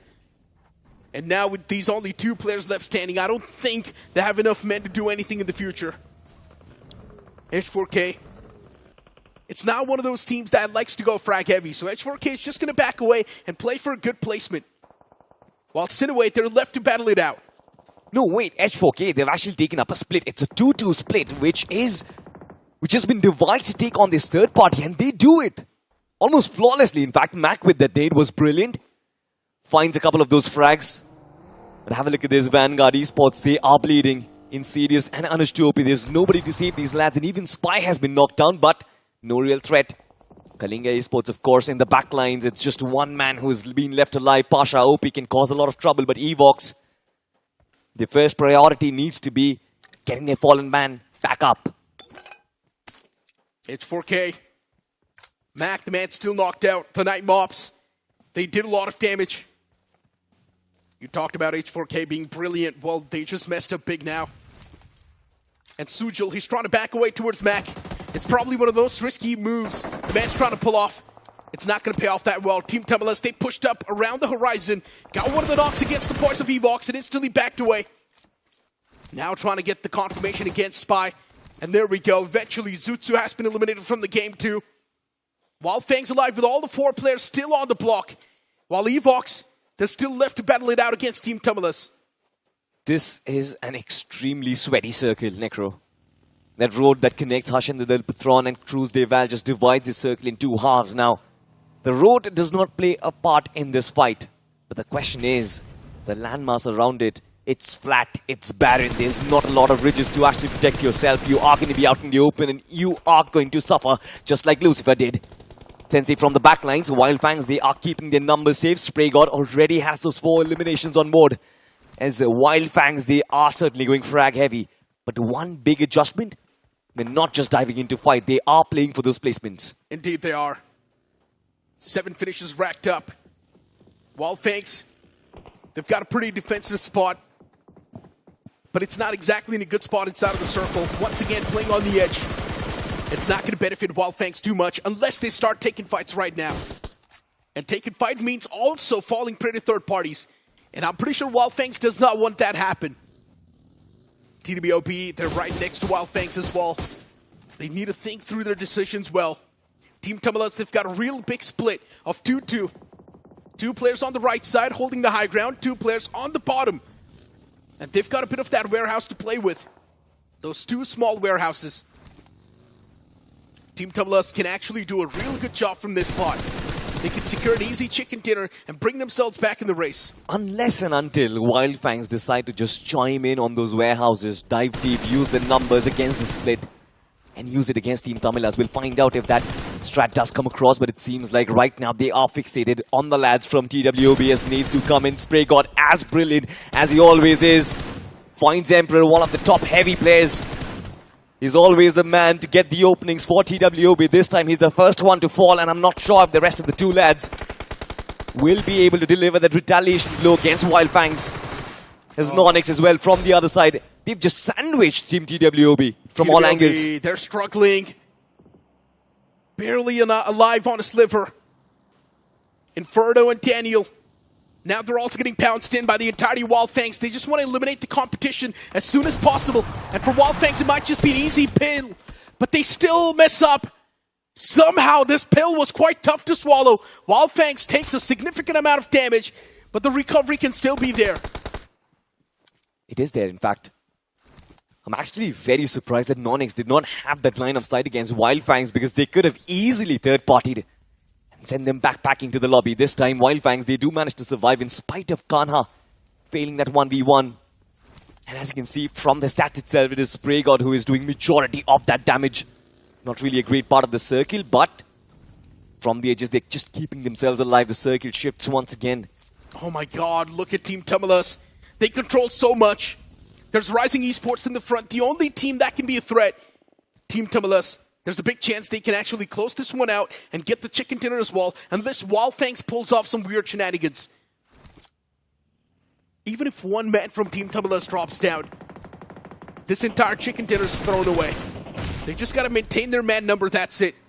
EVOX now, what is this pounce? Evil had no idea that the entirety of Rising Esports, it's right there. But still, Rising Esports, they do whiff a few shots, and they have taken a lot of damage. Utilities being flung over as well, and Rising Esports, oh, they were on the verge of being eliminated. And one finish, it's actually going to cost them a lot. That dip, like we said, it is not the safest position to hold in Rising Esports. Inside of the dip, now they are in the Death Valley. As this needs to come in, NoNx Esports wants to capitalize. They are going in for the hat-trick. And for sure, with the way they control the high grounds, it seems like they might as well position themselves for it. Rising Esports, meanwhile, battling death and destruction. Dragon going in for those revives. I'm not sure how well or how long he's going to keep his team alive. In the backlines, Wyld Fangs are struggling as Spray God has been chipped quite a bit. Team Tamilas, like you said, that formation, it's brilliant. It indeed is. Wyld Fangs right next to H4K. That's another fight that might just happen. H4K, they found themselves in a real good spot. But the problem is they don't have enough men to defend that spot. And Wyld Fangs, they're soon going to breach in. H4K, though, they're trying to keep themselves as quiet as possible. But Wyld Fangs knows. Nade being tossed against the players of Rising Esports. Holding that spot down seems impossible. Team Tamilas taking shots against NoNx. And NoNx as well now dropping down a number. Anonymous knocked out. Team Tamilas, they've got a clear line of sight against the boys of NoNx. While NoNx still trying to figure out what exactly needs to be done.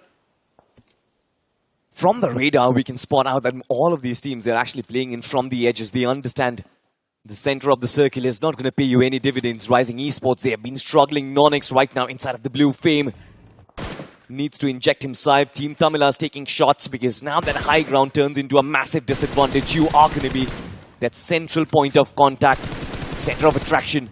Rapido still pays back. Team Tamilas, they are struggling as Reaper, the man inside the circle, has been taken down, Necro. Now all the teams are going to be forced to move out in the open. They're being forced to move out of their comfort zone. Rising Esports. The utilities, they're doing too much damage against him. And it's NoNx constantly claiming the elimination points too. Oh my god, NoNx is on the verge of pulling off back-to-back. This will be a hat trick if they do end up winning this game too. All the 4 players up and alive. Rising Esports, they've already taken too much, and they cannot withstand any more damage. The last man of Rising Esports falls apart too, and NoNx, they've opened up the fray. Rising, they just bleed down to their miseries, don't they? NoNx Esports, the big man strikes. Arthur is back on the finish feed. 6 eliminations already. Now their next target will be Team Tamilas, who have cost them so much trouble. All along this while, they did lie low. Could not retaliate against the likes of Team Tamilas, but now I guess it's time. As we shift focus, there's another fight on the western flank. It is going to be Wyld Fangs versus H4K for the battle of these compounds, and Sensei had to patch himself up. Nades from H4K were brilliant. Sensei once again gets knocked out. This is brilliant compound defense. They're not giving up just yet, Necro. H4K is actually doing such a good job, somehow defending the spot down, but NoNx from the back now, they start a knock-in. Zutsu is the only person. Wyld Fangs, they're getting ripped through as well. For H4K, just one man standing in the front, but he's got his hands on the MG3. And this is one of a kind. It's a weapon that can shred through the flesh. It's a shredder. 4 to 5 bullets in the magazine. Now wants to go for a fresh magazine as well. Blue will be on the move soon. The nade's going to do a lot of damage, and Zutsu, he's been eliminated from the game. That's a nail in the coffin. Wyld Fangs did win that fight, but a massive cost. 2 players have been taken down just to surviving for this finale. This Trinity, of course, not really sure how long they are going to survive. 12 eliminations on board already. But the focus is going to be between Team Tamilas and NoNx Esports as they inch closer for the hat-trick. Reaper in the front lines, Arthur as well in that dip. This is the same dip where Rising Esports also found their grave. I'm not really sure if NoNx are going to be surviving, but in the back lines, it's 2 players who are battling against Wyld Fangs, and SprayGod is still alive, still doing damage. Wyld Fangs is the only team that can stop NoNx. And what are these shots? What are these knocks Wyld Fangs are fighting? NoNx did not even stand a chance. They were not even able to fight back. Wyld Fangs, they've taken down NoNx to just a 2-man squad. A team that had the man advantage now taken down to just a 2-man squad. And now to nowhere. The entire situation favoring the boys of Team Tamilas. Team Tamilas with 3 men standing. But soon the blue is going to be on the move. It's going to force every single team to move out of the comfort zone. And that's where Team Tamilas is going to go for the strikes. And Team Tamilas, they strike down Wyld Fangs. It was also NoNx reaping the benefits. But now it's time for Reaper to move up. It's just 1 man left alive. That is going to be anonymous. His position has been found. Is not really anonymous anymore as the ground clearance is not enough. Team Tamilas, they break down NoNx. That was close towards hat-trick, but NoNx Esports, they falter in the ending stages. 2 players taken down by Wyld Fangs, 2 players taken down by Team Tamilas. A fantastic effort comes to an end, Necro. Yeah, Team Tamilas, for a moment I thought they almost threw that game away, but then Wyld Fangs, they saved the day for Team Tamilas. It was a tag team effort. And the fact that Wyld Fangs was able to shut down those 2 players from NoNx, that's insane. I for sure thought that it is going to be a NoNx game. The way they were third-partying H4K, the way they were also creating a lot of problems for Wyld Fangs, the way they were creating problems for even the players of Rising Esports. Later on, even Team Tamilas was constantly being kept in check. But that one play from Wyld Fangs really just spoiled it for NoNx. You know, I think credit has to be given, and a lot of fans out there are going to be happy because SprayGod is finally back in form. 8 eliminations in that one. I guess he possibly got himself the 9th one. I'm not really sure, but Wyld Fangs overall, 14 eliminations being found. And finally, we get to see the positioning as well. They get themselves a 3rd position. They get themselves a few position points to work with. I think that is the dynamic we've been talking about. Not just one facet of the game being finishes, but also now they are getting back up on the position points department. Yeah, I'm pretty sure for Wyld Fangs, this is going to be breath of fresh air. It's been a while since Wyld Fangs found a good performance. Yes, they were still in a good spot in the overall standings, but we were not able to see that domination. Wyld Fangs was just playing for the average. But now the fact that they get so many elimination points secured with the placement as well, this is going to be a decent game. For NoNx, they could have stood a chance to get the hat-trick, but unfortunately, Wyld Fangs, just being a spanner in the works, they denied NoNx the chance to get the hat-trick. You know, Kana and SprayGod, of course, this duo doing so much damage. I, for a second, thought that Rapido might just be able to wrap up Wyld Fangs and get, of course, keep their 4 men alive for the finale, but that was not really the case, and this dip again being the graveyard of Rising Esports, being the graveyard of NoNx. This is, of course, ladies and gentlemen, the chicken dinner stats for Team Tamilas. Not really a lot of eliminations. 8 eliminations being found, which is Not bad, to be honest. Reaper, look at that damage number, by the way. 1,109. I wonder how many teams he caused problems with those 5 knocks. That's classic Team Tamilas. Not a lot of elimination points, but they do have a lot of damage since they like to contest the centric ground. And the same thing can also be said for Rising Esports. As I mentioned, the moment Rising Esports finds that centric part, all they do is just camp it down. They did not even try to fight back, by the way, from that spot. Yeah, I mean, options were really limited for Dragon and the rest of his lads as well. We saw how that dip was positioned. You know, when you are in a cup like diff, the nades are going to come in, they're going to ricochet up the walls, it's going to explode right on your face. Why would you try and compete, especially when the circle is so much out in the open? All of the teams were actually fighting in from the edges. Rising Esports is the only team that hasn't really switched anything in their playstyle. It's pretty much the same playstyle once again. Even when they were back and forth miracles, this is how they like to play. And once again, right now as well, Rising Esports, Dragon OP and the boys, they haven't changed a single piece in their strategy. All they do is just rely on the circle. If the circle shifts away, Rising Esports is done. You know, I think as long as a strategy works, you don't really need to make any adjustments. But for a long time, Dragon has actually found that grand final slot. We don't really see Rising Esports as a massive threat to all the teams who are at the top right now. And I think Dragon needs to finally make some adjustments. Yes, they are getting those average points, 6 or 7 every single game. But it's not going to make the cut, does it? Exactly. If you want to be the one to lift that trophy, you got to be exceptional. You got to be the one to outstand everyone else in the lobby, and you've also got to go frag heavy in the lobby as well. And the main issue with this entire banner has been the fragging department. Yes, they are really good when it comes to survival stages, but it's been the problem with the fragging power. The moment they amp that up, I feel like everything will be sorted with this team. Well, again, I think that is for the IGL and the coaches to figure out. I'm pretty sure they're going to go back to the drawing board tomorrow. They're going to come back, play the matches of Rondo. But credit to where credit is due. I think Wyld Fangs and for SprayGod, this was a phenomenal match. 8 finishes, 1,356 points of damage and 8 knocks. I think he was on top form, and he needs to be in top form if Wyld Fangs wants to keep themselves alive. Yes, Sensei will always get you the circle if he is in the greatest of moods, by the way. But nonetheless, when you want those finish numbers, you want SprayGod to be in top form. One player I really want to appreciate has to be Zeref, because I think for the Night Mobs, he has been consistently getting those frags for every single game, no matter the map. Rapido as well from NoNx, getting a decent bit of elimination points for himself. If you move on towards the point standings, Team Tamilas, even with the chicken dinner, they're on the 2nd spot in the point standings. It's Wyld Fangs currently sitting on the 1st with 19 total points, since they've got 14 finish points in total and 5 placement points. NoNx coming in with 3rd spot, getting 14 points in total. EVOX as well with 8 points. You've also got TKM getting 8, H4K as well getting 6. SINEWY, that big mess up at the start has really costed them later on. Absolutely, but with that, ladies and gentlemen, it seems like EVOX, they've actually made their way inside the top 8. 69 points is where we are. But right up top, you've got a massive difference. Rising Esports with 78 points. Now, this 9 points is going to create a vacuum. And I'm pretty sure Team Tamilas and Rising Esports are going to do everything in their power to keep that vacuum alive. SINEWY Esports, meanwhile, they fall down. And I guess both SINEWY and 4TR, especially on the map of Miramar, needs to work out the differences. Enough of that drop collision. It's hurting both of you, lads. Rising Esports is falling back in the overall standings, and that's a big concern. EVOX as well, they have been just around the edges every single time. EVOX has never showcased a dominating performance, and that's why they've got 69 points on the board. SINEWY, as I mentioned, if they keep on taking that drop fight against 4TR, there will be consequences, and right now they've been kicked outside of the top 8. Absolutely, but then again, have a look at this.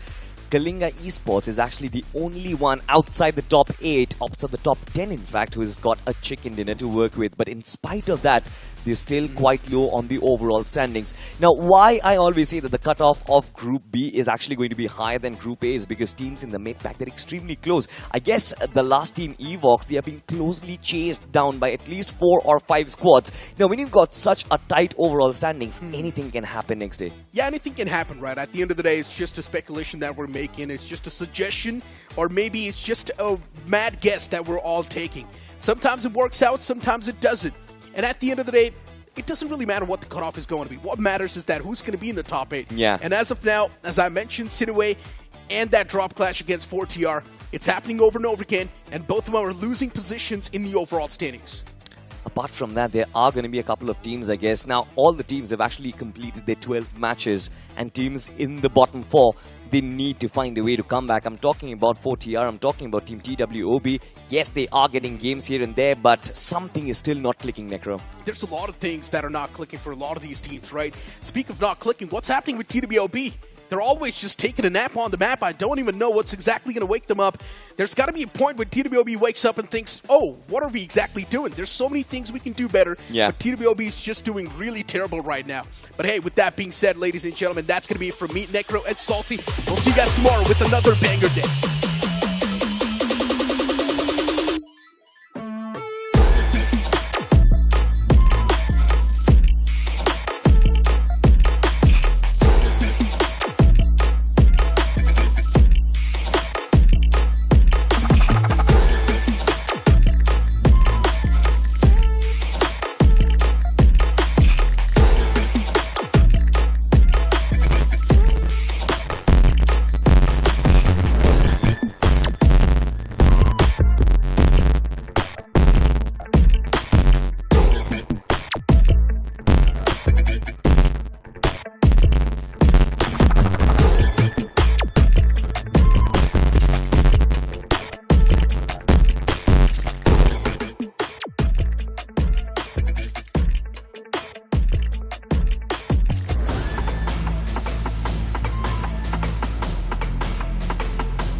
rider breathes, the road wakes.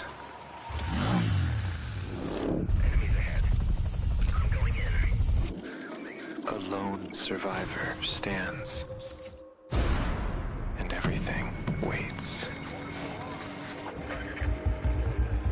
The map unfolds.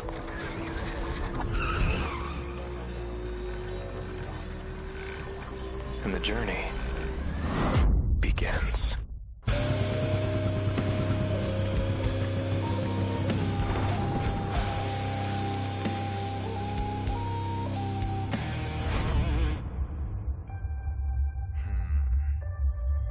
As the rider breathes, the path bows.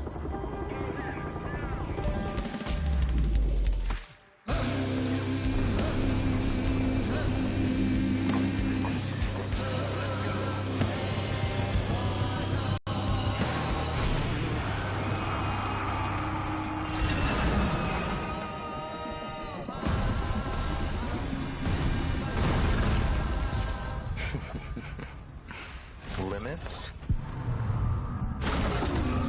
They're just marks in the dust. Because in the battlegrounds, there are no limits.